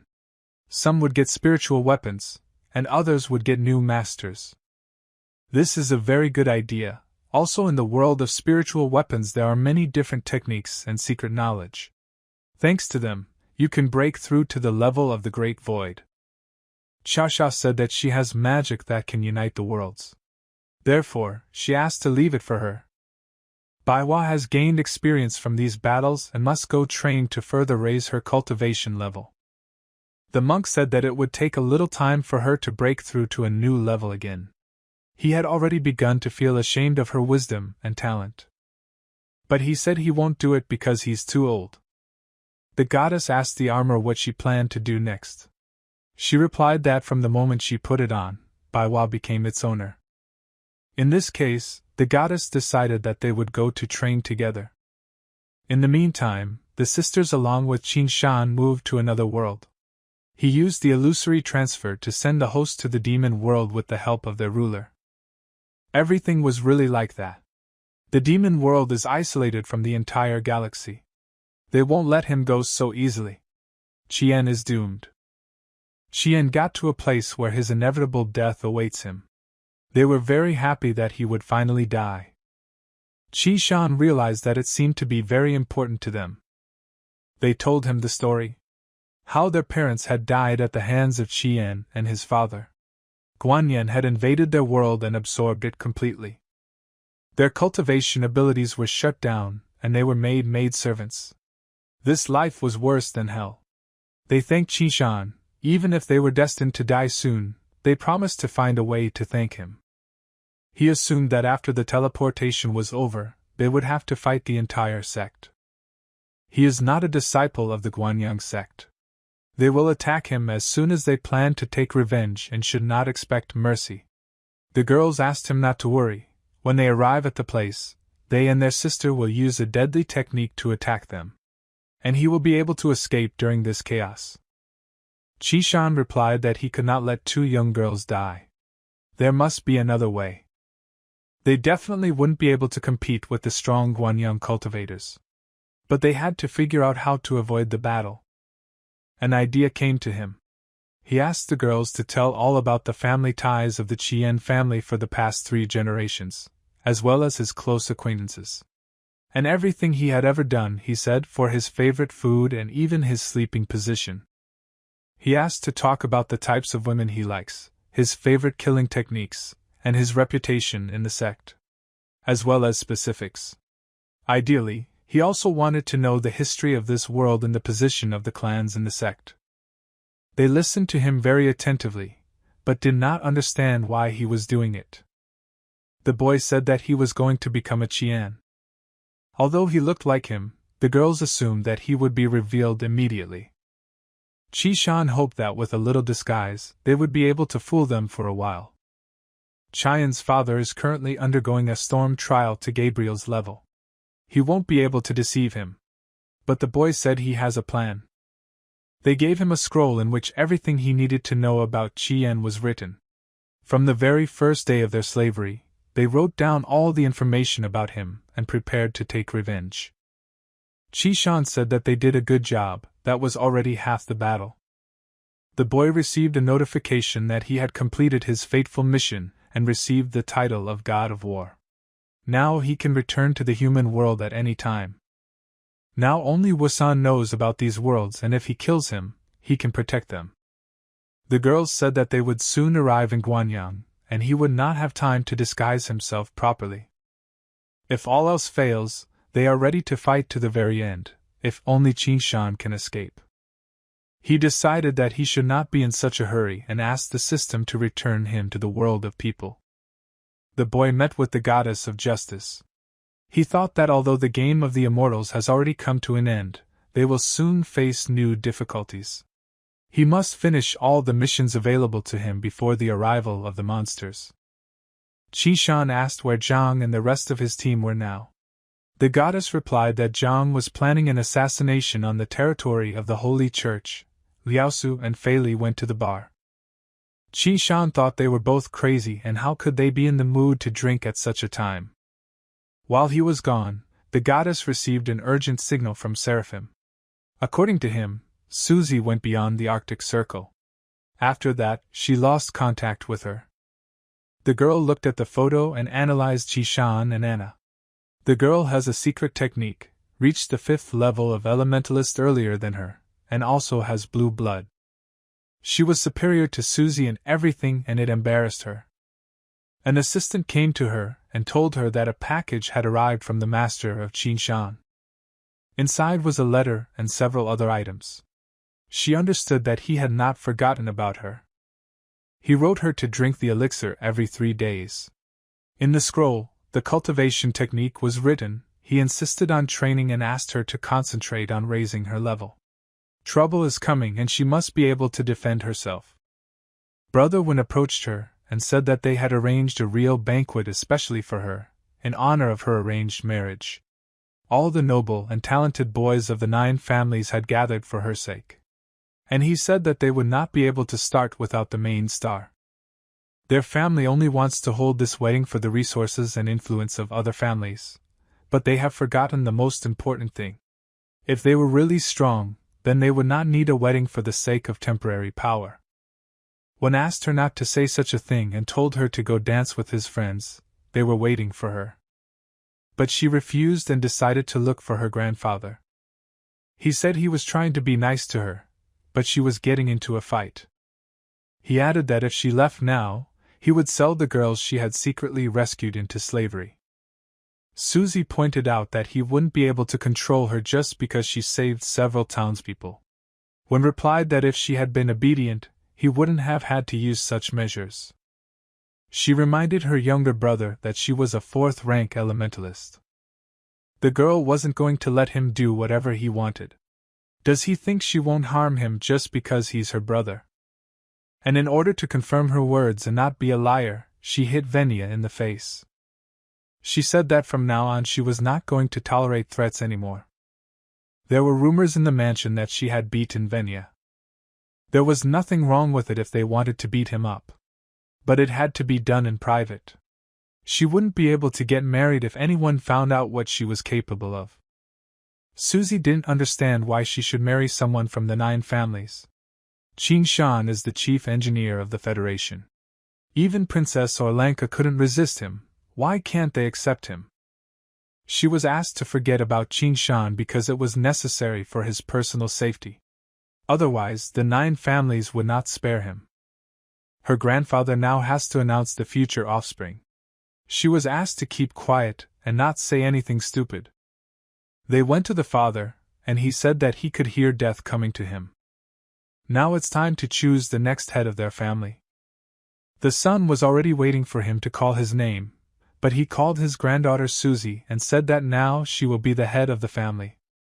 The son couldn't believe these words. Why didn't he choose him? He didn't believe that Susie could endure the niche of the head of their family. All the more, Susie will soon have to get married, and how can she become the head?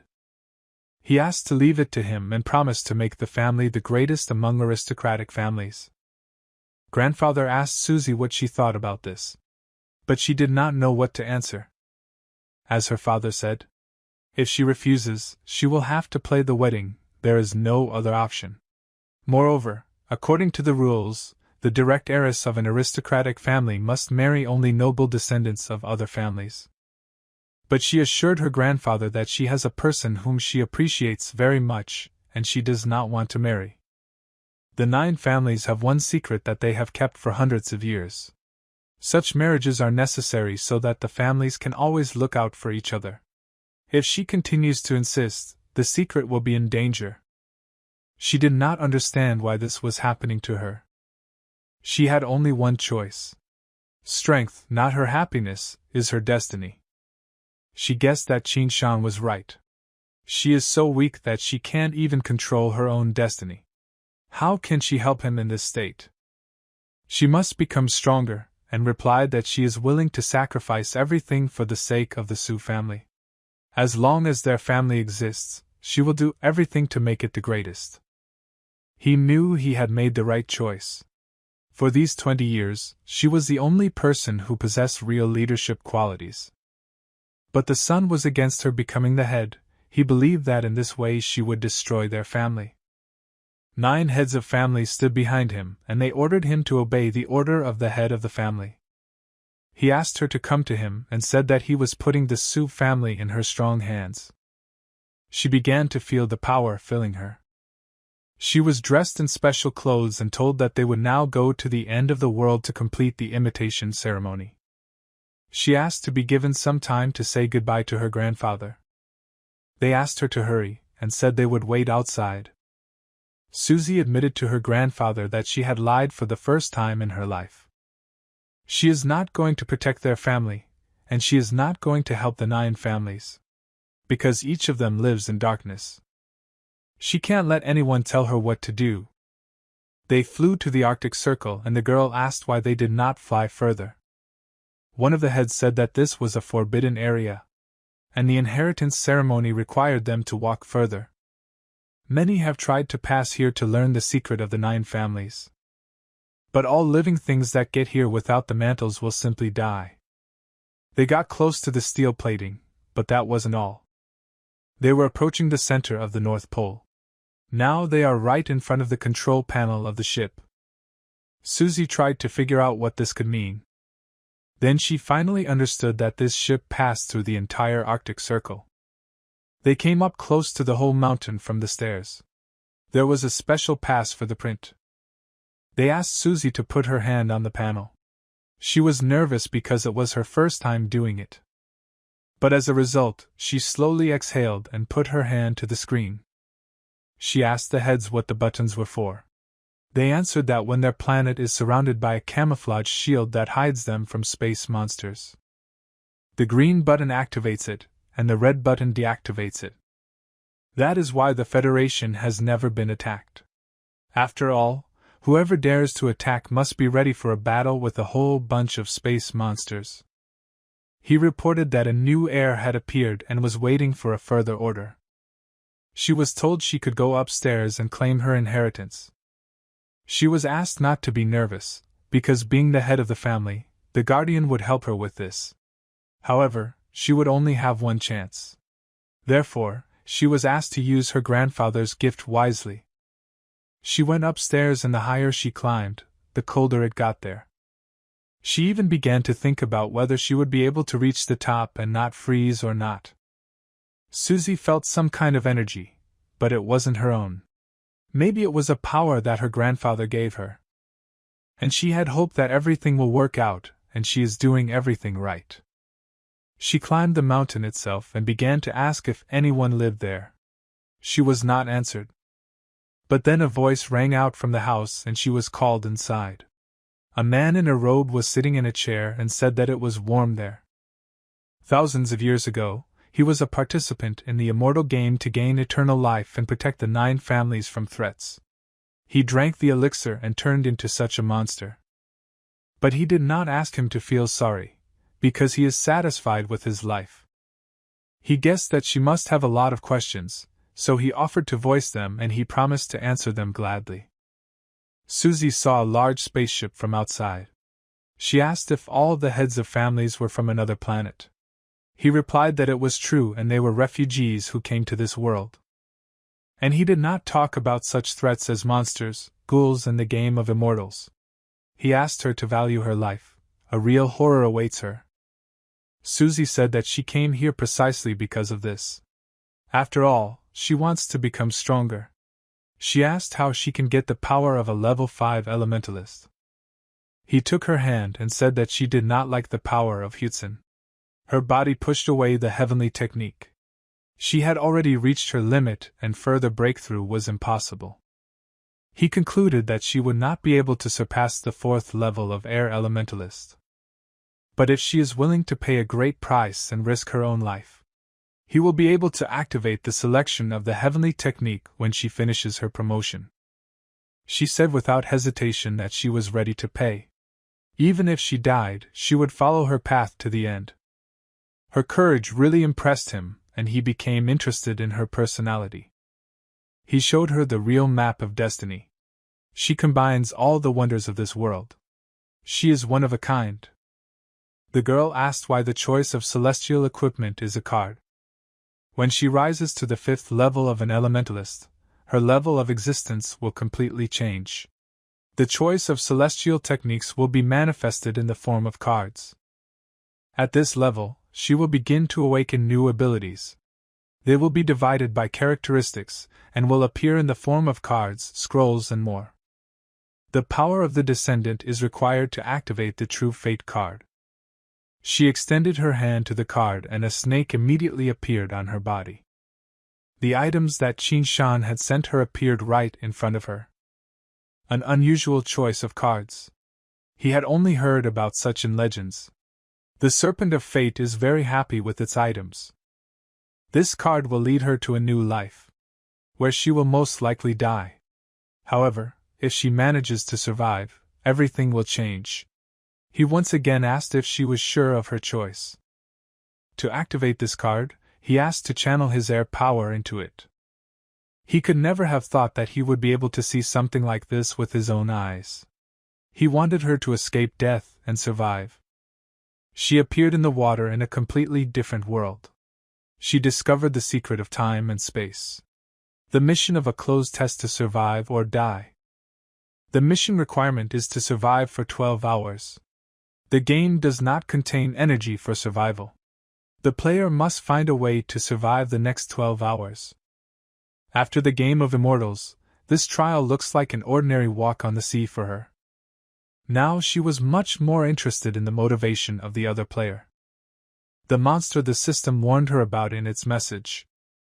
She was in the middle of the sea and wondered if she should fight this monster, if she could defeat him at all. Contact with Seraphim has been lost. Unable to contact Goddess of Justice. Unable to locate exact location. Unable to contact Qi Shan. Activating this program means she is in danger. This ring is made of special nanomaterials. It can automatically regenerate energy as long as it is in contact with the sun, air, or other resources. Qi Shan asked her to use it to survive. Something similar to a knapsack appeared on her back and she promised to survive. Thanks to this, the monster did not have time to grab her, and she successfully broke away from him. Qin Shan also learned that Suzy had become the head of the Su family. And right now she is participating in the inheritance ceremony of 9 families near the Arctic Circle. The guy asked if she could get hurt in a normal ceremony. Historical records for the last 400 years say that no head has been hurt during this ceremony. He was calm that she was not in danger, especially since she has an established program for protection during emergency situations. He asked to send him the location of Fei Li and Liaoxing. He wants to meet them. Liaoxing dreamed of being 10 years younger and approaching these girls at the club. He asked Philo what he was thinking about. He answered that about his ex-girlfriend. Liaoxing asked him to wake up, because he no longer has any chance with his ex in her current state. Therefore, he suggested that he occupy his head with something else. He said that he would like to live as a simple person. Suddenly Fei Li felt a very familiar aura in this club and turned to see who it was. It was Qin Shan. He tapped Fei Li on the shoulder and said that they would rest soon while he was working. Fei Li asked how he became stronger. After all, he simply disappeared and gained incredible strength. He replied that he didn't do anything special, he just saved 2 worlds. Liaoxing laughed and said that it was very funny that he saved not even 1 world, but 2. Qin Shan asked Fei Li how he was doing with the heavenly technique. While he was coping. As time passed, he began to hear a lot more. In the first hour, he can hear everything behind the walls. In the second, sounds coming from under the floor. In the third, he already began to hear sounds coming from plants. In the fourth, there were thoughts about animals. In the fifth, something came from the sky, and in the sixth is the cry of his ex. It was he who could hear the sounds from 8 o'clock. Qin Shan found it strange that he could hear his girlfriend crying. Her crying has become more frequent lately and he is very worried about her. The guy did not understand what he was waiting for and asked to go to her. He replied that before the end of the world she exchanged him for some aristocrat, and said that she did not want to see him anymore. Since she had abandoned him, there was no point in going back to her. Qin Shan asked to stop social norms and condemnation from others. You should only follow your heart. He heard her cry again. Usually she just smiled and laughed, but now she was just suffering. The guy suggested that he ask her why. He decided to go with him. And he can say to himself that he is just learning his technique.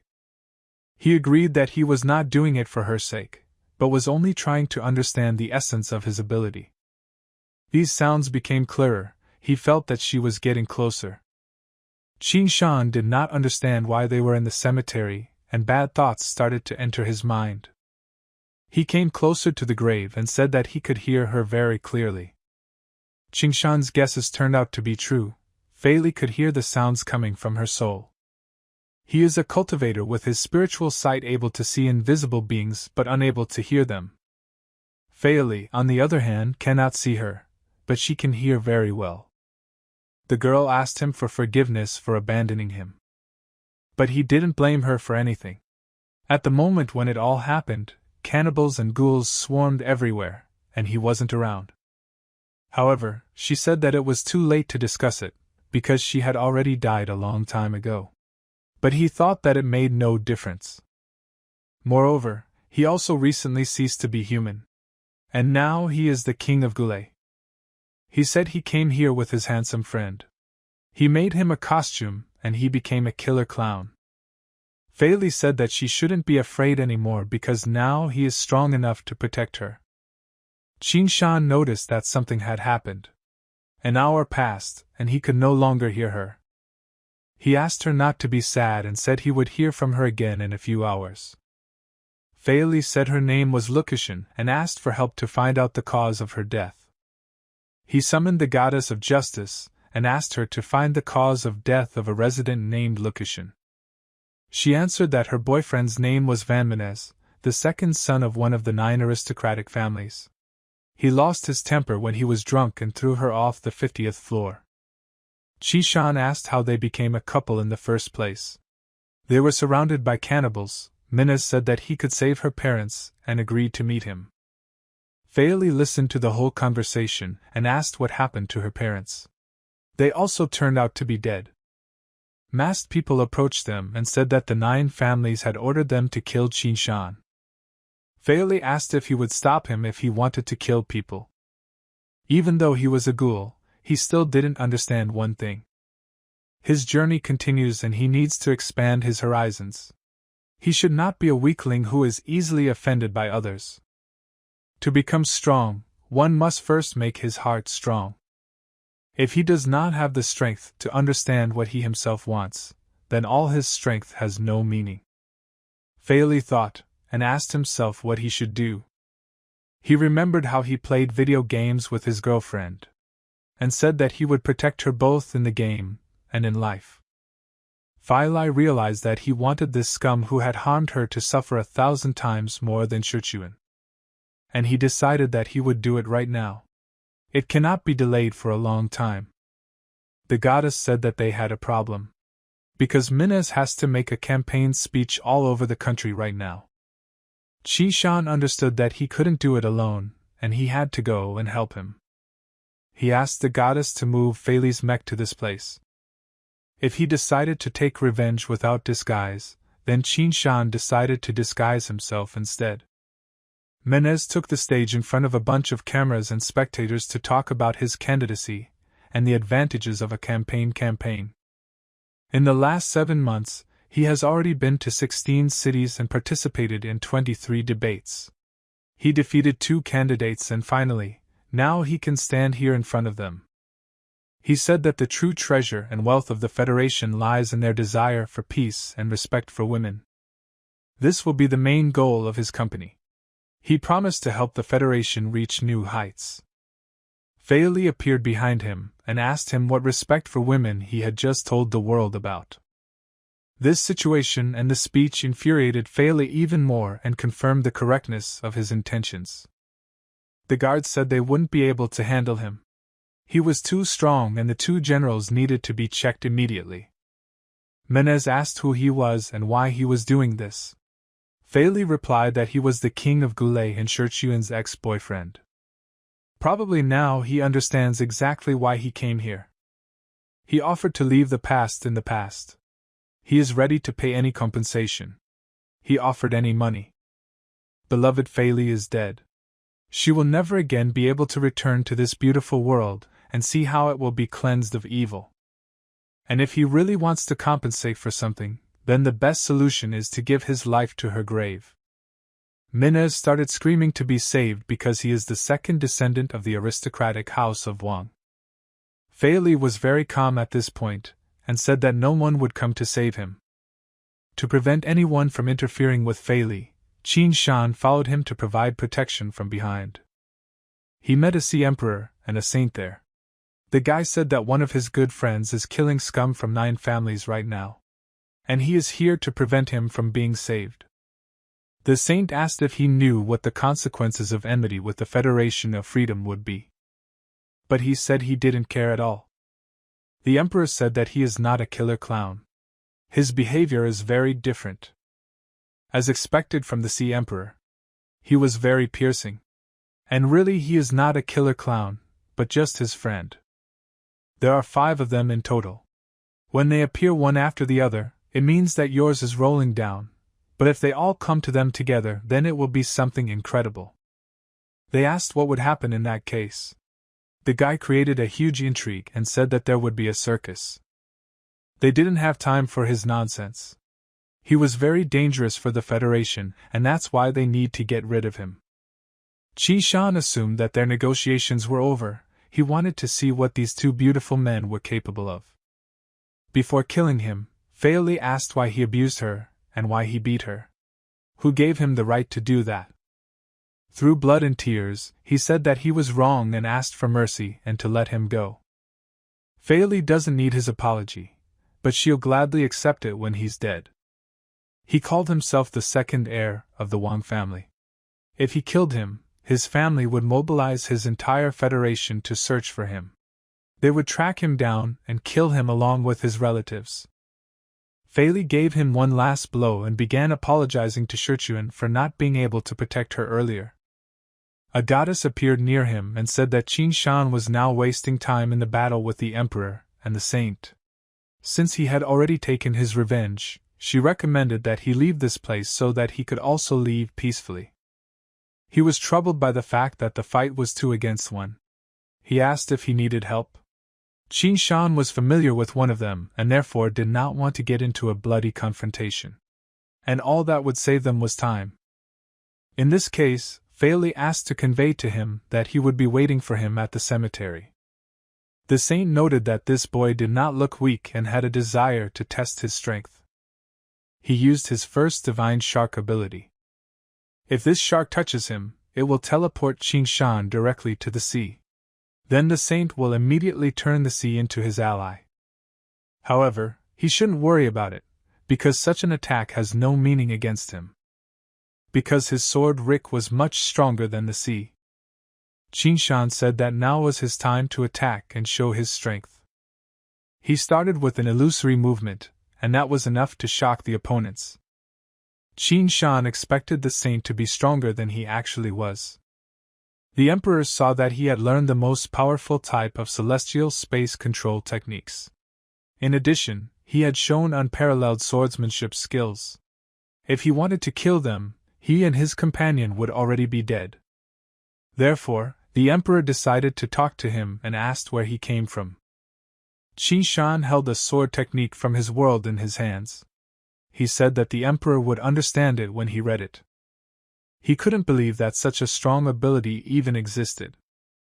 He asked why Qin Shan would give him such a valuable item just like that.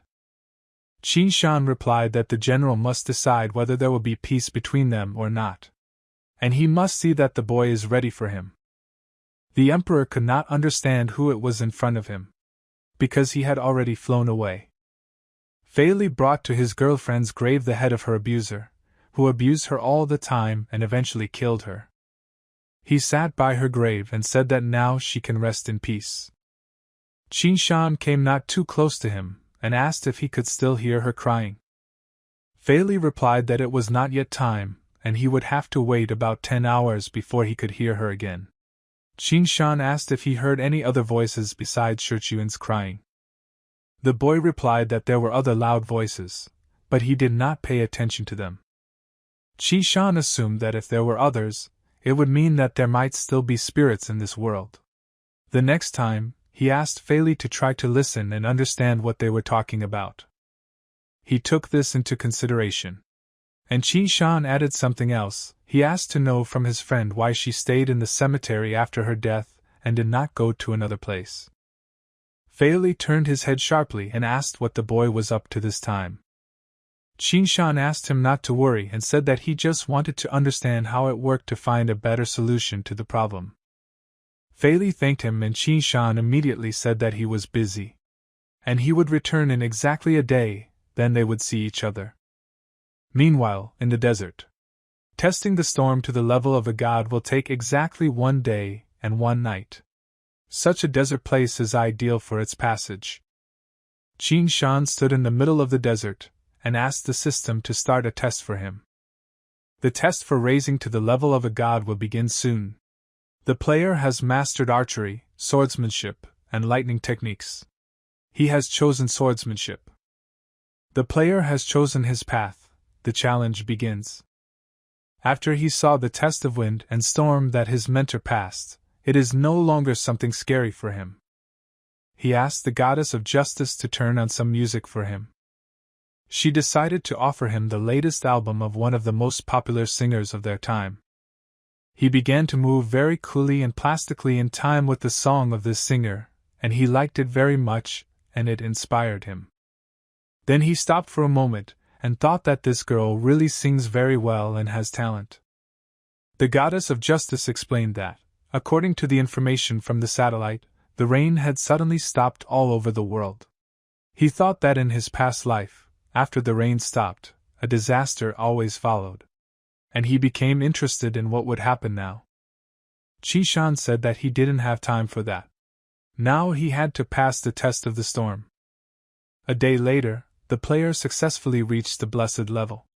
The maximum amount of spiritual energy was increased to 300 units.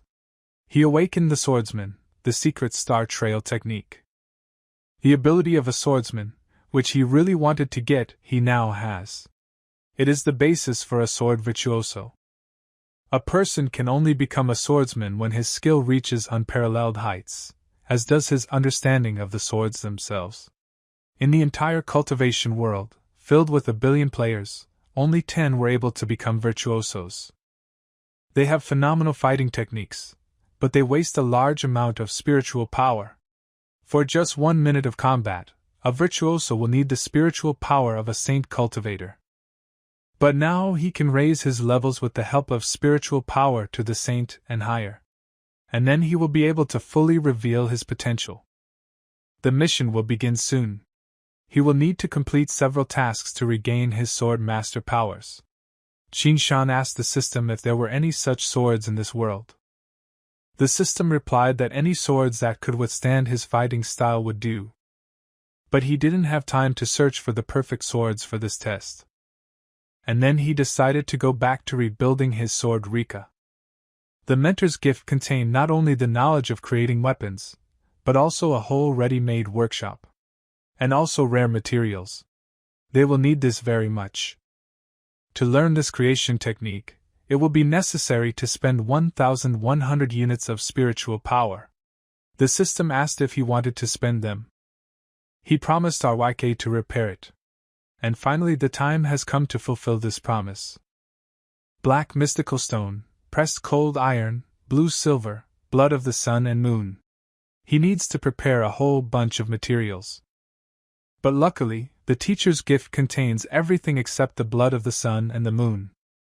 He asked the goddess where he could find it. She replied that the only blood of the sun and the moon was poured into the crown of Emperor Fuzi. But he understood that it would be very problematic and he needed to invent something else. The goddess said that a small warship was trying to board the Star Citadel in the core area. Qishan asked for a little more information about him. Captain Yun is the owner of a level 4 technique, capable of creating personal small spaces. The boys suspected that they were obviously up to something and were not acting thoughtlessly. They have a goal and a specific task. Qinshan asked them to wait a bit and ordered the goddess to activate all the robots in the Star Citadel. He decided to create an illusion for them. Yun was displeased because he and the team were going through very long inspections. His assistant said that it was perfectly normal because they had been going through even more inspections the day before yesterday. They received a voice signal that they have successfully passed the check and access is open to them. The door began to open in front of them, and they stood motionless by it in anticipation. When they got inside, Yun ordered to check if there were any problems with the core system. The assistants accepted the order and began the execution. While his workers were working, Yun watched the process and kept turning something in his hand. Qinshan was curious. He noticed that Yun used his technique and created a space by putting some object in it. The goddess could not determine what it was and how it got there. He assumed that it was most likely a nanobomb. He wanted to damage the core of the entire system. It was good that everything they see is an illusion. Regardless of what they do, the real core will remain intact. The goddess asked if she needed to report this to the army general so that he could be arrested and brought before a tribunal in accordance with the laws of the Federation. Qinshan replied that there was no need to alarm the enemies. He asked to use strong protective materials and isolate them. He wondered what they wanted to achieve. A screen appeared in front of Qinshan with a very aggressive Aang's face. He asked what was going on with Fei Li. How could he kill a member of 9 families on live broadcast? The guy thought it was very unprofessional and now he is in a lot of trouble because of what he is trying to do. Cover up this murder. Qinshan admired how he managed to hide this act and immediately inquired. Zhang replied that he convinced the Federation's National Security Agency to announce that it was a simulation and a test in case of a killer clown attack. Although the citizens still have many doubts on this account, but the topic is closed for now.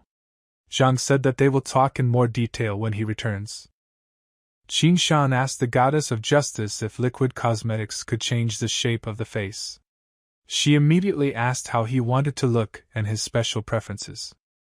He showed her a photo of the same cultivator he wanted to pretend to be for a while. The goddess said that everything is recorded and soon the processing of this appearance will begin, and then they can calmly implement it. Qi Shan thought about it, and it turned out that he would be able to enter the world of Qian without any problems. Meanwhile, Qin Shan couldn't understand what was going on in Zhang's house. Fei Li was doing incomprehensible things, and Liaoxing just watched because he understood that there was no point in denying Fei Li. He said that Shichuan had temporarily taken up residence in this tombstone. He did not want to leave her alone in the cemetery and brought her back home. Liaoxing decided to make a joke and hoped that he wasn't going to fall asleep with it in his arms. Fei Li abruptly approached him and asked why he thought it was strange. But Liaoxing immediately replied that it was a great idea and he fully supported it. While the boys were figuring out their relationship, Qin Shan asked if Fei Li had managed to hear any voices other than her girlfriend's. He replied that he could hear something, but something very strange was happening to them. A very large number of spirits. If he listens, their voices should become clearer, but this does not happen. The boy then asked if Fei Li had asked his girlfriend what he wanted to know. She said she was being guided by an unknown force after her death. She had been guiding her for a while and the power suddenly disappeared, leaving her in the graveyard. Qin Shan was surprised by the fact that she simply disappeared. Hypothetically, after death, the soul is directed by an unknown force. However, if it disappeared, then the souls of the dead remain in this world. Fei Li also didn't understand how this power could simply evaporate and disappear into thin air. Zhen entered the room and suspected that something very strange and terrible was happening again in their world. He was no longer surprised by it. Qin Shan said that everything is not so bad. If something happens in the realm of the dead, then they mortals cannot help them in any way. At this moment, Shan observed that there was a tombstone in the middle of his house. But Jan was not in a hurry to shout and get angry. He assumed that it was Fei Li's girlfriend, whom he was trying to take with him in this way. In Qingshan's past life, there were no disasters involving the dead. Except for an ice cataclysm. It was the final stage of the apocalypse. Humanity was dying, and monsters were everywhere. Even with the power of millions of cultivators, in the past they were unable to deal with this trouble. The god-level players were powerless against the ice cataclysm. All they could do was fight to the death. Qin Shan needs to complete the virtuoso mission as soon as possible and get this power. The others must also become stronger to resist the total evil. Time was already working against them, and Qin Shan took out the techniques he had prepared for his friends. He asked them to study them very well. Fei Li was very happy because with this technique, he would be able to see Shichuan just like Qin Shan. And Zhang, if he mastered the technique given to him, would be able to fly just like Qin Shan. And if Liaoxing learns his perfect technique, he will simply become stronger than he is now. Qin Shan said that this is an enhanced physical state technique. It will work with any ability. He has prepared thousands of different techniques. Once they have a chance, he will give them to all mankind in this game. In the meantime, a program was shown on TV. They said that this evening the president of the Federation appeared at the funeral of the scientist, Professor Teng Xuan. John noted that the president had been attacked during the last holiday banquet. He was surprised how he was able to reappear in public so quickly. Liaoxing considered the president a very strong nut. But there was one important nuance. He was not at all like himself. His behavior and even his hand movements were not like the real president. The correspondent said that when Professor Tansen, the father of modern energy, was at an audience with the president, he had a heart attack. It was not possible to save the professor. Liaoxing couldn't believe that Professor Tang had died. He couldn't believe that such a healthy person could die so early. After this reaction, Fei Li assumed that they were friends. Liaoxing replied that when all 9 families hunted him and had nowhere to go, he gave Liaoxing a clone to initiate his death. This was how he saved his life.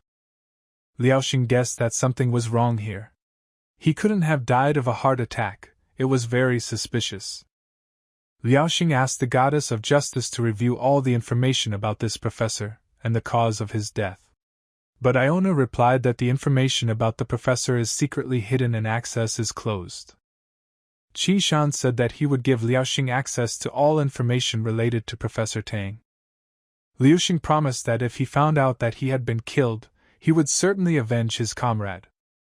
While Liaoxing had already begun to devise a plan for revenge, the goddess of justice announced that the liquid cosmetics were already ready for Qin Shan. The boy took one of the vials and handed it to Fei Li to try it on himself. He injected himself with a dose of cosmetics, and literally in a few seconds he became like Qian. It was amazing that even ghouls could use this substance, and it worked perfectly. Qi Shan said that Goulet's characteristic features could not be removed with cosmetics, so he suggested that Fei Li wear special lenses.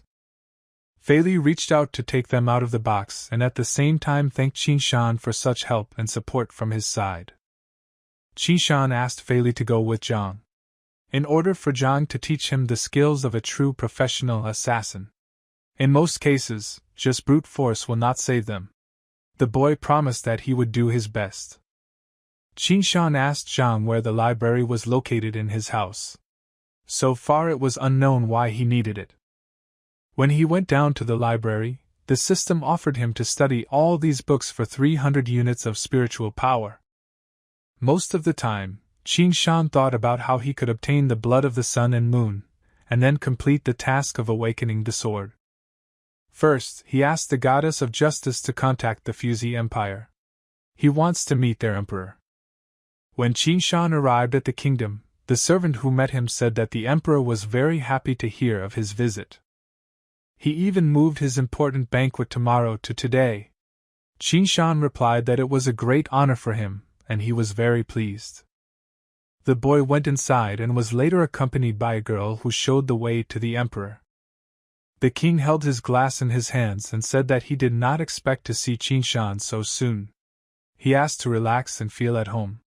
The most important thing at this banquet is to have a good time.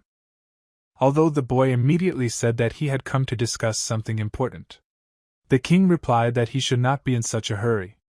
They could discuss it tomorrow. And now he had better enjoy the moment. The queen intervened in their conversation. She was very happy to see Qin Shan visiting. She held out her hand to him, and said that Anna had been telling how she trusted Qin Shan like no one else in this world. While he kissed the hostess's hand, she said that she, like Anna, would believe in his intentions. He promised that he would never disappoint the queen with his mistakes. The emperor noted that this was Qin Shan's first visit to their kingdom and asked her to dance with him. But she refused and said that she wanted to play mahjong. After all, she had lost so much yesterday and wanted to make up for it as soon as possible. The emperor asked her not to stay there until night because there were already black circles around her eyes. And the emperor told Qin Shan to go for a walk and have a good time in the company of aristocrats. The boy had to obey and obey. When Qin Shan left the king, he unfolded a piece of paper that the queen had given him. It said that something strange was happening to the emperor. But the boy did not understand what could be the reason, because he is the most powerful person in the whole empire. He was interested to look at this brave man who could raise a hand against him. But he was inclined to think that the emperor himself was hiding something. But then he remembered that in his past life, one of the reasons for the appearance of the ice cataclysm was in the Fuzi Empire. Being a cultivator, the emperor stood up for humanity, although in reality everything was completely wrong. During the cataclysm, many people surrendered and gave their souls to the icy invasion. Emperor Fuzi has always been very ambitious. If the ice cataclysm started right now, he would definitely use this opportunity to destroy the Freedom Federation and the Holy Empire. But first, Qin Shan had to talk to the Empress herself and find out his intentions. She sat with her friends and played a game. The Empress convinced them that the king did not mind her playing and even wanted her to play back. But at that moment, Qin Shan entered her subconscious. He asked her not to worry because no one heard him except her. Her friends noticed the strange behavior of the Empress and asked if everything was fine with her and if she was ready to start. The girl replied that they could walk. Qin Shan had an idea how to establish a relationship with her. If the current situation threatens her life, he asked to play the deuce of bamboo. She listened to him and after that made her move with the help of a bamboo brush. This was the answer to his question. He wanted to meet and talk with her and asked where he could do it. The queen told her friends that she felt sick and wanted to go to bed. She came to her room and there she saw Qingshan's soul resting on her bed. He asked what she meant when she wrote to him about the trouble that had befallen the emperor. She replied that whoever is currently sitting on the throne of Fuzi is not a real emperor at all. A few days ago, the king went hunting alone in the desert Cloud Valley, but he returned a completely different person. He was always kind, but after that hunt he became cruel. He even beat several faithful servants. Everything he did and said was not like her husband. This made her very scared. Yesterday she woke up in the middle of the night and saw him. He was standing right next to the bed and was looking at her. His look was creepy and in his eyes you could see a great desire to kill. Qi Shan asked why she thought he wanted to kill her. She replied that she only wanted stability in their empire, while he wanted more. She was standing in his way. When he was ready, he would kill her for sure. Qi Shan needed to know if she wanted the boy to protect her and come up with a plan to find out where her real husband had gone. She heard from Anna how strong Qi Shan is. But if he is not sure that he can handle it, then she asked him not to even get into it and try to do something. If he dies, it will seriously reflect on Anna. And she is the last one, the hope of their family.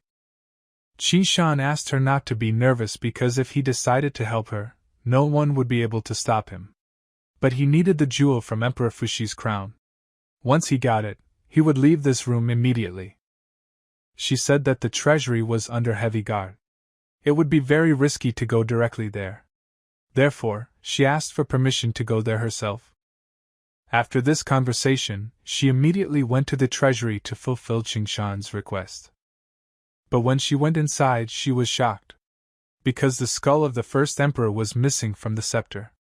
Did the current emperor take it away? But then the question arose as to why he did not take the entire scepter, but only the skull. It was extremely strange. Suddenly she heard a voice. She was asked what she was doing in this place by herself, and why she had come here in the first place. It was the emperor. He approached her from behind.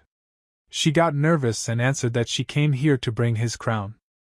But it sounded very unconvincing even for small children. Therefore, he assumed that his beloved already knew about the secret that he was hiding from everyone. From the very beginning, since they were husband and wife, he did not want to lay a hand on her and harm her in any way. Qi Shan understood that he would attack the Empress in a second and thought that this was a very bad situation. But he wasn't about to watch the queen die and used illusory displacement to deflect his dagger attack. Qi Shan tried to find out who was in front of him now. But this creature convinced him that he was the real Fushi emperor. The boy was very good at dodging his blows and said that the real emperor was never so cruel. He called him an impostor and dealt him a fatal blow that knocked him off his feet. The real Emperor Fushi was the strongest person in the entire empire. Qi Shan could not defeat him so easily. This was another proof of fraudulent activities. The saint Qin Shan was fighting against was also very strong. But he couldn't even see through his techniques. Qin Shan was contacted by Liaoxing and said that he had conducted an investigation into Tar's death. It was revealed that he had been supplying the president with clones to fight kidnappings. But very recently he was kidnapped by people from Fushi. His death was definitely connected with the empire. Liaoxing was convinced of this. Qi Shan asked what could be the difference between a clone and a real person. The hardest thing to clone is human memory. Clones always have problems with memories. Qi Shan now assumed that Emperor Fushi was just an ordinary clone. It was very difficult for the Empress to believe it, but even if it was true, who could have created it, and how was it even possible? They had never encountered such a thing before. The guy replied that he didn't know it either, but now he would fix it and find out with the help of soul searching. The real emperor ordered him to rule the country until he was gone and drag on as long as possible. And if it is revealed, then there will be nothing terrible about it. Because everything was already ready and all that remained was to wait. In the face of an unstoppable force, the fate of the people was already decided long ago. The emperor probably knows that there will be an ice cataclysm soon. And he wants to use it to achieve his goals, which Qin Shan heard about from the queen. Although this is expected, the emperor cloned himself. But it remains to be determined how he did it. However, it is possible and not important. If he wanted to kill her, then the girl should forget all her feelings for him. Because it's wrong, and if he loved her, he would never put her at such a risk. She took out of his crown what Qin Shan was looking for and gave it to him. This was a very wise decision, and the boy thought that he should get out of there. Before leaving, Qin Shan offered to take this clone with him. They might still need it for further research. At the exit, a man met them and asked the queen where she was going. He had a wand in his hands, which means that he is of mature age. Qin Shan immediately felt that this man was a level 5 professional. The empress said that he was a simple servant of the emperor without any abilities. She had no idea how he could become a level 5 professional. He blocked their way and asked the queen to follow him, because the emperor was already waiting for her and wanted to talk. But Qin Shan rushed at the man and said that he would not be able to catch them. The boy dodged his attacks very easily. When the boy approached him, he used a soul search, but he had no memories. It was definitely a clone, but it was unknown how such a powerful clone could be created. And most importantly, he did not know how many of them there were in the kingdom. Whether there were any real people left in this place. When a clone of a professional is created, his memory suffers. He loses all his combat experience, and as a result will make many mistakes in battle. Recently, Hai Wang, like the emperor, could not repel his attack with a sword, which is simply impossible. A weak Hai Wang, a bomb on a ship, the death of Tan and an attempt to kill the president. Has the emperor's plan already affected the highest ranks of the Federation? Qin Shan asked the goddess of justice to inform Zhang that the president may be in great danger. He just needs to be careful. When they entered the courtyard, a bunch of warriors surrounded them and said that no one could leave this kingdom. The queen reminded them of her name and asked how they dared to block her path. She immediately ordered them out of her sight.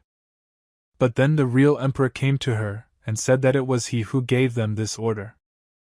Although no one could know where the real emperor was. The queen had no idea how many clones he had, only he could know about it.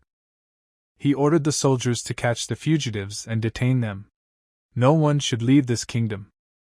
These guards were just 2nd and 3rd level professionals. He could easily kill them, but Qin Shan didn't want to take the lives of innocent people. Therefore, he came up with another plan. The guy put his sword to the empress's head and said that if they came closer, he would simply kill her. The soldiers stopped and began to turn to the emperor, in order to find out what they should do next. He said that these two were impostors and ordered to kill them as soon as possible. But the queen said that he was the only impostor here. She asked the guards to listen to her and carry out the order. The guards were confused and did not know what to do, who to listen to in this situation. Because any of them could be an impostor. Qin Shan threw the bag on the floor and said that this one was just as fake. The emperor's body fell out of it. After this, they did not understand at all who to trust and how to understand who is real. Qin Shan said that the emperor was the strongest person in the entire empire, and their duel could settle this dispute. Because of him, the guards dared to disobey his order. That is why he promised that the Fuzi Empire would become his grave.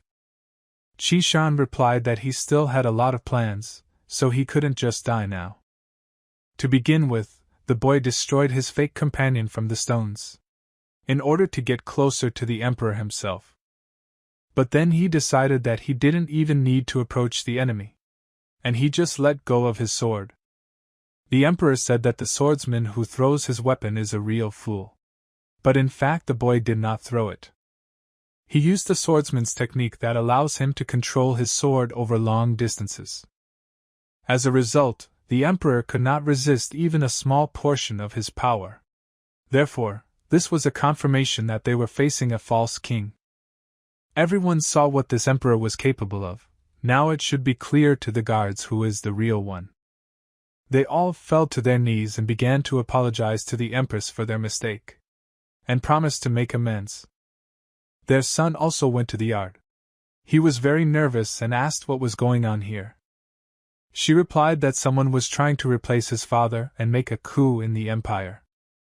But he replied that his father had done a lot for the Fuzi Empire, and she had killed him. Therefore, now she must also die. Qin Shan used the shrinking skill and stood in the way of this clone. At the last moment, he repelled its attempt to kill the queen. The guy asked him to tell him about everything and maybe he would have mercy on him. But this creature refused to talk to him and promised to return to them later. Qin Shan smiled at the fact that the dead man is trying to return to the world of the living. The ice cataclysm is getting closer, everything is as planned by the emperor. He could have raised an empire to fight the end of the world, but instead succumbed to his ambitions. This was a fatal blow to the fate of humanity. The player foresaw the beginning of the disaster. The doomsday plot has been started. The player believes that a cataclysm will soon begin that will destroy the world. Objective: the player must personally verify the existence of the disaster. Fixing Rick is the first step towards completing the task. If he can restore the former strength of a virtuoso, then he will be able to surpass his past self. Among these people there may be traitors on the side of the emperor. They cannot be trusted. You need to find your own people to protect the queen. Qin Shan contacted Zhang and said that he wanted to ask him to look after an important person. He replied that he was engaged in professional murders, not babysitting services. And in general, he has been very busy lately. Qin Shan told him that he needed to guard Empress Fuxi. As soon as the guy saw her, he immediately bowed and said that he would urgently send his best employees to her. Because the Empress was his VIP client. Qin Shan began to think about the Valley of Desert Clouds. In this place, the ice cataclysm began, and there he will be able to learn the truth. John sent his workers to the Empress and ordered them to be as vigilant as possible, because this is one of their best and most generous customers. Moreover, he himself came to her. The girl was surprised that Qin Shan was familiar with the King of Killers. He replied that not only with him. The Princess of the Holy Empire, the Mad Scientist, and King Goulet are also in the team. He is also very well acquainted with them. Jen asked the Empress what their plan was. She replied that the Emperor was mad, but she was not. And so her task is to save her country. And for that she needs his help. He asked not to worry because as long as Qin Shan was with them, the Empire was completely safe. Qin Shan asked Philo why he went with him instead of staying to protect the Empress. He replied that he didn't want to scare her and moreover he believed that Qin Shan also needed help. Feili asked what they were looking for anyway. The boy replied that any mystical phenomenon, similar to ice.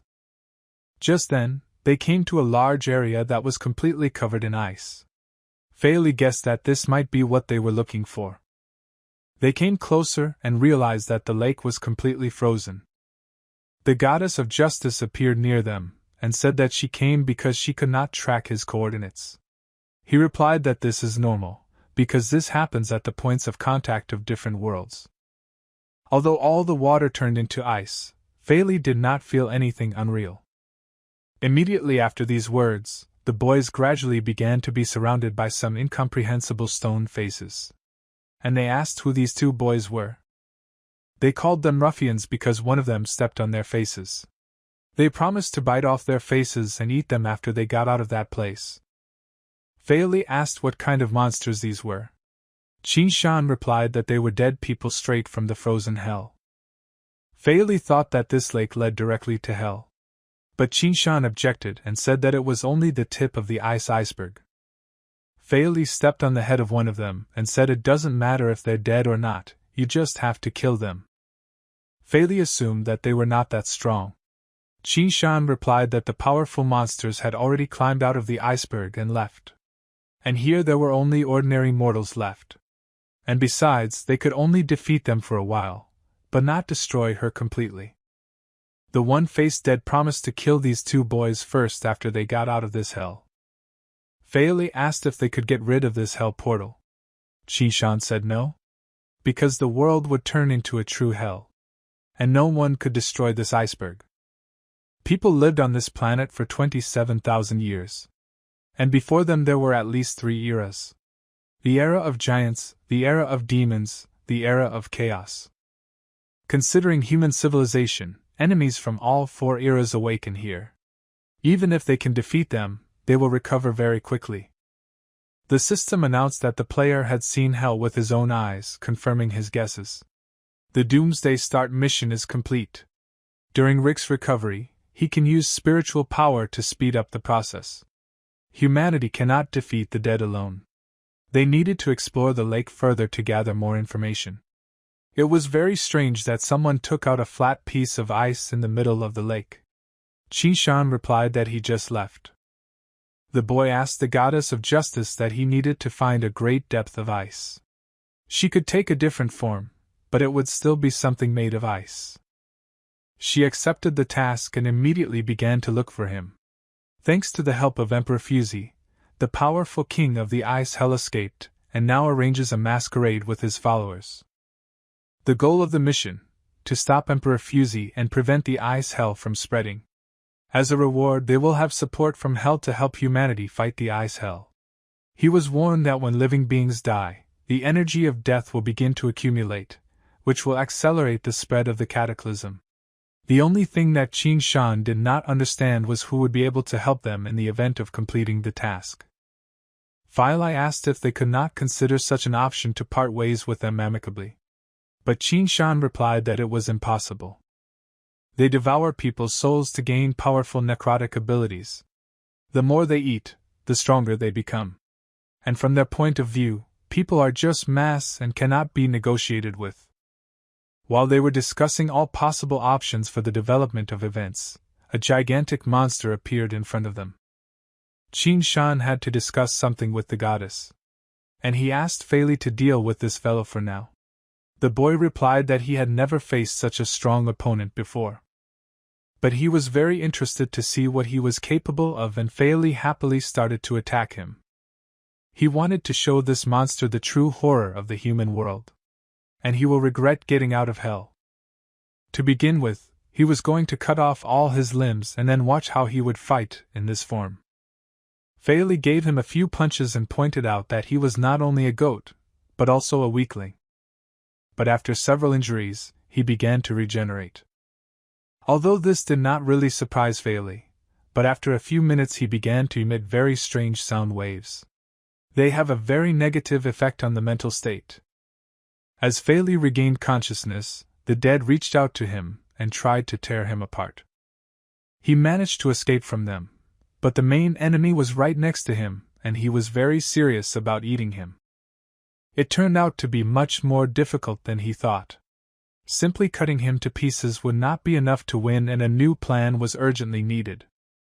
Qin Shan returned and said that they had to destroy it completely so that this animal would go back into hibernation inside the ice.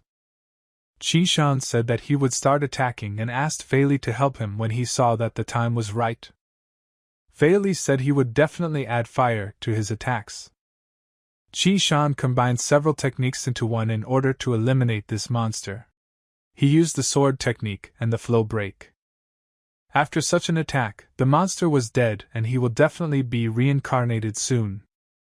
Li asked what they should do with such a creature. How could ordinary people compete with him in the future? Qin Shan offered to talk about it later. Now, they should deal with the lake first. It hasn't had time to increase yet, but even now they have problems. The dead told them that no matter what they do, there is no point. Because they are already dead and cannot be killed again. The goddess of justice appeared and said that the empress had authorized the use of the Fuxi Empire's defense forces. The flotilla was already in place, but they could not find out his exact coordinates. Qin Shan replied that everything was fine and he would give the signal. He asked a penetrating arrow through the heavens to show the way to their fighters. A flotilla of ships signaled that they had found out Qin Shan's location and asked him to leave as soon as possible. Fei Li asked what they should do with these monsters before they left. Qin Shan replied that they would be well taken care of. An entire army of warships had arrived at this lake and were ready to attack the place at any moment Qin Shan gave the signal. The dead did not understand why there were so many warships here and what they wanted to do, but they reassured each other that human technology could not harm them in any way. The boys watched the ships as they left the planet's atmosphere and went straight into outer space. The ships simply picked up all the ice with these monsters and transported them into space. Fei Li pointed out that Qin Shan was simply a genius. The boy replied that here on Earth they were powerless, and would not be able to kill these monsters. If nothing happens, this iceberg will forever hang in space or endlessly digested in the stomach of some space monster. In any case, they will not return. Qin Shan wanted Zhang to help the Fuxi Empire. They need to go to the Freedom Federation. He had a strange premonition that something bad was coming. When Qin Shan arrived home, he saw Liaoxing staring at the TV strangely. The boy had to ask him what he was looking at. The scientist replied that he was watching the president's speech and thus trying to understand if he was a clone. Qin Shan asked what conclusion he could draw from this research. Liaoxing replied that the real president was indeed speaking on TV. Liaoxing said that it is worth paying attention to the eyes. Clones often have memory problems and cognitive impairment, which is expressed in dilated pupils. In addition, he studied all the information about Tang's experiment and compared it with the data about the assassination attempt on the president. Liaoxing believed that the president's clone had already died. And since he had no clones left, he had to speak in person. Qin Shan asked Liaoxing to rest because he had huge bruises around his eyes. He replied that he spent only a few nights, so he thought that everything was normal. Qin Shan turned his attention to the screen and noticed that the president had a very strange smile on his face. He had never smiled so widely in his life. The guy was inclined to think that something had really happened to the president, and it was urgently necessary to find out what exactly. Because this is a person who knew absolutely everything about Qin Shan. Qin Shan told Liaoxing his speculations about Emperor Fuxi killing Tang. The man was shocked because he did not understand why he needed it. The boy added that if his guesses were correct, then they were most likely going to destroy the entire world. While they were talking, Shirchuan's tombstone began to disappear and Fei Li panicked. Qin Shan turned to him and saw some otherworldly spirit trying to absorb Shirchuan. He immediately used his sword to destroy this spirit that had attached itself to Shirchuan. The Earth Sword said that he would not allow the evil spirits to walk on their land. Now everything was fine, and in addition, he set up a defensive formation. No one knew what kind of monster it was. The Earth Sword replied that it was a dead soldier straight from the ice hell. However, they only absorb evil spirits. It was unclear why he decided to attack this soul. Girls. Liaoxing was shocked that the sword was talking. Since he was a scientist, it could not be justified by science and laws. Qin Shan asked Shirchuan why she began to disappear. She replied that a strange force tried to drag her into the desert cloud valley of the Fuxi Empire. She tried to fight back, but her soul began to disappear by itself. She added that this spirit was completely different from the force that brought him to the cemetery. She was warm, full of suffering, cold, evil, and incredibly powerful. The underworld is divided into several levels. Ice Hell is only one of them. Judging by her words, it was two different entities. Isn't it only in Ice Hell that there are problems? He took out a training technique and told Shirchuan that it would help her strengthen her soul. When she reached a high level of control, she would be able to communicate like an ordinary person. This meant that Fei Li would be able to hear her without the heavenly technique. They were both overjoyed when they heard about it. Qin Shan returned the equipment, and said he would be in his room. He had something to do, so he asked not to disturb him. Phi Lai assumed that he was going to take all the trouble on himself again. Liaoxing said that they couldn't let him fight alone again. They needed to learn the techniques he gave them as soon as possible, and become stronger to help him. Qin Shan told the system that he wanted to use his spiritual power to restore Rick faster. The player has spent 600 spiritual power. Rick's repair is complete, and he has 5,560 spiritual power left. In ancient times, the whole world of Shenwu was an ocean. When the gods left it, they left behind this sword to rule all the seas. The person who owns the Rick will become the king of the seas. This sword has a super ability, salvation from the sea of suffering. This is the first time Qin Shan has ever heard of such an ability. He completed the task and received 2 swords. Now he needs to use both swords in his sea of consciousness. One of the basic abilities of a virtuoso swordsman is the ability to store his weapon in his personal mind.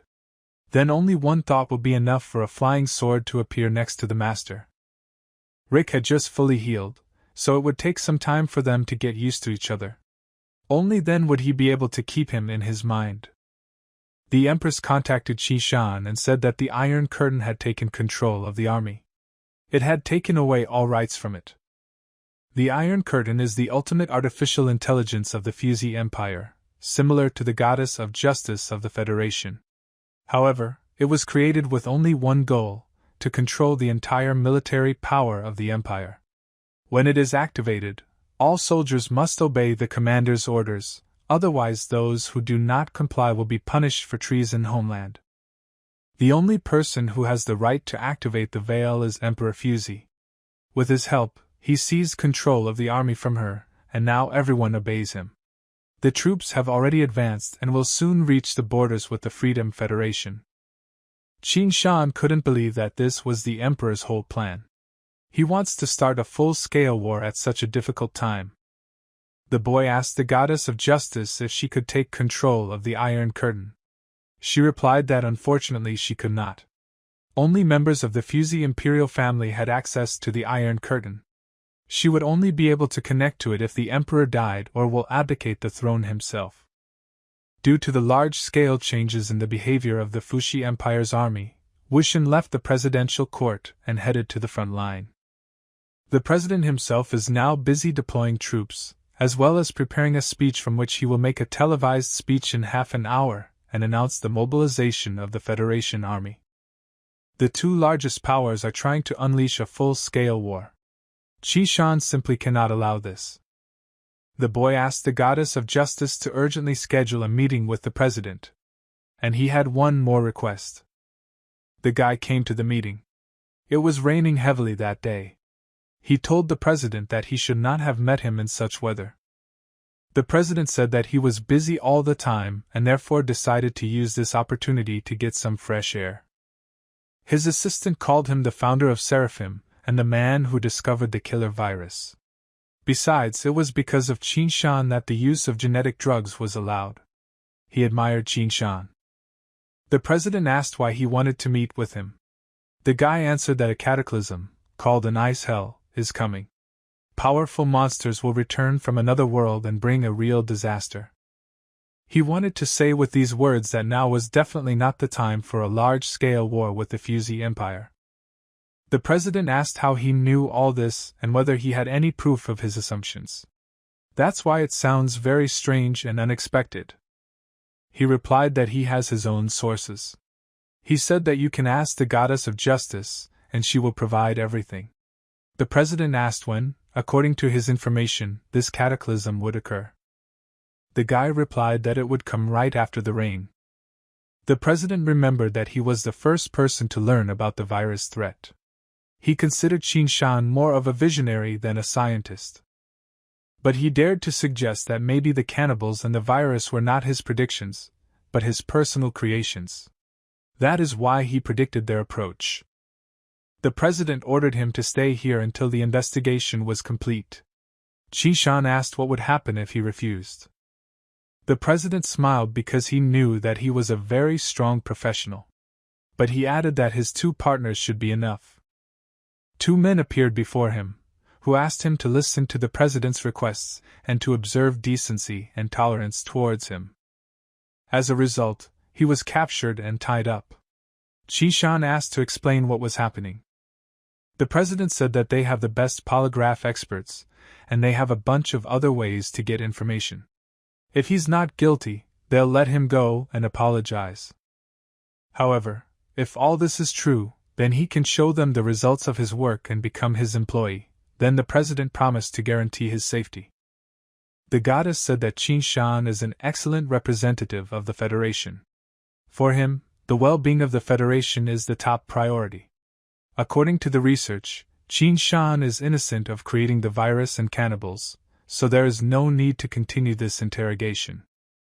The president was curious that the goddess of justice was ready to defend him based on simple research. But he promised that after his speech, no one would dare to help Qin Shan again.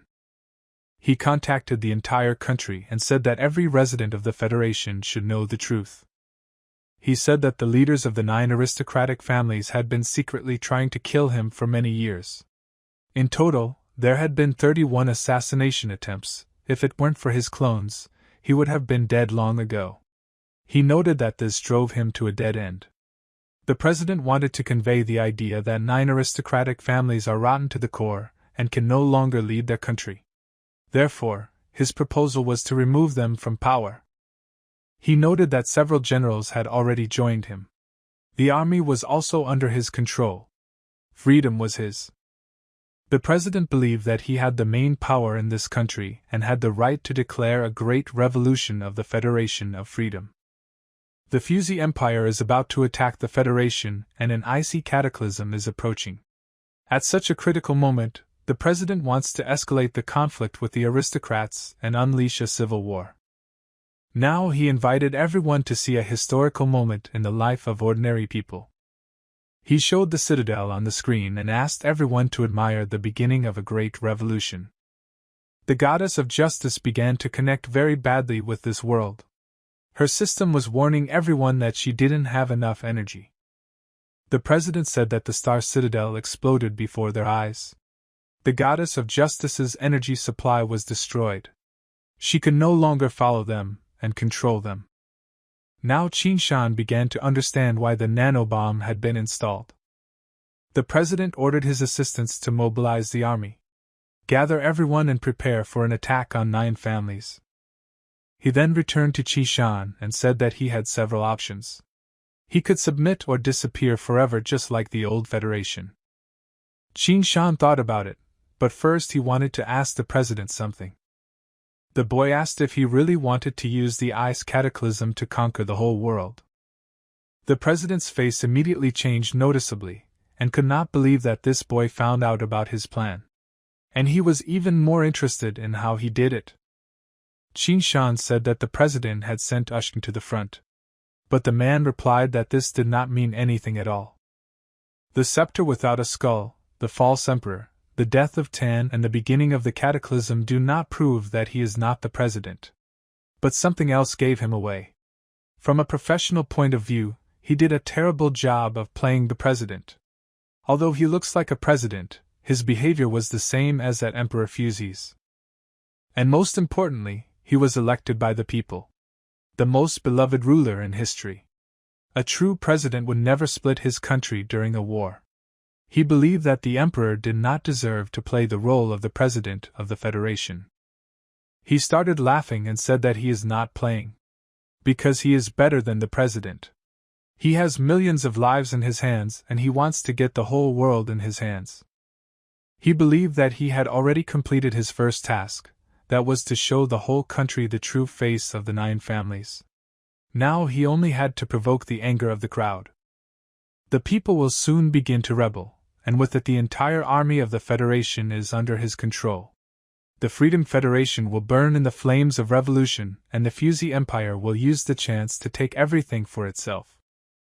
Until then, these silly aristocrats will be just a part of history. The emperor's assistant contacted him, and did not hold back his emotions. because they had very big problems. His speech was not broadcast live. No one knows about the Great Revolution. Without even thinking, the emperor realized that Qin Shan was definitely involved and asked him what he had done with the signal. Qin Shan replied that he had revealed it before he came here, so he had asked the goddess in advance to turn off the live broadcast. No one in the country saw his fiery speech except Qin Shan, and the video of the destruction of the citadel was also edited. Therefore, his revolution will never happen again. Qin Shan said that he had asked for everything he needed, and now unfortunately he had to leave him. The guy jumped out of the window and didn't even say goodbye to the emperor. The man ordered his assistants to catch him at any cost. He was very angry. Meanwhile, a guy was trying to pass the check in the president's office. He put his hand on the panel and passed the first priority check. He was asked to name the passwords left by the 9 and 31 presidents of the Federation. He said that he likes a big desk in the office. It would be perfect if there was a bouquet of flowers on it. Being the president is difficult enough. You should think about whether to leave this profession in your future life. Check passed. As it turned out, it was the real president in disguise. The goddess said that she was very happy to see him here again. He replied that he was also very pleased.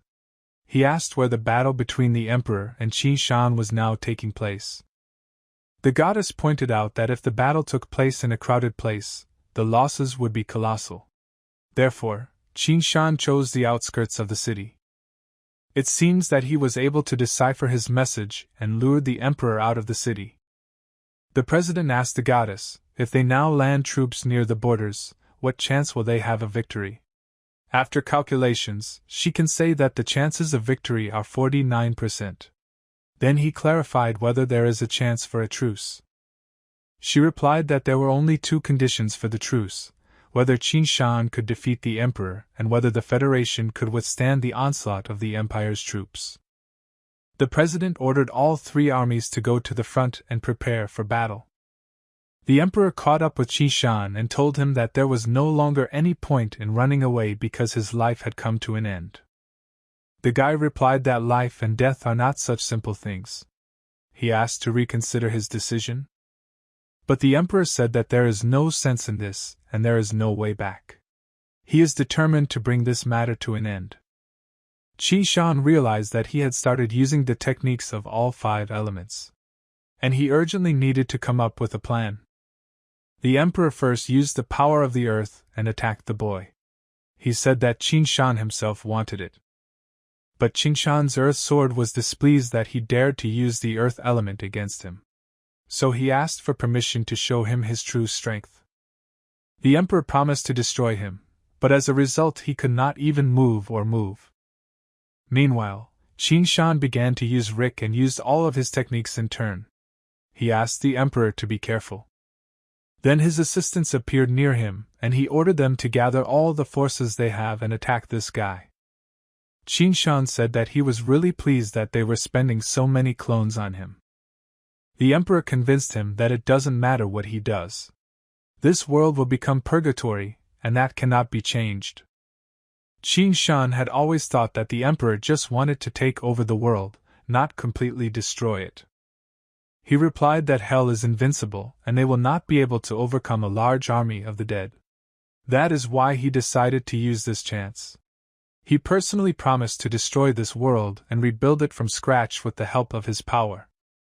Qin Shan said that when a country is destined to fall, its king must stand to the very end. But the emperor became the first traitor to mankind. Qin Shan said that he was not worthy of the title of emperor at all. His opponent considered it impudence, and ordered to kill him as soon as possible. The boy asked if he really thought that being outnumbered would give them any advantage at all. It must be time to teach him a lesson. Qin Shan activated the master assassin. He killed the opponent in one blow. His spiritual power was restored. The guy said that the same thing would happen to all the others and called for attacks on him. The emperor asked his soldiers to be careful because he has a unique ability that allows him to switch places with others. Qin Shan destroyed all opponents in an instant. He apologized to the emperor for showing him only these few abilities. He still has a lot of them. The aides arrived at the empress and asked her to make a quick decision about what to do, because the Imperial mech squad is already 200 miles away from the Federation border. The leader of their squad is Ushin. Confronting him will immediately turn the battlefield into a real meat grinder. Tens of thousands will die. The queen replied that she did not have the authority to control their army. The emperor cut them off completely from command, and now everyone obeys only him. Jan asked what would happen if the emperor died. The queen replied that if he died, then control of the Iron Curtain would pass to her. However, she was sure that no one in this world could defeat him. Zhang asked the goddess of justice if Qin Shan had already found the Fuxi emperor. She replied that he had found the true emperor. At the moment, there is a battle between them on the border of the Federation. Jan believed that the queen should try to control the Iron Curtain again. She tried, but replied that it didn't work. He asked her to try again and again, because they can't know exactly when it will work.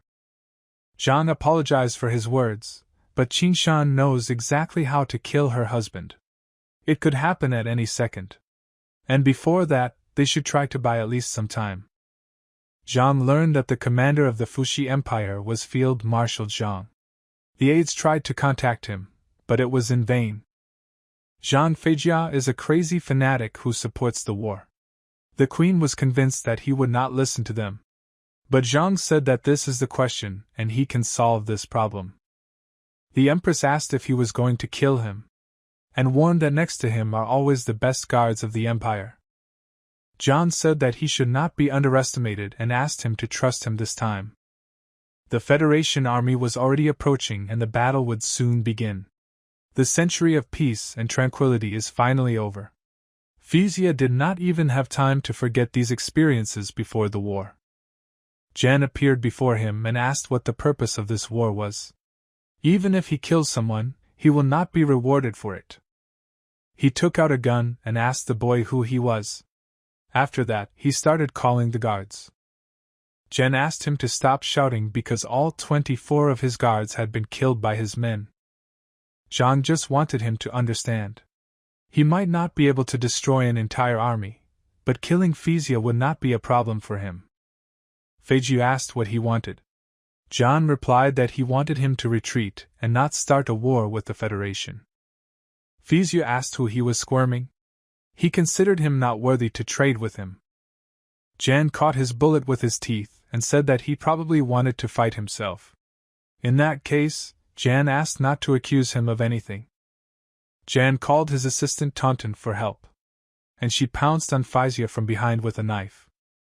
Ushin ordered his army to prepare for the attack and called to fight to the last for his state. But their enemy asked them to stop.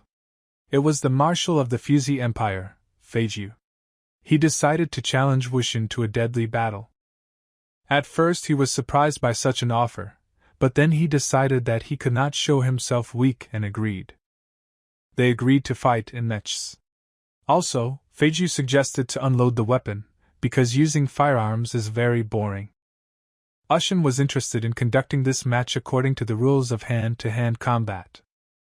When they faced each other, Wushin said that such battles should involve more than just hands, and he promised to show how to fight properly. Meanwhile, Qin Shan continued to destroy his opponents one by one, and through this, he regained his strength. The aide was able to break free and asked the emperor to flee the place because this guy was just a monster, and they had never seen techniques like this before. And Qin Shan destroyed the emperor's last assistant after his speech. The emperor was very upset that his clones were not as strong as he expected. Qin Shan replied that it is impossible to fight well without battle experience. Although the clones copied their true strength, they could not absorb the experience of hundreds of battles. The emperor had always been amazed that there was someone as powerful as a high priest in such a world. But even more, he had not expected that Qin Shan was also so special. The guy remembered that at the end of the cataclysm she disappeared from the whole world without leaving a single trace. The goddess asked Qin Shan to finish this battle quickly because the armies of the two countries had met exactly a minute ago. Qin Shan gave him one last chance to surrender right now and stay alive. But the Emperor showed by his appearance that he is not going to give up. He plans to create an all-powerful empire that will rule the whole world. Although he admitted that Qin Shan was very strong, if he could become a monster, he would never defeat him. Qin Shan asked him not to be so happy because he wouldn't let him do that. The Emperor said that it was too late because he had already summoned the ancestor and would soon be able to become immortal. He had an ice heart in his hands. Now he just needs to touch some ice from hell and he will be able to heal all his wounds. Therefore, the Emperor advised him to start thinking about how to defeat the infernal monsters. His body was covered in ice. The Emperor did not understand what was happening. He expected that everything would be a little different. This technique was much more terrifying than the one used by the mentor in the Shenwu world. Rick asked to be allowed to use 10 units of spiritual power on him. Spiritual power is the power of the gods. It was also used earlier by Fire Armor.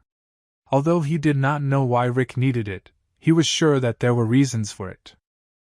Qin Shan assumed that Rick's ability could control the streams of water. But in reality, it was an unusual water of the 5 elements. It was a source that Qin Shan could not even touch. The Emperor was glad that the ancestor had finally appeared. He told him about Qin Shan and said that no human could defeat him. The ancestor guessed that the Emperor's plans had failed. Failure for the Emperor is not a simple phenomenon. The Emperor began to beg the ancestor to give him another chance. When he becomes a monster, he will be able to destroy him. As a ruler, the Emperor betrayed his own country and became a speculator. Even so, he spent all his chips and did nothing useful. He concluded that the Emperor was not worthy to use the ice heart. The best excuse for the loser is to become his weapon and go to other useless emperors. The Emperor tried to convince him, and said that he was his true descendant. But he did not attach importance to his words and said that the most valuable thing he has is his soul. And now the Ice King from Hell said that he would personally deal with Qin Shan. The assistant reported the situation to Queen Fuzi, that Ushin entered the battle with Fizu. But he would not last long. The Empress was very nervous and was interested in how Qin Shan was doing. It was at this moment that the general of the Iron Curtain appeared in front of her, and said that the Emperor's signs of life had disappeared. The system identified him as dead. Power over the Iron Curtain was transferred to her. As the war continues, he asked her to command the 3 armies and what to do next. She ordered to remain in her positions and to urgently stop all offensive operations. She also asked to urgently connect her with the President of the Federation of Freedom. They got in touch, and the Queen immediately said that it was the Emperor who was to blame for this war. Fortunately, they did not have time to suffer significant losses. She explained that he has already paid for his actions and now she is the ruler of Fuzi. She wishes for peace and asked what the President thinks about this. Meanwhile, Fizi stopped and said that the strongest warrior in the Federation didn't let him down, and said that he was surrendering. But Ushin did not understand how the soldier who challenged him to a deadly duel could appear. He replied that he was loyal to his emperor. And she ordered him to delay the time and stop the large-scale confrontation between the states.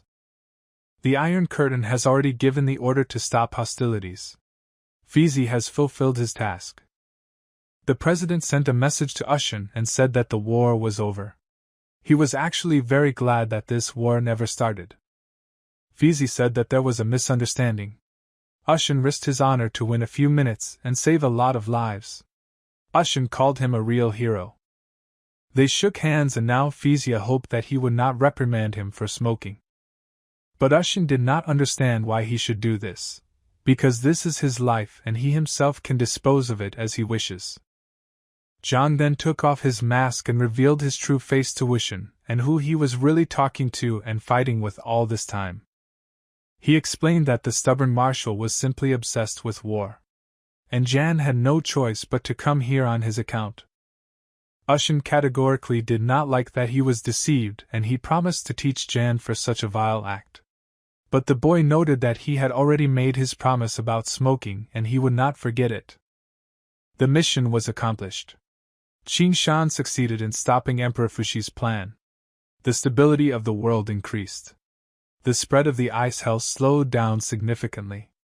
As a reward, he received reinforcements from hell to help him fight the ice cataclysm.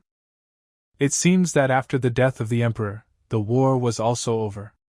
And judging by what the skeleton in the canvas said, all those skulls around him belonged to the past emperors of Fuzi. Qin Shan realized that he was the first emperor and founder of Fuzi. And the boy decided to inquire what the souls of his own descendants taste like. He replied that when the soul first enters his mouth, he feels how it resists, as well as all the despair. But it is worth just swallow, so immediately feels how a new wave of energy and strength passes through the whole body. It made him stronger, and it was the best taste for him. Qin Shan said that all the souls he had absorbed should not completely disappear, as he himself was composed of them. It's true, and since he's dead, he can't make them dissolve. But they'll all be inside him forever, until he takes all their power. A dead person cannot make another soul disappear completely. This means that only a living person is able to completely absorb someone else's soul. He replied that it was not important, compared to the fact that they appeared in the world of the living. This had never happened in the entire history of hell. This has never really happened. This only confirms that something in hell has happened. The skull had several advices for Qin Shan. The first one is that the living should not ask about hell.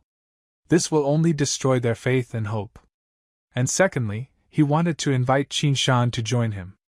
When hell comes to this world, he will transform it into one of the most powerful creatures of the new world. Qin Shan replied that he would never trust those who absorbed the souls of their own descendants. He said that it was their own fault. Loser descendants were not worthy of being his partners. Since Qin Shan did not want to agree, the king of hell offered to taste the despair of impending death. He had the souls of the dead, but Qin Shan has secret defense techniques. He used the secret divine defense technique first. The king asked how he dared to scratch his sword. He promised Qin Shan to use his soul to repair it. The rain ended. The king had come to terms with the fact that the souls of the dead could not hurt him, so he decided to show his true power. It took him 1,000 years to get it. In all hell, no monster can get a whole drop from the river. Only he is capable of this. He believed that it would be an honor for a mortal like Qin Shan to die by the water of the river of oblivion. This is a special technique that he created specifically to destroy this world. Therefore, he was ready to send the boy to real hell. The Earth Sword asked Qin Shan to be careful. Because any living creature that encounters the flow of the river will lose all of its memories and become dull. This is one of the laws of the 6 paths. The king asked him not to even think about running away. There is no point in it. The speed of his flying swords is not enough to defend himself. Rick asked for permission to use 100 units of spiritual power. Qin Shan allowed him to do so. Thanks to this, Rick absorbed all the water, and now the king of hell can no longer use and control it. The king began to demand that he give him his water. He had never been in such a situation, so he did not even know how to behave properly. Qin Shan pretended to be dumb, and said that he did not understand what kind of water he was talking about. He had never seen anything like it. The king began to threaten the boy and said that nothing would be left of him after he took his revenge. He summoned evil skulls. They are different from the clones he fought before. After all, they are former Fushi emperors, and all of them are born of true blood and flesh. He ordered them to destroy Qin Shan and then make a real mess in the city. These nervous spirits once possessed the power of demon lords. No mortal could defeat them. Therefore, the king asked the boy to surrender. The boy said that it was really difficult to fight against those he couldn't even hurt. The Soul Blade was asking for permission to use Qin Shan's spiritual power. If he agreed, the sword would absorb 10 units of spiritual power per second. These spirits had indeed come close to the power of demon lords once. But if they became ghosts, the sword could destroy them. Therefore, he wanted to have a friendly conversation with them. The teacher once told Qinshan that the Blade of Death was a magical weapon created in ancient times to protect the heavens and the earth, which means it can really communicate with ghosts. The king advised him not to waste his powers. They have demonic power and people will not be able to harm them. But the boy trusted the earthen sword and they began to attack these spirits. The battle lasted 5 seconds. The use of spiritual power is complete. As a result, 50 units of spiritual power are spent. They shared the earned spiritual power with the earth blade. They received 100 units of spiritual power. Qinshan said that it was some great strength. The earth sword said that their strength was difficult to compare with even the lowest demon lord. It was obvious that they were unable to stop him. The king was very angry and now he began to demand that his skulls be returned to him. Qinshan apologized and said that he did not remember any skulls on the battlefield. First he took a drop of it from the river, then he completely destroyed the souls of his descendants. Now it is his duty to destroy him personally. Qinshan asked the earth sword if he could deal with him. He replied that he was a monster, not a spirit. Therefore, his powers would not affect him. In this case, Qinshan decided to activate the general status and get a special skill. His speed increased by 15%. After that, he activated a swordsman technique that surprised even the king of hell. But he still noted that such a technique is not capable of killing him. The boy noted that the king was very slow and attacked him again. However, the king repeated again that the dead cannot die. Qinshan did not stop and continued to strike and use all techniques. Because he needed to destroy him at all costs. He had already done too much work to give up now. Lightning has exorcistic properties. For a monster, such damage will be much more tangible. The king was tired of playing these games. He summoned the Phantom of Hell. After such a move by the king, the earth sword comes into play again. No spirit can resist it and will be destroyed. The king could not understand why they began to turn back after they had just arrived. Qinshan assumed that the river drop and the evil skulls were his trump cards in this confrontation. It was a pity for the boy that he ran into his sword. After all, the king had no chance against them. The king did not understand how such a powerful weapon got into the hands of such a young boy. He believed that without their help, he would already be dead. But to his great regret, they belonged to Qinshan. And he simply underestimated him. The king promised to destroy him next time. He can die as much as he wants, but it is worth winning once and everything will be over. There are a bunch of lords in hell who are stronger than the king. He wondered how Qinshan would fight against them. He killed himself and returned to the icy hell to heal his wounds. When he fully recovers, he will return to the world of the living and make a real mess, absorb souls and become only stronger. This is the main problem of the ice hell. You can defeat them forever, but they will still believe. In addition, the ice hell is only the beginning. Soon whole hordes of powerful monsters from other circles of hell will appear in this world. Monsters from the circle of giants, demons and chaos. Even the strongest person of all would not be able to overcome so many monsters. The only way to deal with this threat is to unite all countries and prepare the forces of all humanity for the next battle. He asked the goddess of justice to report on the situation and news on the battlefield between the Federation and the Fuzi Empire. She replied that the president of the Federation had come to an agreement with Empress Fuzi. With the appearance of the ice hell, all humanity was threatened with complete extinction. They ended the war before it had time to begin. Reinforcements from hell know about their victory. They will most likely appear in the world of the living to fight back against the ice hell together. In that case, he needed to finish all his business before they appeared. During the meeting with Qinshan, the president said that he did not expect Emperor Fuxi to be affected by the ice hell. He did not think that they were so strong. The boy replied that it was the world of the dead. From their point of view, they had already died and could not die a second time. But even so, they cannot just be idle. The president urgently planned to convene an international conference to unite all countries. In this way, they can share their knowledge in genetic medicine, so that every person has a chance to awaken their abilities. Humanity can only survive if they all will be well prepared. Qin Shan understood that it was not for nothing that the people trusted the president so much. He recommended that he first approach Queen Fuzi. If they come to an agreement with her, it will be much easier to convince others. And he still wanted to ask something. Qin Shan created a game called Earth Defenders. It can help people train. Wushan was still able to catch up with Zhang and beat him up for cheating on him. But he told Liaoxing that the pain was a small thing because he had earned a lot of money. And the Empress was more generous than he expected. Qin Shan asked the boys where Fei Li had gone. They said he had been gone for 8 hours. He went for a walk with his girlfriend and talked to her about love. Liaoxing invited Qin Shan to drink with them, and with the help of a new technique he was able to lift the iron can into the air. Qin Shan was surprised that he had learned to pick up objects at a distance. Liaoxing replied that it was empty with his brains. Qin Shan then asked if they had gone through all the training. Liaoxing replied that the classification was completed and the data was automatically uploaded to the show. This meant that their game was up.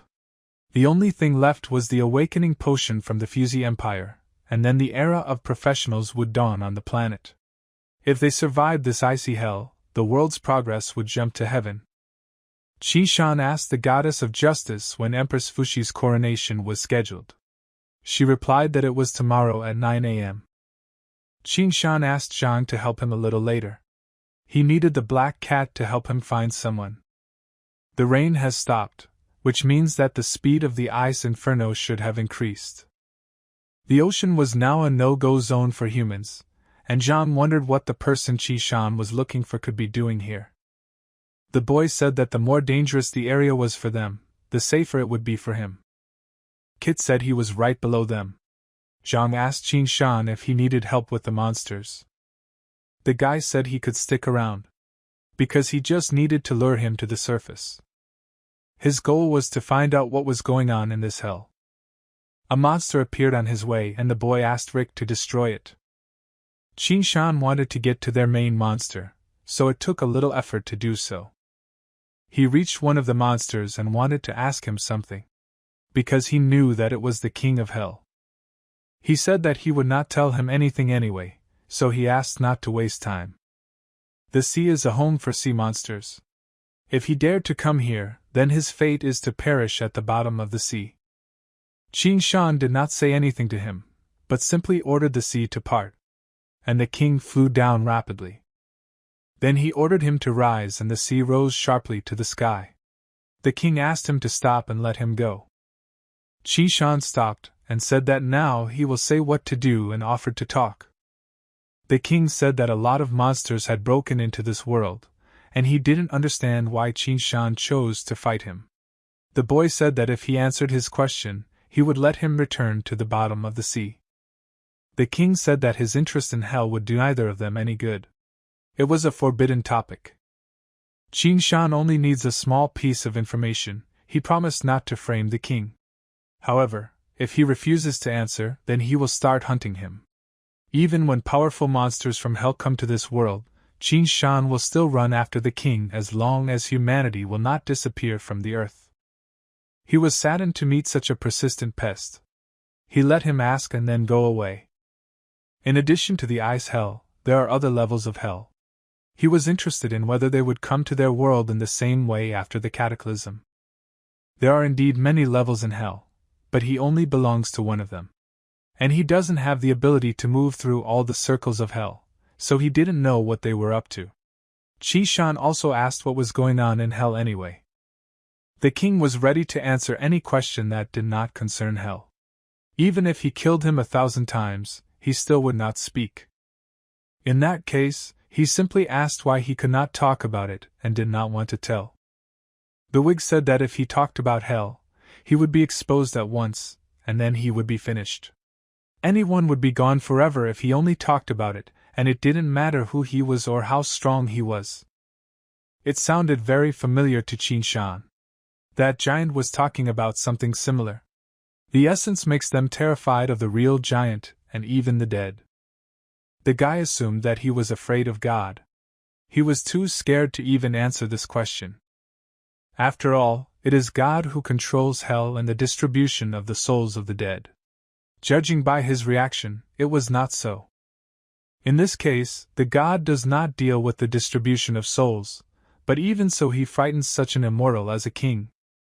He asked the boy to stop. He was ready to run away from him for the rest of his life, but only so that he would not continue to say this. He apologized and said that he did not need to come here so early. It was worth waiting for hell to descend on earth and only then do it. Qi-shan couldn't let him go so easily.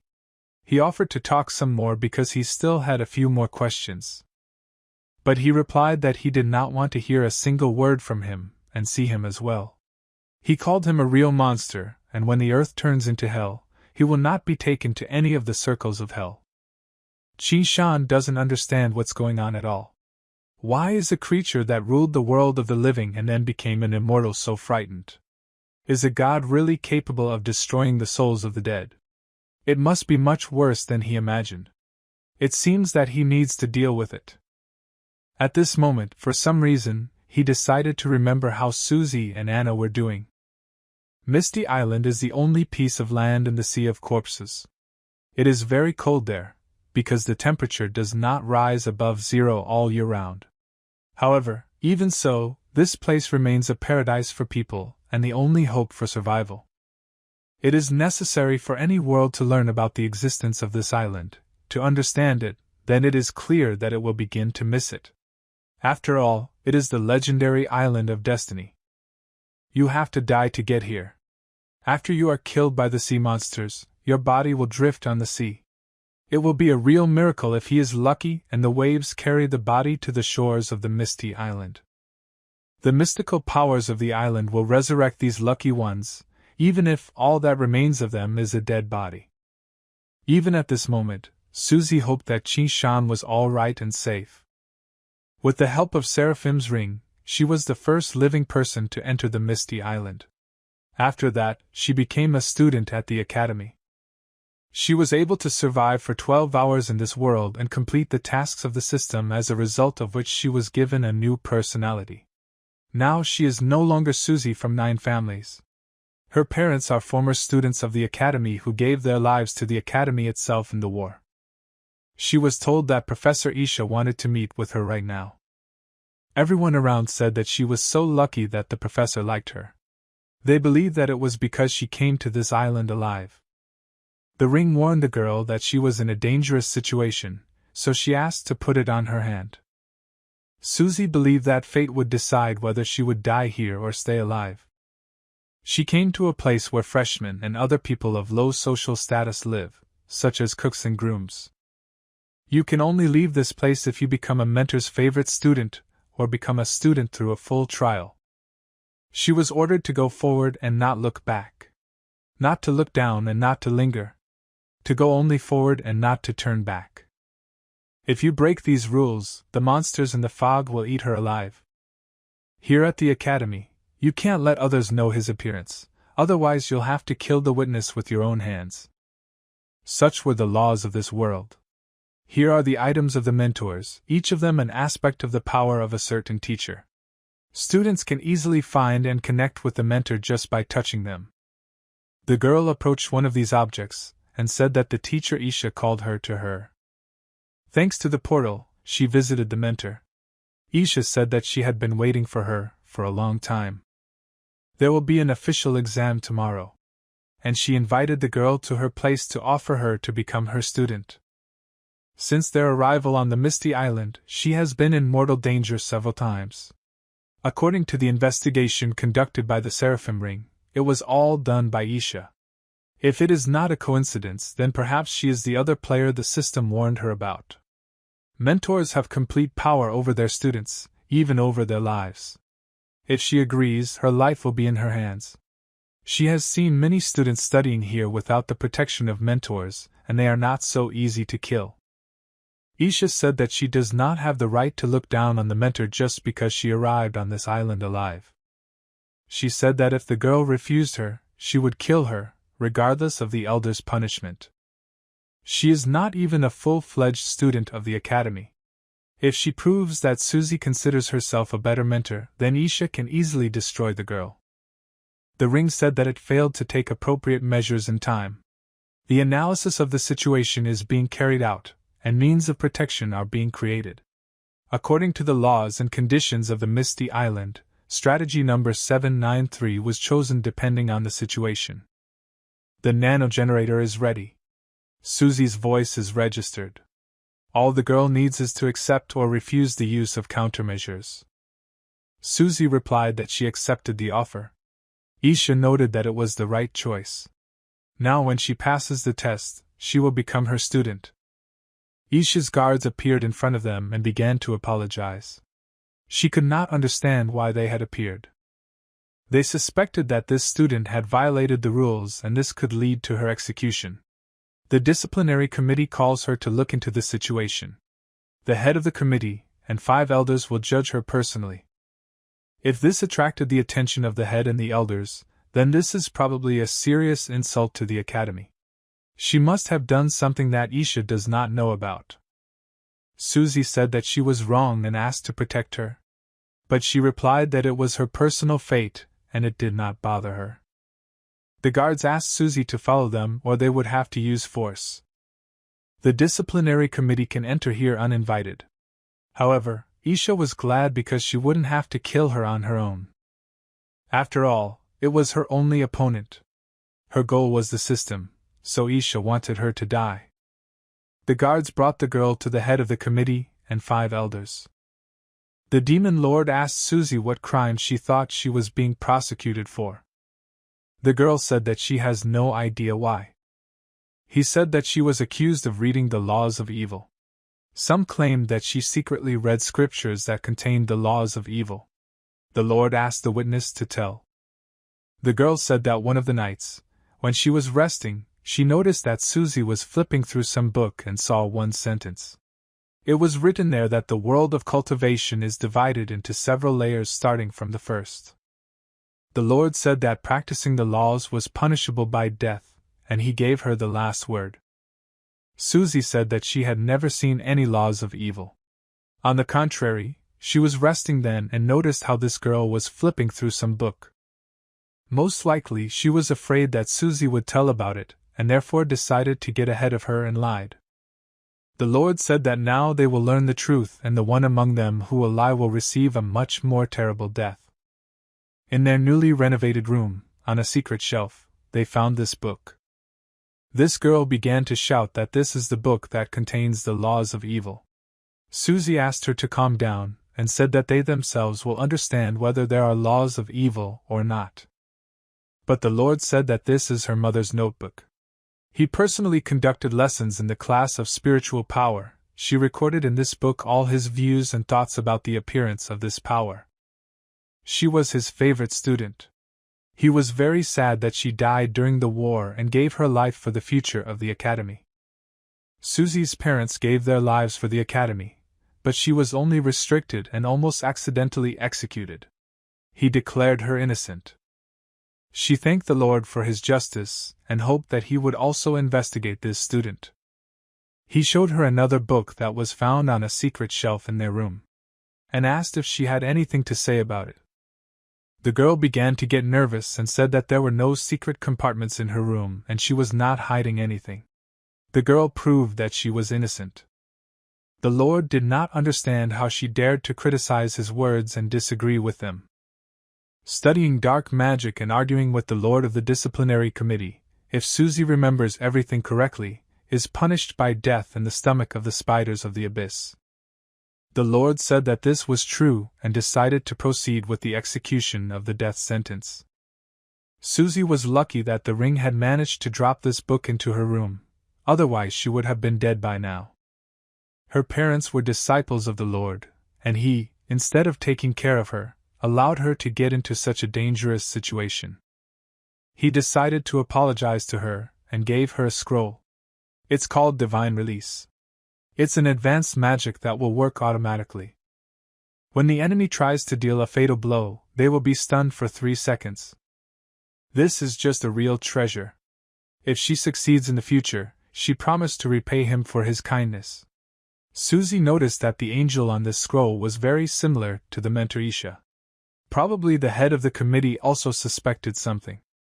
He asked her not to worry about tomorrow's test.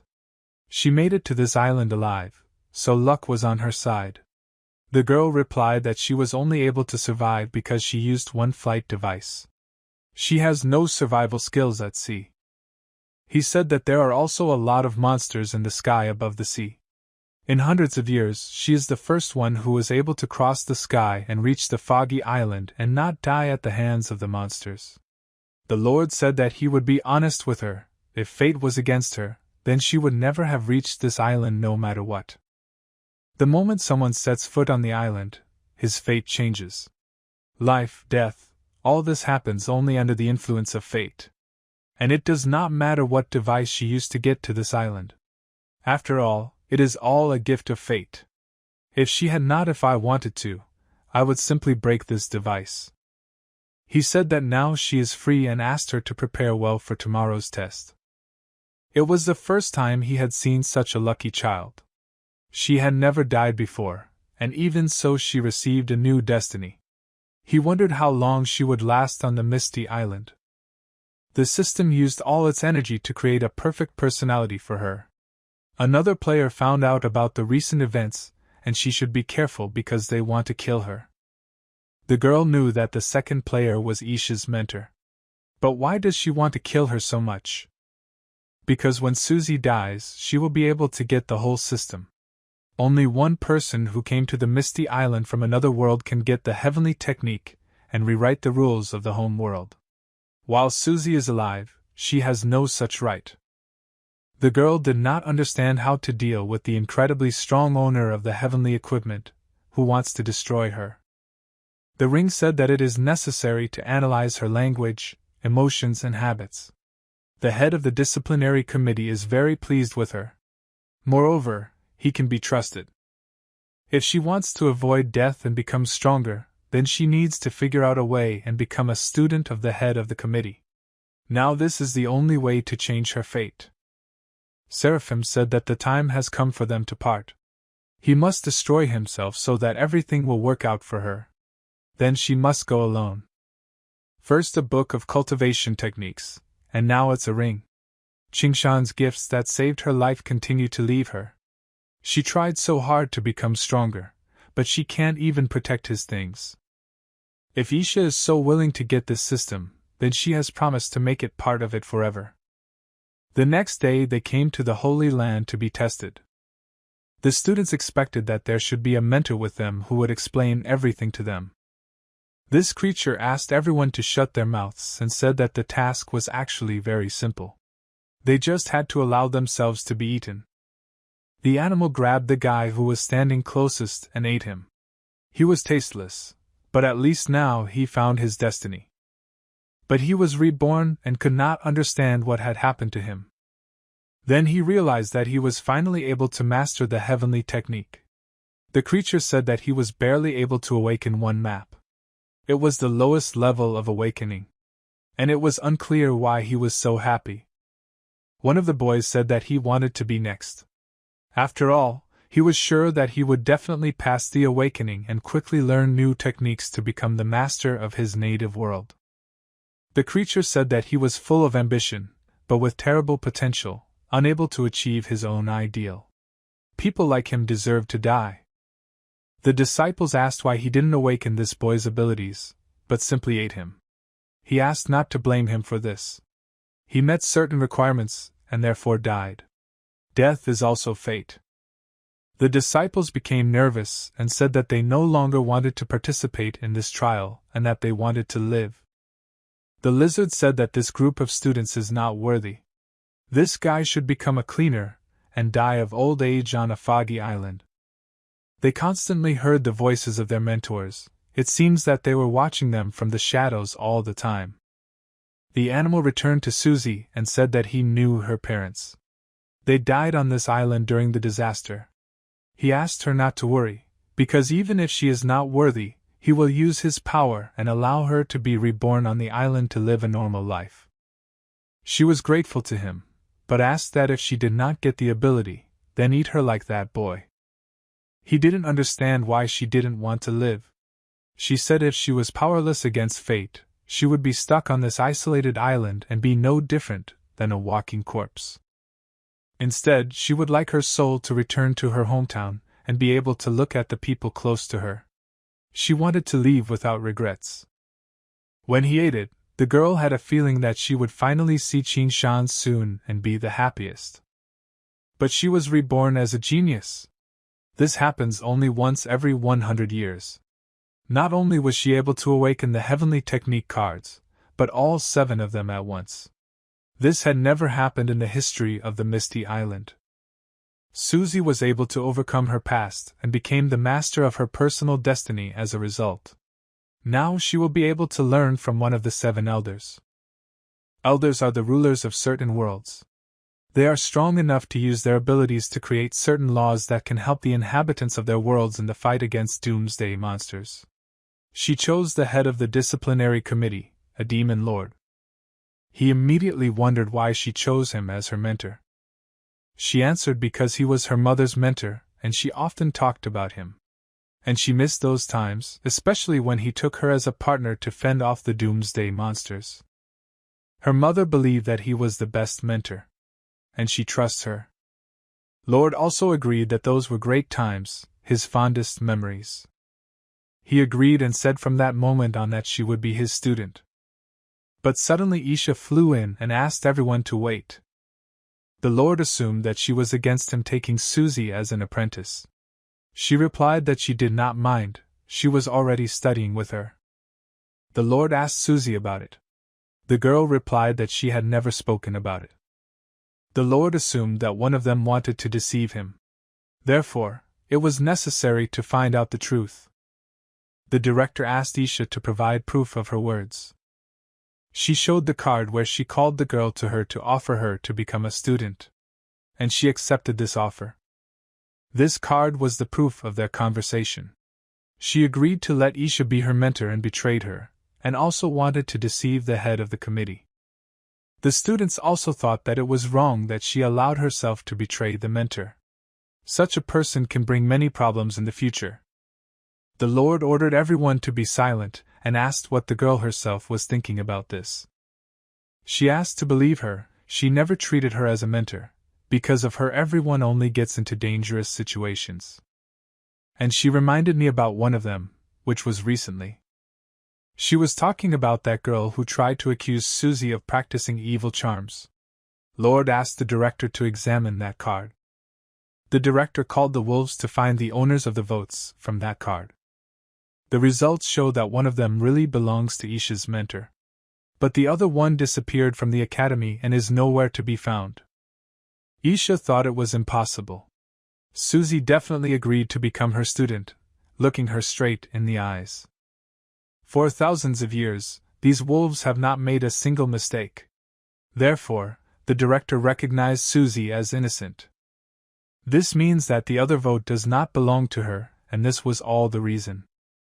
Isha is a mentor and allowed herself to deceive the director and the head of the disciplinary committee. She started making excuses and asked to check her cards again because they should be fine. Susie suggested that Lord should not pay attention to this situation because she was used to being oppressed everywhere. The Lord immediately remembered her mother, who had said exactly the same words. He said that her mother was also abused once, she was the same as Susie. She did not wish anyone harm and asked everyone to forgive her. But then he was only a mentor, and now everything is different. Isha dared to lie to his face and wanted him to order his own student. The director also asked him to stop and said that it was not clear what had actually happened. Susie asked not to kill anyone because of her. She wants to deal with everything according to the rules of the academy. She was sure that she and the director would solve everything fairly. And that's why she asked for a test of hellish torment for her. This test is the most cruel in the entire academy. It directly twists the soul of the sinner and does not allow him to lie.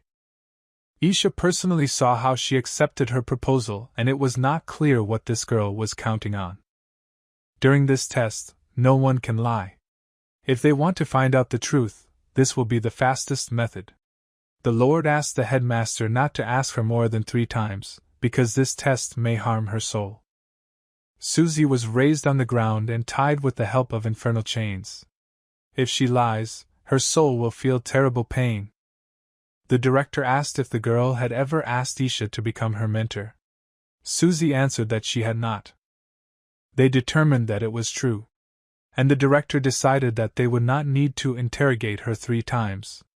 The first question is enough to prove her innocence. Isha stood as if someone had poured a bucket of dirt on her. It was impossible. Isha asked to also say that she never planned anything against her.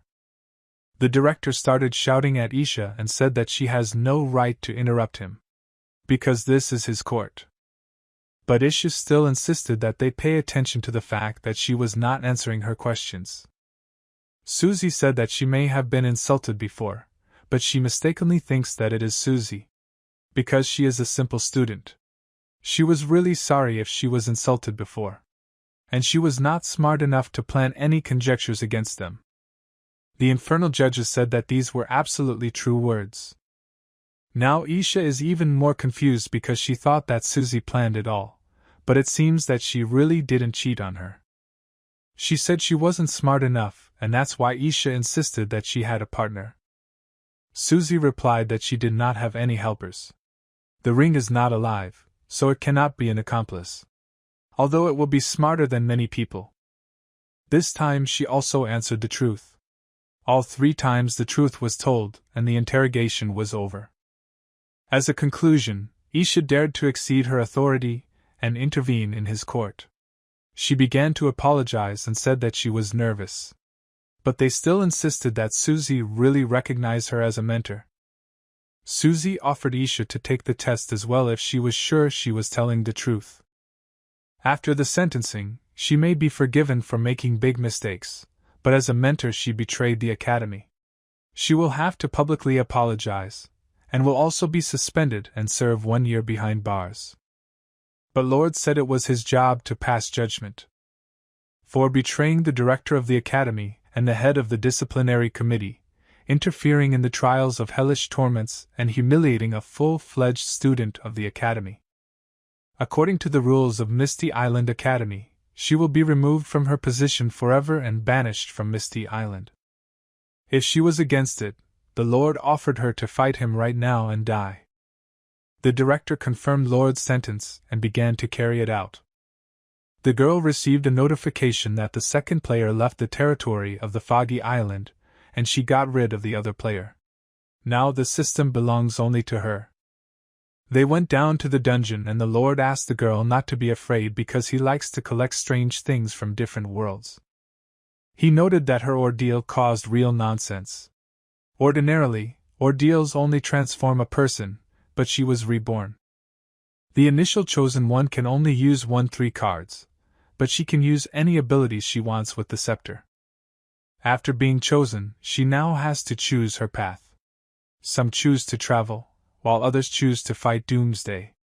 Once she chooses her path, she can use the power of her cards. In the book, it was said that some chose the wrong path, and as a result, they lost their powers and had to receive ability cards again. But the Lord asked not to worry about it. He would not allow a similar fate for his student. With the help of this scroll, she will be able to reveal her true feelings and choose any path. Only the owner of the scroll can see the outcome of his fate.